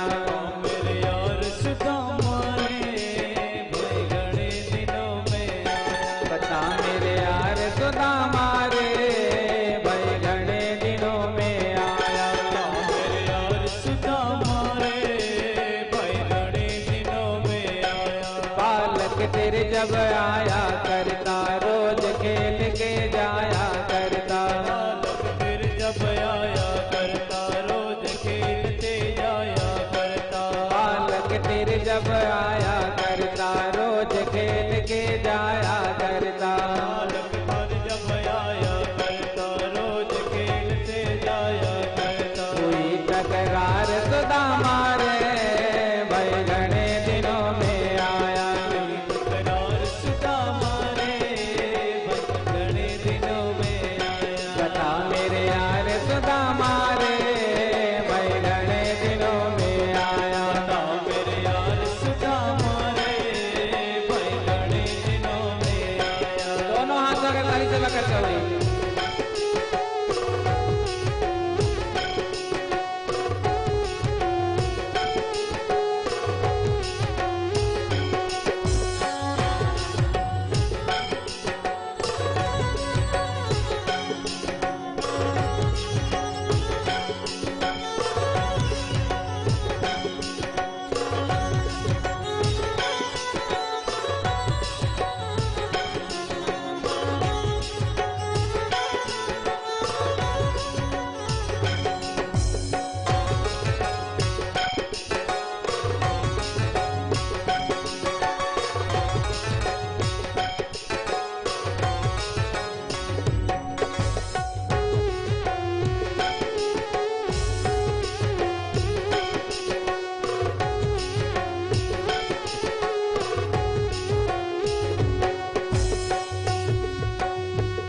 बता मेरे यार सुदामा रे, भाई घणे दिनों में आया। बता मेरे यार सुदामा रे, भाई घणे दिनों में आया। बता मेरे यार सुदामा रे, भाई घणे दिनों में आया। मेरे यार सुदामा रे, भाई घणे दिनों में आया। सब बच्चों का हाल सुना दे, मिसरानी की बात बता दे। सब बच्चों का हाल सुना दे, मिसरानी का हाल बता दे। सब बच्चों का हाल सुना दे, मिसरानी की बात बता दे। सब बच्चों का हाल सुना दे, मिसरानी की बात बता दे। हो गया हार सुदामा रे, भाई घणे दिनों में आया। क्यों गया हार सुदामा रे, भाई घणे दिनों में आया। बता मेरे यार सुदामा रे, भाई घणे दिनों में आया। मेरे यार सुदामा रे,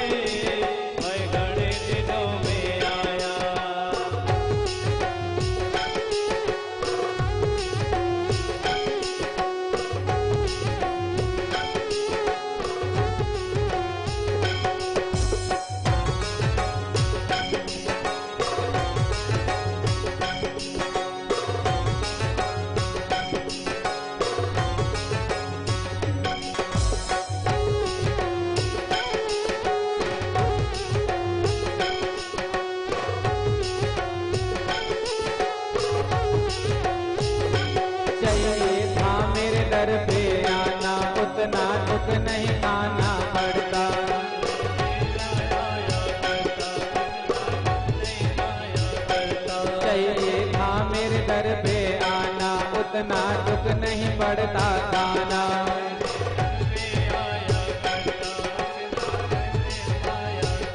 भूलना प्यार सुदामा रे भय घने दिनों में आया। प्यार सुदामा रे भय घने दिनों में आया। बता मेरे यार सुदामा रे भय घने दिनों में आया। प्यार सुदामा रे भय घने दिनों में आया। बता मेरे यार सुदामा रे भय घने दिनों में आया। मेरे यार सुदामा रे भय घने दिनों में आया।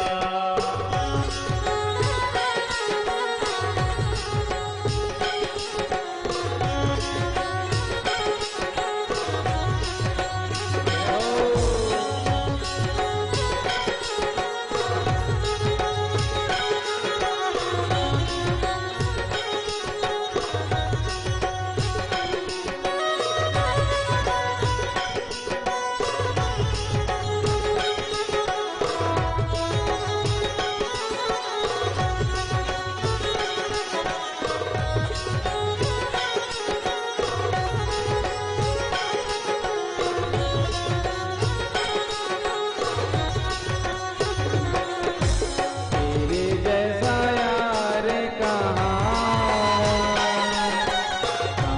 ऐसा यार आना। तेरे जैसा यार कहाँ यारा तेरी याराना। याद करेगी दुनिया तेरा मेरा अफसाना। याद करेगी दुनिया तेरा मेरा अफसाना। तेरे जैसा यार कहाँ ऐसा यार आना। तेरे जैसा यार कहाँ यारा तेरी याराना। हो याद करेंगे दुनिया तेरा मेरा अफसाना। याद करेगी दुनिया तेरा मेरा अफसाना। बोलो वृंदावन बिहारी लाल के, श्री सुदामा जी महाराज के। आज आपस में दोनों मित्र जो है गुरुकुल की बात को याद कर रहे हैं। इधर सुदामा जी ने कहा, मित्र अब हम चलते हैं। भाभी ने जो संदेश भेजा था वो सुना दिया। कहा अब हम चलते हैं, सुशीला हमारी राह देख रही होगी। आज प्रभु कृष्ण से विदा लेकर सुदामा जी वापस आए हैं और रास्ते में भगवान की कृपा का अनुभव कर रहे हैं। किस प्रकार से मेरे मित्र ने मुझे अपने हृदय से लगा लिया, मैं कितना भाग्यशाली हूं। इधर जब आए तो क्या देखते हैं, जहां पर अपनी कुटिया थी, टूटी फूटी झोपड़ी थी, वहां तो बड़े बड़े बिल्डिंग खड़े हैं। सुदामा जी ने सोचा झोपड़ी गई तो गई, हमारी सुशीला कहां चली गई, कहां कहां ढूंढेंगे हम। क्योंकि सुदामा जी जो चावल लेकर के गए थे 4 मुट्ठी, भगवान श्री कृष्ण ने 2 मुट्ठी चावल को पाया था और 2 लोक का राज्य सुदामा जी को प्रदान किया था।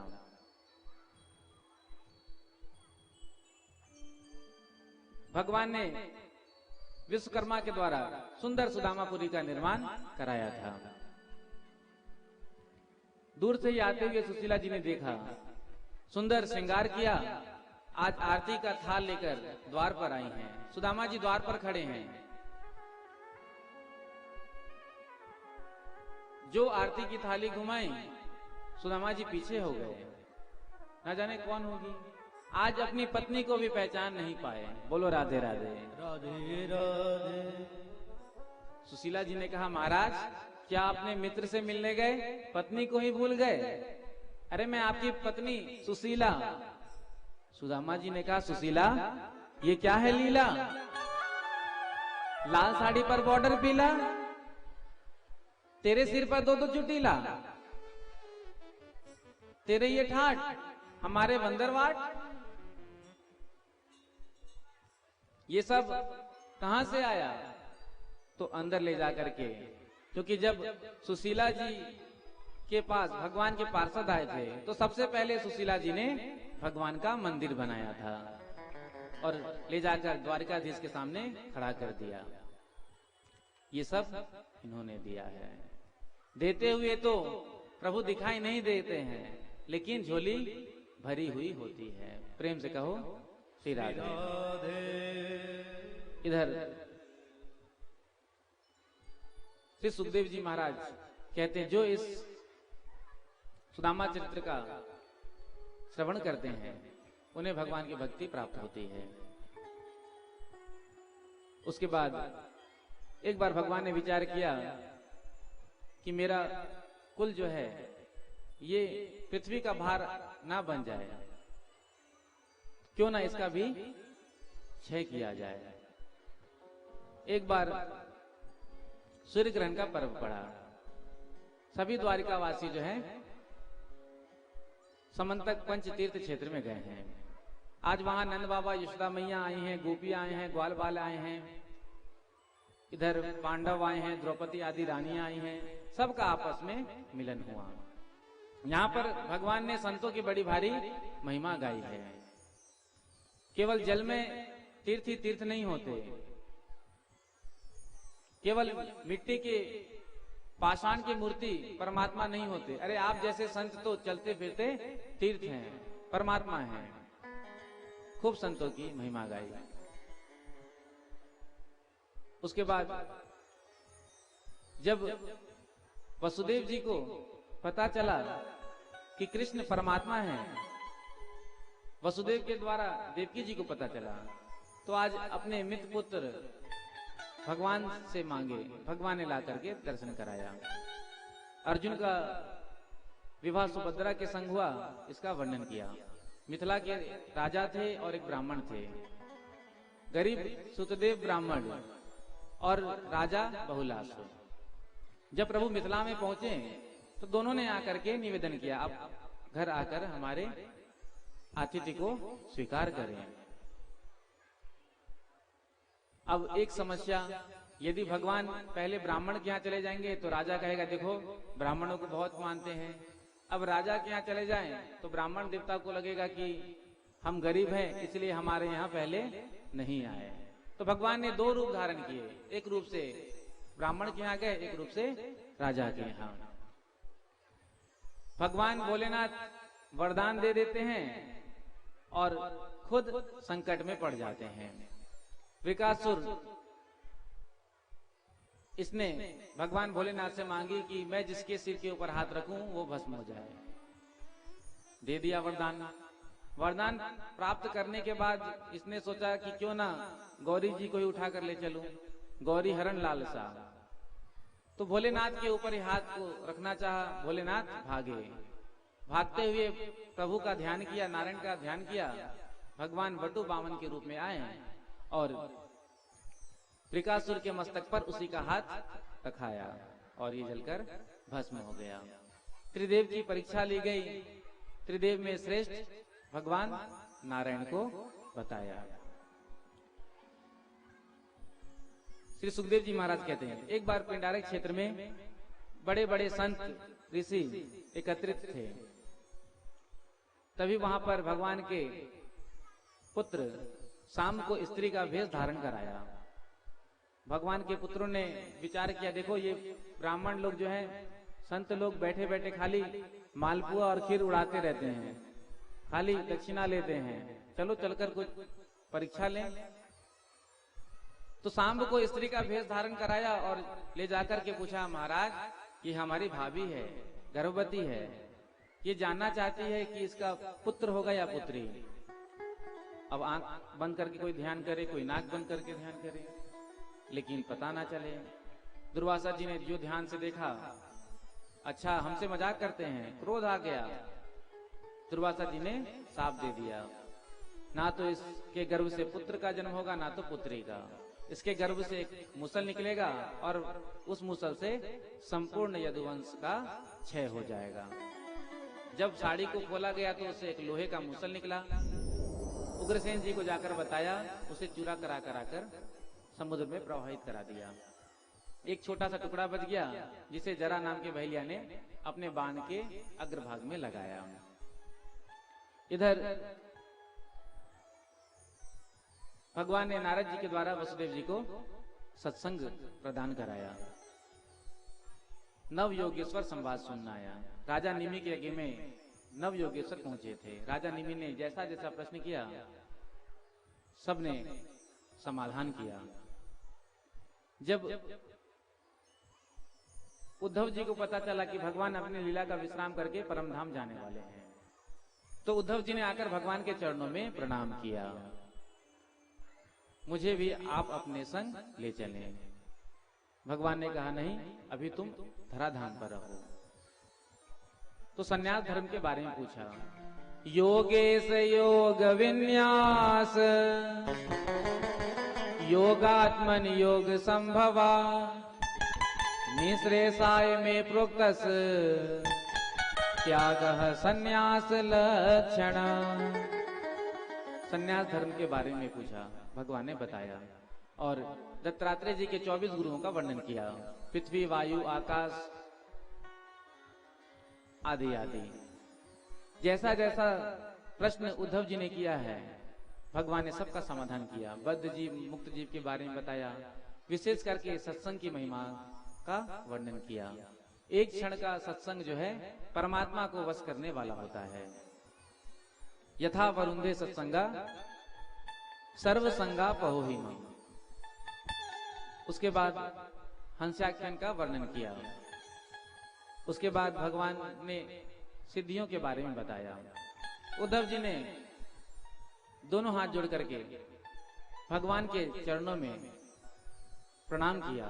आपके चरणों में आने के बाद मेरा अंधकार दूर हो गया, आपने मेरी झोली भर दी। प्रेम से कहो श्री राधे।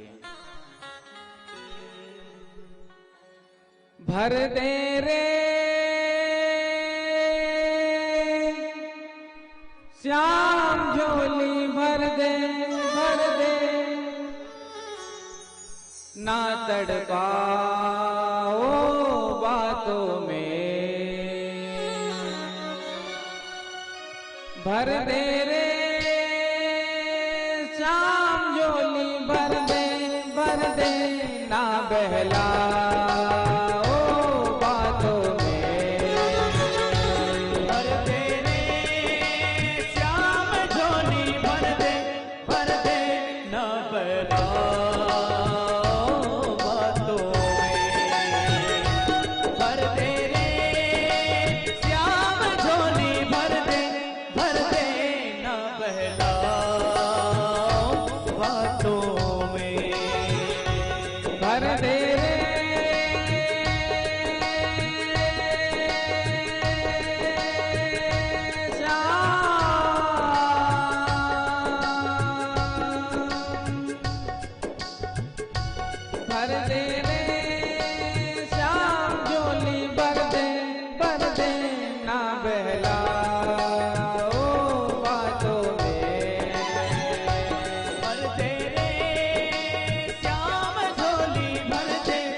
भूले रे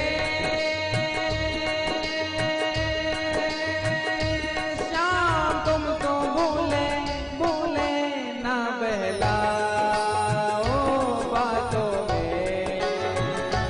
भूले रे श्याम तुम भूले भूले क्या रखा है बातों में।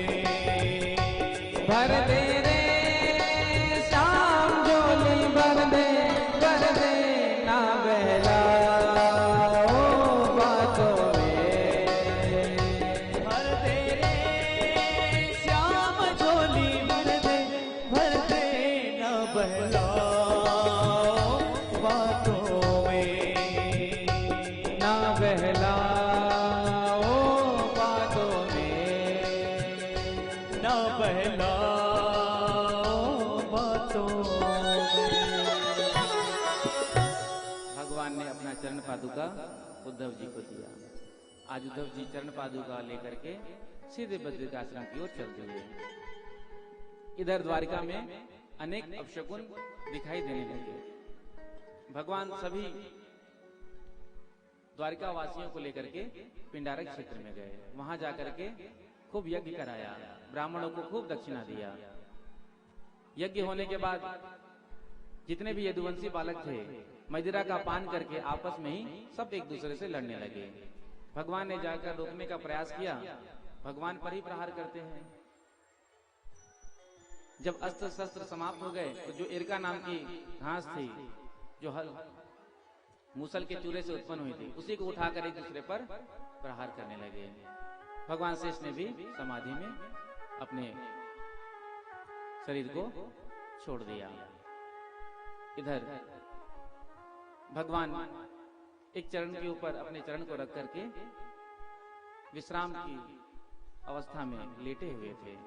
दूर से जरा नाम के बहलिये ने देखा, लगा कि हिरण का मुख है, वहीं से बाण मार दिया। आज वो बाण प्रभु के चरणों में आकर लगा। जब बहलिये ने आकर के देखा कि बाण प्रभु के चरणों में लगा, आज पछाड़ खाकर पृथ्वी पर गिर गया। उठ करके कहा, प्रभु ये मुझसे कितना बड़ा अपराध हो गया, मैंने आपके चरणों में बाण मार दिया।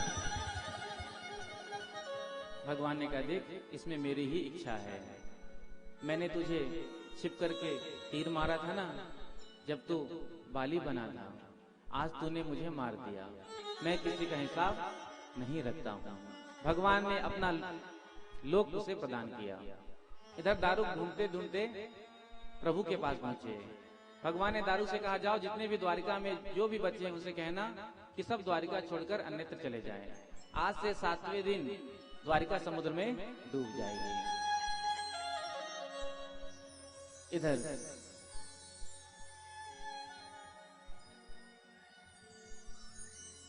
सभी देवताओं ने आकर के भगवान से प्रार्थना की। देखते ही देखते सशरीर श्री वृंदावन बिहारी प्रभु अंतर ध्यान हो गए। जिस प्रकार से बिजली चमकता है आकाश में, एक ही क्षण में गायब हो जाता है, ऐसे ही प्रभु अंतर ध्यान हो गए। एक रूप से भागवत में आकर विराजमान हो गए। बोलो कृष्ण चंद्र भगवान की। जो भगवान की लीलाओं का श्रवण करता है वो कर्म बंधन से छूट जाता है। उसके बाद कलयुग की महिमा के बारे में बताया। कृते अध्यायतो विष्णु त्रेतायाम यजतो मखे द्वापरे परिचर्यायाम कलौ तदहरि कीर्तनाथ। जो अन्य युगों में घोर तपस्या से मिलता था, बड़े बड़े यज्ञ से मिलता था, कलयुग में मात्र नाम कीर्तन करने से मिल जाता है। सुखदेव जी ने राजा परीक्षित से कहा, ये पशु बुद्धि निकाल दो। तुम तो राजन मरिष्यति पशु बुद्धि मीमाम जही। और ब्रह्म वाक्य के द्वारा बोध कराया। परीक्षित ने हाथ जोड़ करके प्रणाम किया। सिद्ध्योष्मनु अनुगृह्यो तुस्मि। आपके चरणों में आने पर मेरा सारा अंधकार नष्ट हो गया। सुखदेव जी के चरणों में प्रणाम किया। सुखदेव जी वहां से उठकर चले गए। आज वो तक्षक आया, राजा परीक्षित को डसा और राजा परीक्षित का शरीर भस्म हो गया। जन्मेजय ने सर्प यज्ञ कराया, आस्तिक मुनि ने आकर बंद कराया। उसके बाद पुराणों में श्लोक की संख्या का वर्णन किया और अंतिम कथा मार्कंडेय जी की, जिन्हें बाल मुकुंद प्रभु का दर्शन हुआ था। श्री सूत जी महाराज नैमिषारण्य में कथा को विश्राम देते हुए कहते हैं, कस्मै येन विभासितोऽयं तुलो ज्ञान प्रदीपः पुरा तद्रूपेण च नारदाय मुनये कृष्णाय तद्रूपिणा योगेन्द्राय तदात्मनात् भगवतराताय कारुण्यता तच्छुद्धं विमलोक विशोकममृतम् सत्यं परं धीमहि सत्यं परं धीमहि सत्यं परम धीमहि। सत्यम परम धीमहि से कथा का प्रारंभ हुआ था और उपसंहार भी सत्यम परम धीमहि से हुआ। भागवत के अंतिम श्लोक को हम सब अपने मुख से गाएं। मैं टुकड़े टुकड़े कर कहूंगा, आप भी मेरे साथ कहेंगे। नाम संकीर्तनम यस्य नाम संकीर्तनम यस्य संकीर्तनम यस्य सर्व पाप प्रणाशनम सर्व पाप प्रणाशनम सर्व पाप प्रणाशनम सर्व पाप प्रणाशनम प्रणामो दुख समनः प्रणामो दुख समनः प्रणामो दुख समनः प्रणामो दुख समनः तम नमामि हरिं परम तम नमामि हरिं परम तम नमामि हरिं परम तम नमामि हरिं परम। जिन प्रभु का नाम लेने से जीव के सारे पाप नष्ट हो जाते हैं। नाम संकीर्तनम यस्य सर्व पाप प्रणाशनम प्रणामो दुख समनः। जिनके चरणों में प्रणाम करने से सारे दुख दूर हो जाते हैं, उन प्रभु के चरणों में हम सब प्रणाम करते हैं। तोंगपाल दुर्गा मंदिर सेवा समिति के द्वारा सुंदर भागवत का तीसरे वर्ष आयोजन किया गया और इस कथा में विशेष प्रसारण, लाइव प्रसारण कथा का कराया गया। तो मैं सभी समिति के सदस्यों को धन्यवाद देता हूं। आपकी कड़ी मेहनत के द्वारा, आपके कड़े परिश्रम के द्वारा ही आज तोंगपाल वासी जो यहाँ इतना आनंद ले रहे हैं, इन सब के पीछे आपका कठिन परिश्रम है। और मैं विशेष रूप से जयदीप भदौरिया जी का धन्यवाद देना चाहता हूं, जिनसे मेरी चर्चा हुई थी। उनका भी मैं बहुत बहुत धन्यवाद देता हूं। और बाकी जितने भी समिति के सदस्य हैं और आप सब, मैं बांके बिहारी के चरणों में यही कामना करता हूं, आपका जीवन मंगलमय हो, आपके जीवन में सुख समृद्धि का विस्तार हो और आपको भगवान की अखंड भक्ति प्राप्त हो। देखो, कथा सुनने के बाद दक्षिणा देनी पड़ती है। बोलो राधे राधे। राधे राधे। तो ना तो हमको आपसे नोट चाहिए, ना ही आपका वोट चाहिए, और ना ही आपका कोई किसी प्रकार का सपोर्ट चाहिए, क्योंकि बिहारी जी पीछे सपोर्ट के लिए तो बैठे ही हैं। हमको तो केवल आपके जीवन का खोट चाहिए। जब आप यहां से उठें तो संकल्प करके उठें कि आज से हम अपने जीवन में जो व्यसन में हम फंसे हुए हैं, उस व्यसन का हम त्याग करेंगे। यदि हम गुटखा खाते हैं, यदि हम बीड़ी पीते हैं, सिगरेट पीते हैं, मदिरा का पान करते हैं, यदि हम मांस का भक्षण करते हैं, यदि हम असत्य भाषण करते हैं, तो उठने से पहले आज संकल्प करना कि आज से हम ये नहीं करेंगे, तभी आपका कथा सुनना सार्थक होगा और मेरा सुनाना। एक व्यक्ति गया तीर्थ यात्रा करने के लिए। तीर्थ में जाकर के स्नान किया। स्नान करके जब निकला है तो पंडा जी ने पकड़ लिया। पंडा जी ने कहा, देखो तीर्थों में आने के बाद यहाँ का एक नियम होता है कि कुछ ना कुछ यहाँ छोड़ा जाता है, तभी तीर्थ का पूरा फल प्राप्त होता है। अब वो व्यक्ति सोच में पड़ गया, क्या छोड़ूं? यदि पहले पता होता है कि यहाँ आने के बाद कुछ छोड़ना पड़ता है, आता ही नहीं। लेकिन पंडा जी ने हाथ पकड़ लिया, कहा, बता तूने क्या छोड़ा, बता तूने क्या छोड़ा। आज पंडा जी के हाथ को उसने छुड़ाया और कहा, महाराज मैं बता रहा हूं। हाथ छुड़ा करके बगल में खड़ा हो गया। मैं सोच रहा हूं, 2 मिनट आप मुझे समय दीजिए। तभी पंडा जी ने ध्यान थोड़ा इधर भटकाया, सो ही वो भागा। पंडा जी ने कहा, अरे कम से कम ये तो बताता था कि तूने क्या छोड़ा, क्या छोड़ा। तो उसने कहा, मैंने तीर्थों में आना छोड़ दिया। अब हम आपसे कह रहे हैं कि आप बीड़ी पीना छोड़ दो, तंबाकू खाना छोड़ दो, गुटखा खाना छोड़ दो, शराब पीना छोड़ दो, भक्षण करना छोड़ दो, तो कहीं अगली बार ये ऐसा ना हो कि आप कथा में ही आना छोड़ दो। बोलो राधे राधे। राधे राधे। तो पुनः मैं सभी समिति के सदस्य और आप सबका धन्यवाद देता हूं और ठाकुर जी से यही कामना करता हूं कि ऐसे ही आप सब ठाकुर जी की सेवा में लगे रहें। नाम कीर्तन से कथा का प्रारंभ हुआ था और नाम कीर्तन पे ही कथा का विश्राम होगा। तो आइए 2 मिनट मेरे साथ प्रभु के नाम को गाएंगे। हरे कृष्णा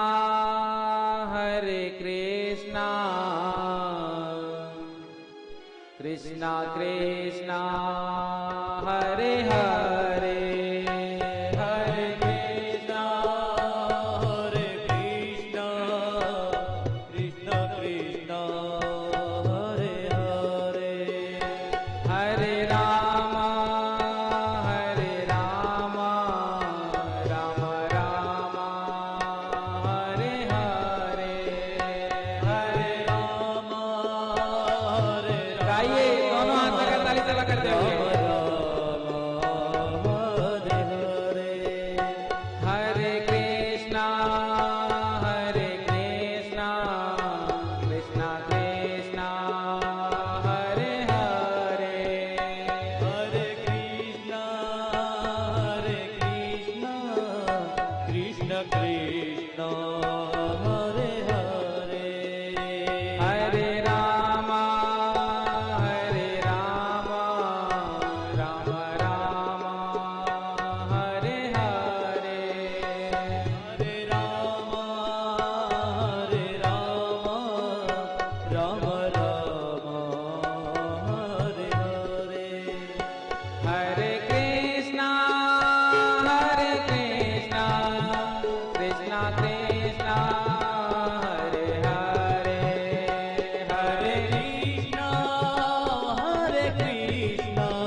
बोले वृंदावन बिहारी लाल की भागवत भगवान की अम्बे मैया की जय जय श्री राधे जय जय श्री राधे जय जय श्री राधे।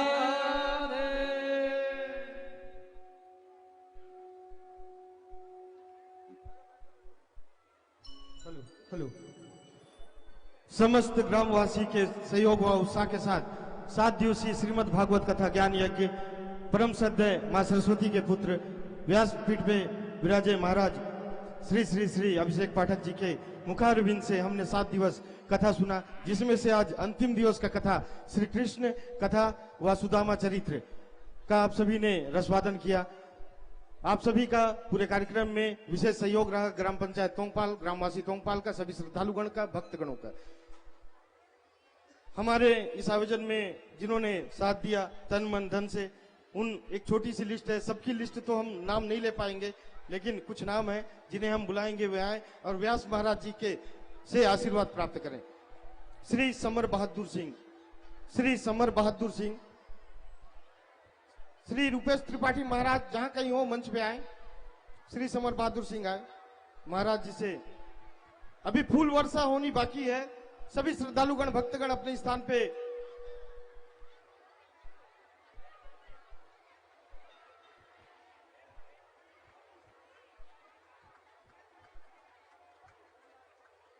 श्री अमर बहादुर सिंह चौहान,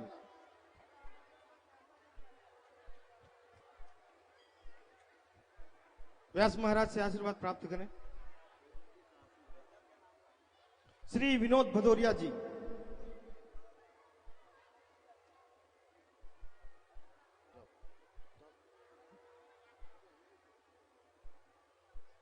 श्री विनोद भदौरिया जी, श्री नवीन मिश्रा जी,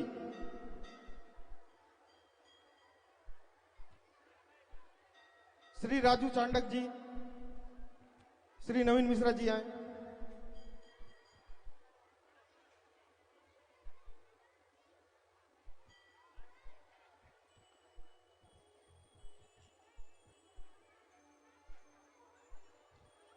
श्री राजू चांडक जी,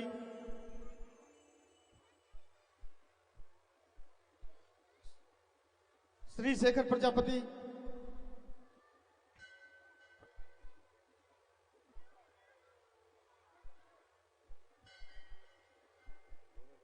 श्री सुरेंद्र प्रसाद पटेल,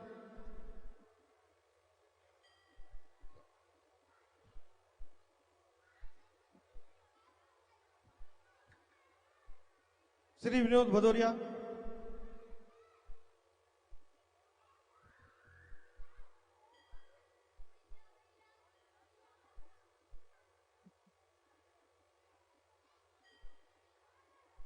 श्री अनिल द्विवेदी,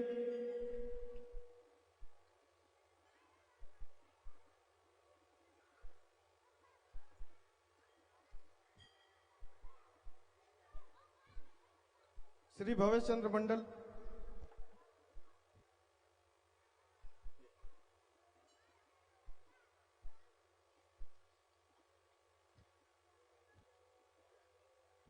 श्री एस एल पांडे,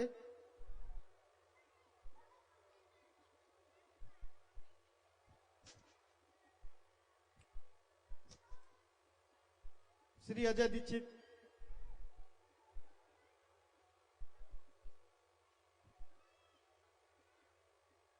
श्री बंसीलाल राठी जी, श्री मिट्ठूलाल गुप्ता जी,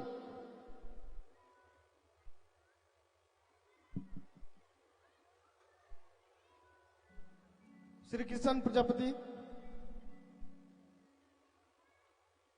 किशन प्रजापति,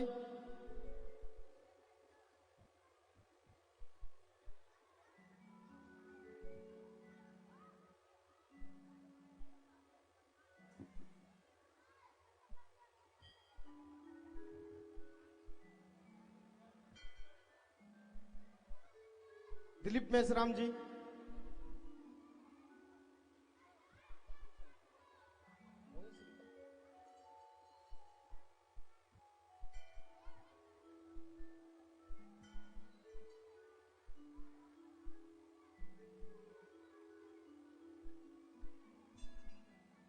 श्री हरदीप सिंह भदौरिया,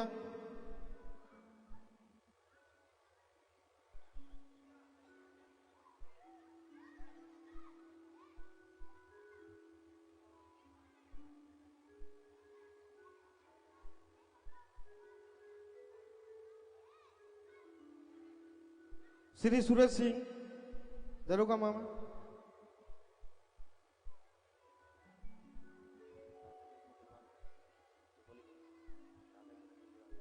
श्री राजेश सिंह भदौरिया,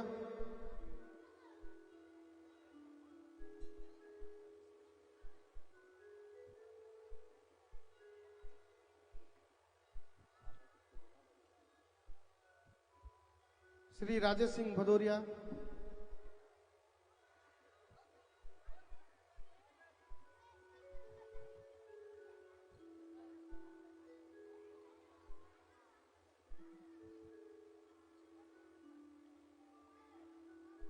मनोज संत, श्री मनोज संत, श्री हरदीप सिंह भदौरिया जी भी आएंगे।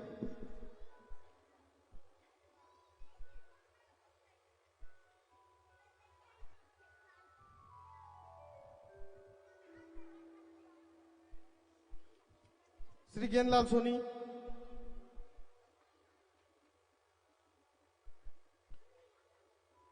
ब्रजेश कुशवाहा, श्री ब्रजेश कुशवाहा,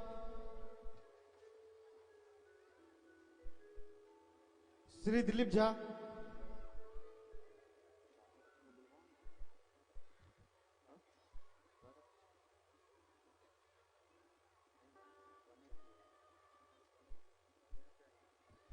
अभी जो फूल वर्षा होनी है, जो राधा कृष्ण बने हुए हैं वे मंच पे आए। राधा कृष्ण फूल वर्षा के लिए जो बने हुए हैं, श्री हरदीप सिंह भदौरिया जी, ज्ञानलाल सोनी जी, श्री ब्रजेश कुशवाहा जी, श्री देवराज जैन,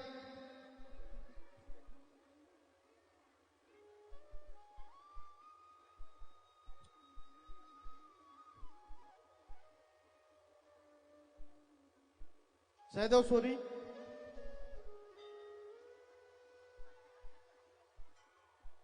सभी दिन विशेष प्रसाद वितरण किया गया है और आप सभी ने प्रसाद पाया, तो उस प्रसाद को बांटने में साथ रहे हमारे युवा साथी। 3 नाम जो छुट्टी में अगर उपस्थित हो तो आ जाए। श्री हरदीप सिंह भदौरिया, श्री ब्रजेश कुशवाहा, श्री ज्ञानलाल सोनी,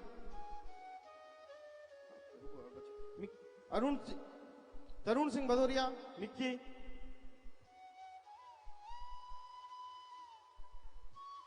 उमेश बागमार,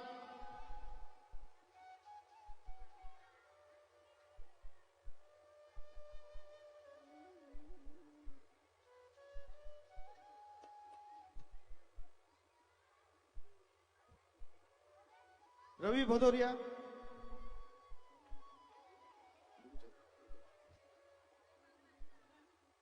सन्नी चौहान,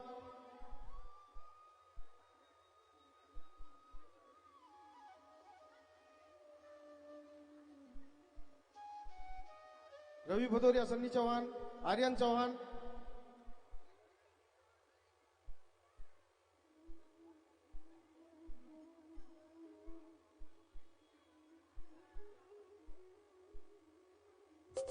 अरुण यादव, आशुतोष भट्टाचार्य,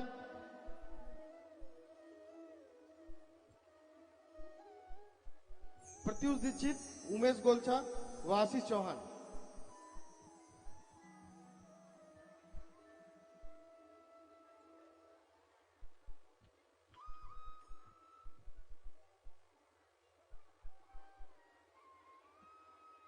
आप सभी के सहयोग से, समस्त ग्रामवासियों के सहयोग से श्रीमद् भागवत कथा ज्ञान यज्ञ का 7 दिवसीय हमने श्री कृष्ण भक्ति की रस वादन की। और महाराज जी एक प्रश्न पूछे थे आज दिन पे कि आप सभी ने 3 वर्ष तक जो प्यार दिया महाराज को, उसे आगे जारी रखना है। महाराज जी को वही दिसंबर माह में 1 से 7 तारीख तक बुलाना है क्या? बताइए आप सभी। 2020 में भी यही समय, यही तारीख, यही महाराज, यही स्थान, और वही आप सभी लोग सभी कथा सुनना चाहते हैं। बोलो राधे राधे, बाके बिहारी लाल की, बोलो वृंदावन बिहारी लाल की, भागवत भगवान की जय जय श्री राधे। जय श्री राधे। जयदीप भैया हेलो, व्यासपीठ पर आ जाएं यदि वो मेरी आवाज सुन रहे हो, क्योंकि ये जो लाइव प्रसारण हम देख रहे हैं और आगे विशेष प्रसारण देखेंगे 13 दिसंबर से 19 दिसंबर रात्रि 12 बजे से दिशा चैनल पर। तो इसमें उनका बहुत बड़ा योगदान रहा। हमने एक बार कहा कि हमारी इच्छा है कि इस बार चैनल में आनी चाहिए, तो उन्होंने कहा यदि आपकी इच्छा है तो आप ओके कर दीजिए। तो यदि वो हैं तो आ जाएं। आइए। श्री जयदीप सिंह भदौरिया जी जहाँ कहीं हो मंच पे उपस्थित हो। आप सभी को सुविधा देकर यह कार्यक्रम रखा गया है। 13 दिसंबर से 19 दिसंबर तक डिश टीवी में 757 नंबर पे आएगा दिशा चैनल, उसमें देखेंगे। आप दिन में काम रहता है बोलते हो, दोपहर में पानी भरना है और रात को चौकी बेलन करना है, इसलिए कथा दिखेगी रात को 12 बजे से सुबह 3 बजे तक टीवी में। जी सचमुच, श्री देवराज जैन जी आए। रात को 12 बजे कथा चालू होगी टीवी पे, सुबह 3 बजे तक, सभी देखें। आइए ठाकुर जी के संग हम फूल होली खेलेंगे। जितने भी समिति के सदस्य हैं सब सामने आ जाएं। श्री देवराज जैन आशीर्वाद प्राप्त करें। आर्यन चौहान, आशुतोष भट्टाचार्य,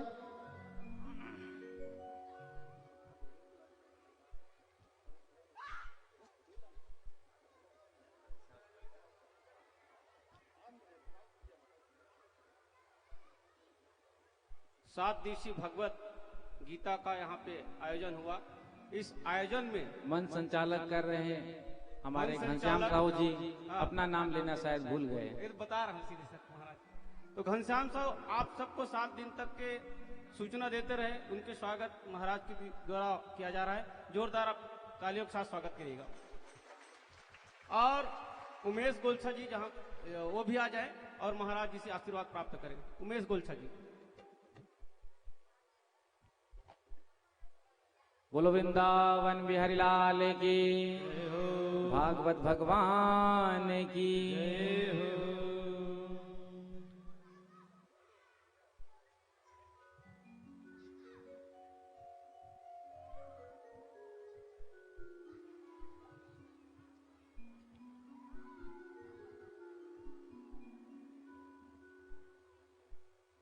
राधे राधे। राधे राधे। जोर से कह दो। राधे। बस। राधे राधे। राधे राधे। राधे राधे। श्याम से मिला दे। आइए अब हम फुल होली की ओर बढ़ रहे हैं।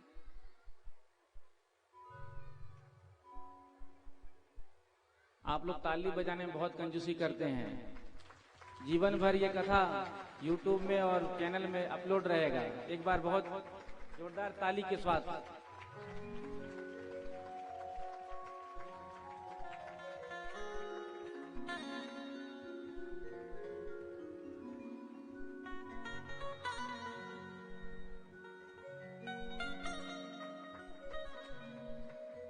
फूल अपने अपने हाथ में ले लीजिए।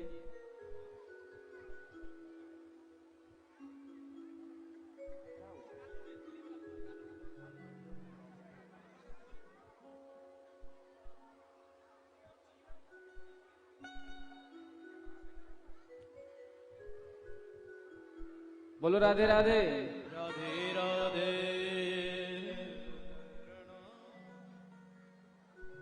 ऐसे नहीं, जोर से कह दो। राधे राधे। राधे।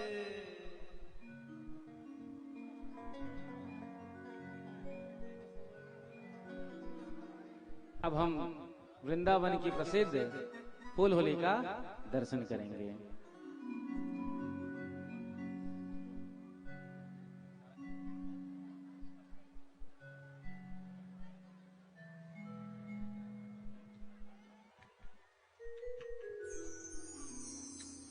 होने का आ गया श्याम तो पे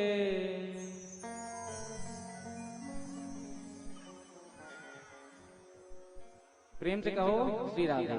श्री राधे। सबके हाथ में फूल है? नहीं है तो जाओ लेकर आओ।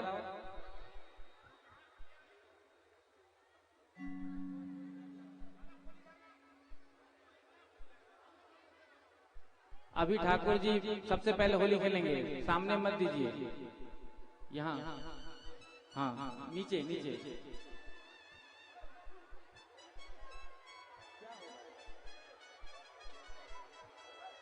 आप सब अपने स्थान में बैठ रहेंगे, कोई खड़े नहीं होगा, प्लीज रिक्वेस्ट है।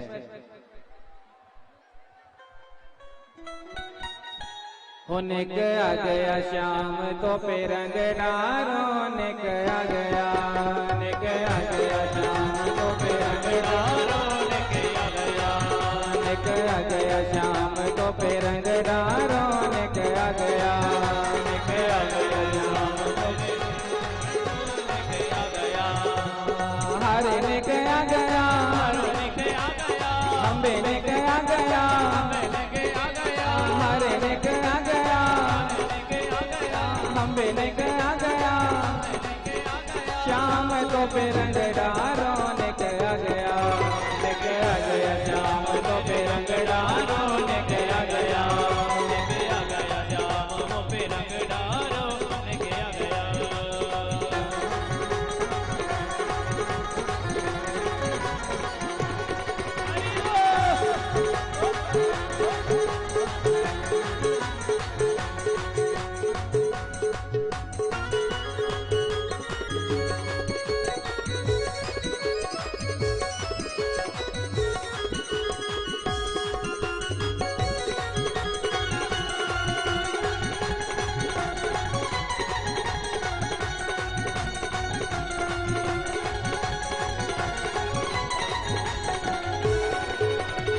टेढ़ी रे टेढ़ी तेरी बगिया बंदोला, टेढ़ी रे टेढ़ी तेरी, टेढ़ी रे टेढ़ी तेरी बगिया बंदोला, टेढ़ी रे।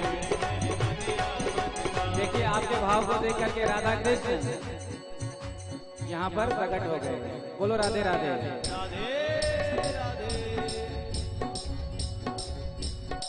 टेढ़ी रे टेढ़ी तेरी बगिया बंदोला, टेढ़ी रे टेढ़ी तेरी तेरी बगिया बांधुलाला, तेरी बगिया पे फुलड़ी डालो, तेरी बगिया पे फुलड़ी डालो, लेकर आ गया, लेकर आ गया श्याम तो पे रंग डालो, लेकर आ गया, लेकर आ गया श्याम मेरे फूल डालो, लेकर आ गया, ओ हरे लेकर आ गया, हरे लेकर आ गया, अम्बे लेकर आ गया, अम्बे लेकर आ गया, हरे लेकर आ गया, हरे लेकर आ गया, अम्बे लेकर आ गया, अम्बे लेकर आ गया, श्याम तो पे रंग डालो, लेकर आ गया, लेकर आ गया श्याम तो पे रंग डालो, लेकर आ गया, लेकर आ गया श्याम तो पे रंग डालो, लेकर आ गया।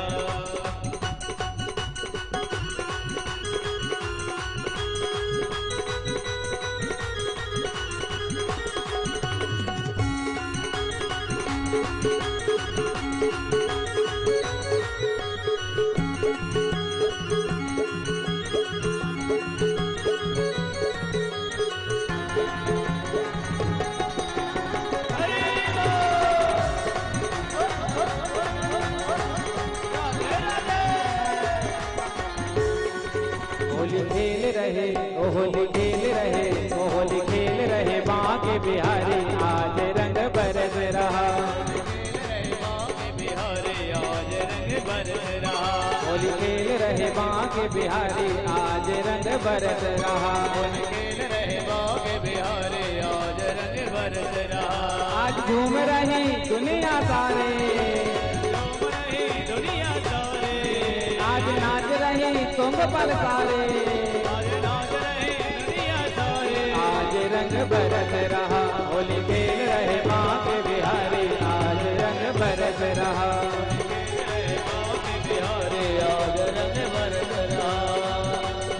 नीचे वाले भी दोनों जगह ताली से करते हुए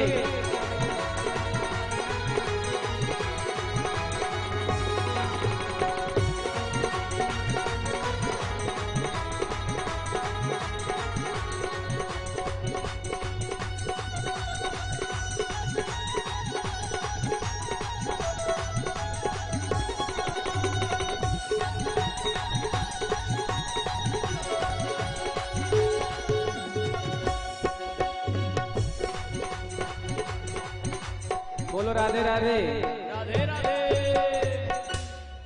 आरती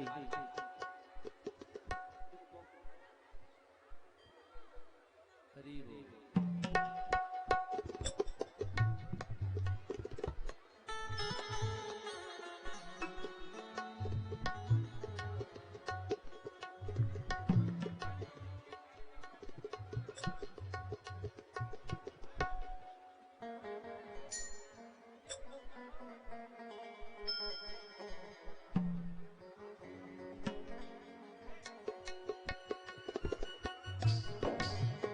अबीर गुलाल के बादल छा रहे, अबीर गुलाल के बादल छा रहे, अबीर गुलाल के बादल छा रहे, अबीर गुलाल के बादल छा रहे। हो रही है शोर मचा रहे हो, हो रही है शोर मचा रहे, हो रही है शोर मचा रहे, हो रही है शोर मचा रहे। होली भर भर के, होली भर भर के, होली भर भर गुलाल की मारी आज रंग बरस रहा, होली भर भर के नाद गुलाले आज रंग बरस रहा। होली खेल रहे माँ के बिहारी आज रंग बरस रहा, खेल रहे माँ के बिहारी आज रंग बरस रहा।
देख देख सखियन के मन हर सा रहे, देख सखियन के मन हर सार है, देख देख सखियन के मन हर सा रहे, देख सखियन के मन हर सार है। मेरे बाके बिहारी आज प्रेम बरसा रहे, मेरे बाके बिहारी आज प्रेम बरसा रहे, मेरे बाके बिहारी आज प्रेम बरसा रहे, मेरे बाके बिहारी आज प्रेम बरसा रहे। उनके संग में है, उनके संग में है, उनके संग में है राधा प्यारी आज रंग बरस रहा, होली खेल रहे बाके बिहारी आज रंग बरस रहा।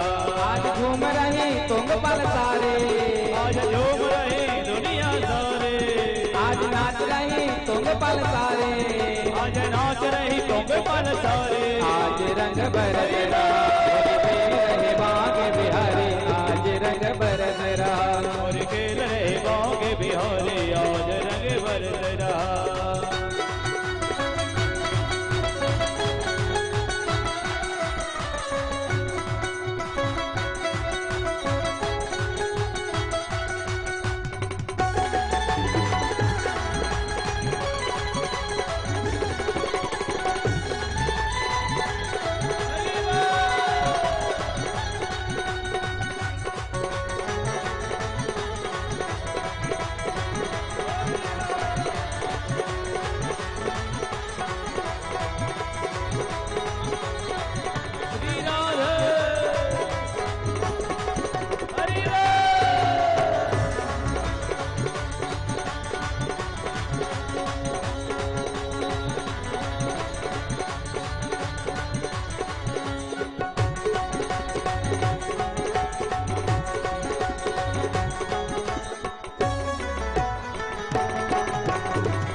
बिहारी आज रंग बरस रहा, होली खेल रहे बाग बिहारी आज रंग बरस रहा।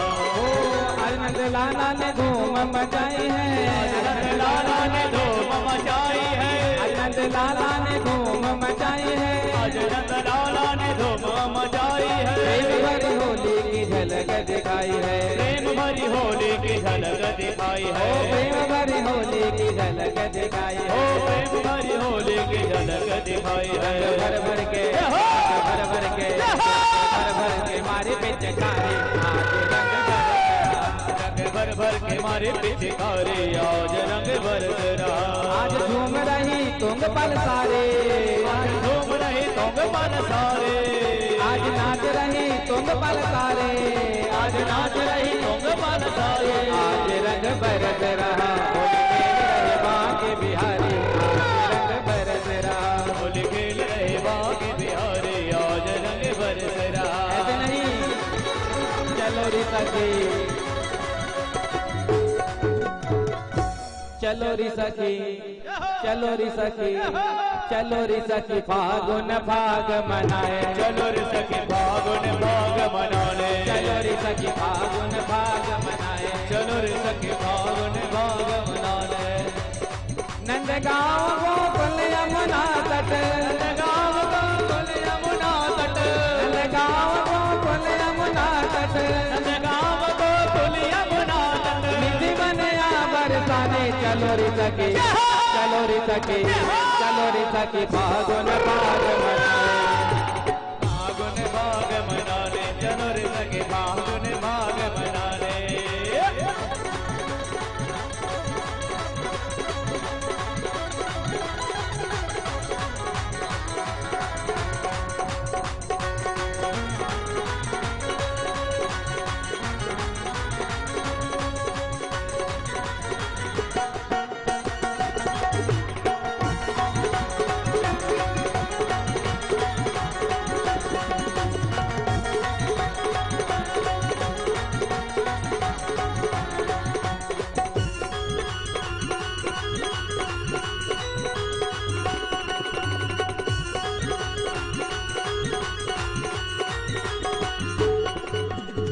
कुंज कुंज छाई हरियाली, छाई हरियाली, कुंज कुंज छाई हरियाली, कुंज छाई हरियाली। फूल रही है डाली डाली, डाली डाली, फूल रही है डाली डाली।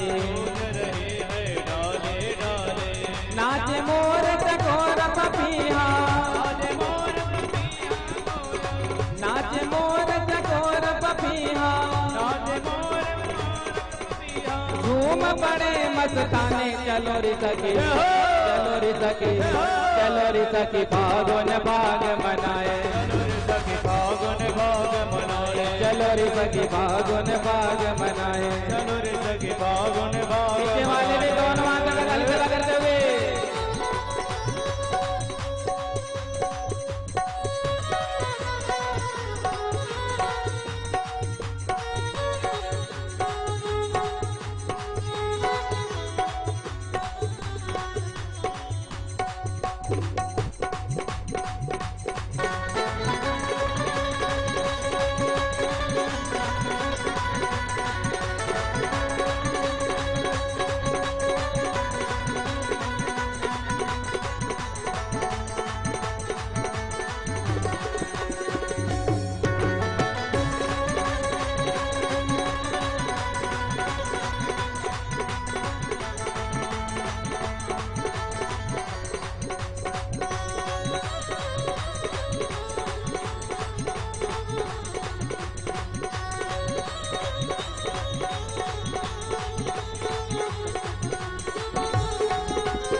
वृंदावन रस की धारा, श्री वृंदावन रस की धारा, श्री वृंदावन रस की धारा, श्री वृंदावन रस की धारा। यह रस लोचत है जग सारा, यह रस लोचत है जग सारा, यह रस लोचत है जग सारा, रस लोचत है जग सारा।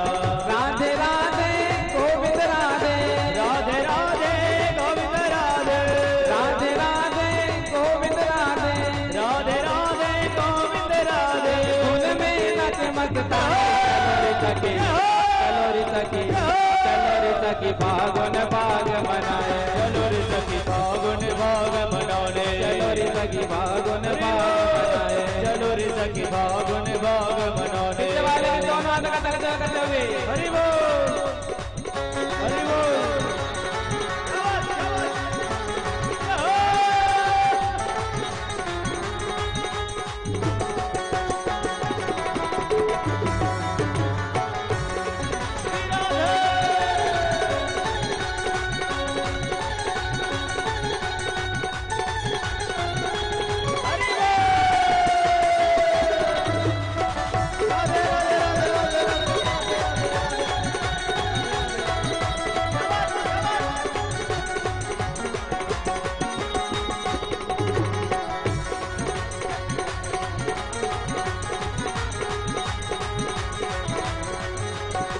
रंग रंगीला बरस रहा है, बरस रहा है, मधुप बेचारा तरस रहा है, बेचारा तरस रहा है।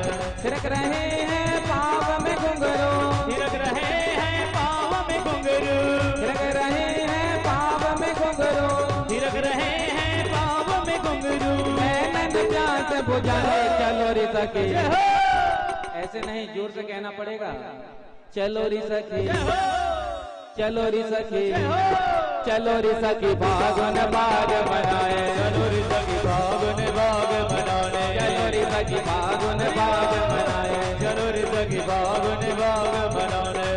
ओ नद गाँव गोकुल यमुना तट, नद गाँव गोकुल यमुना तट, नद गाँव गोकुल यमुना तट, नद गाँव गोकुल यमुना तट। जीवन या बरसाए, चलो रे सखी, चलो रे सखी फागुन बाग मनाए, चलो रे सखी फागुन बाग मनाने।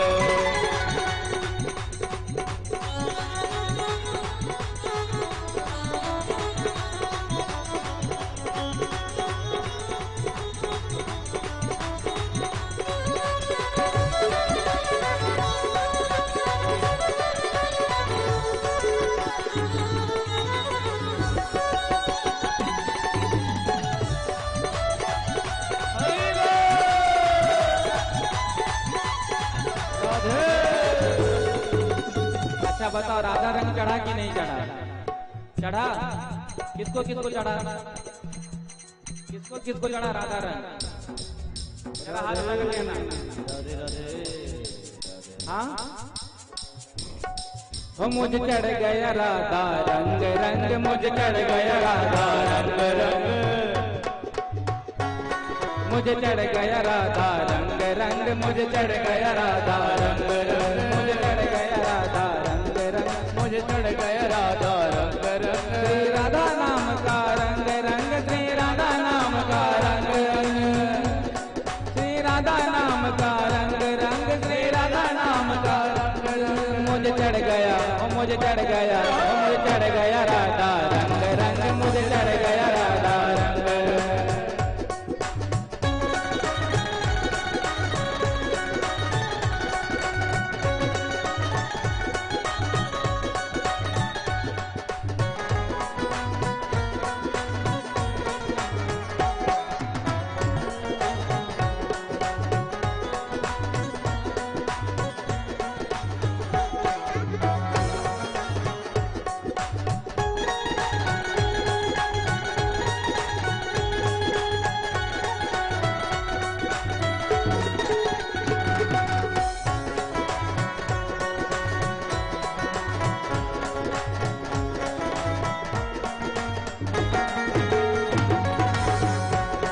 मुझे चढ़ गया राधा रंग, रंग मुझे चढ़ गया राधा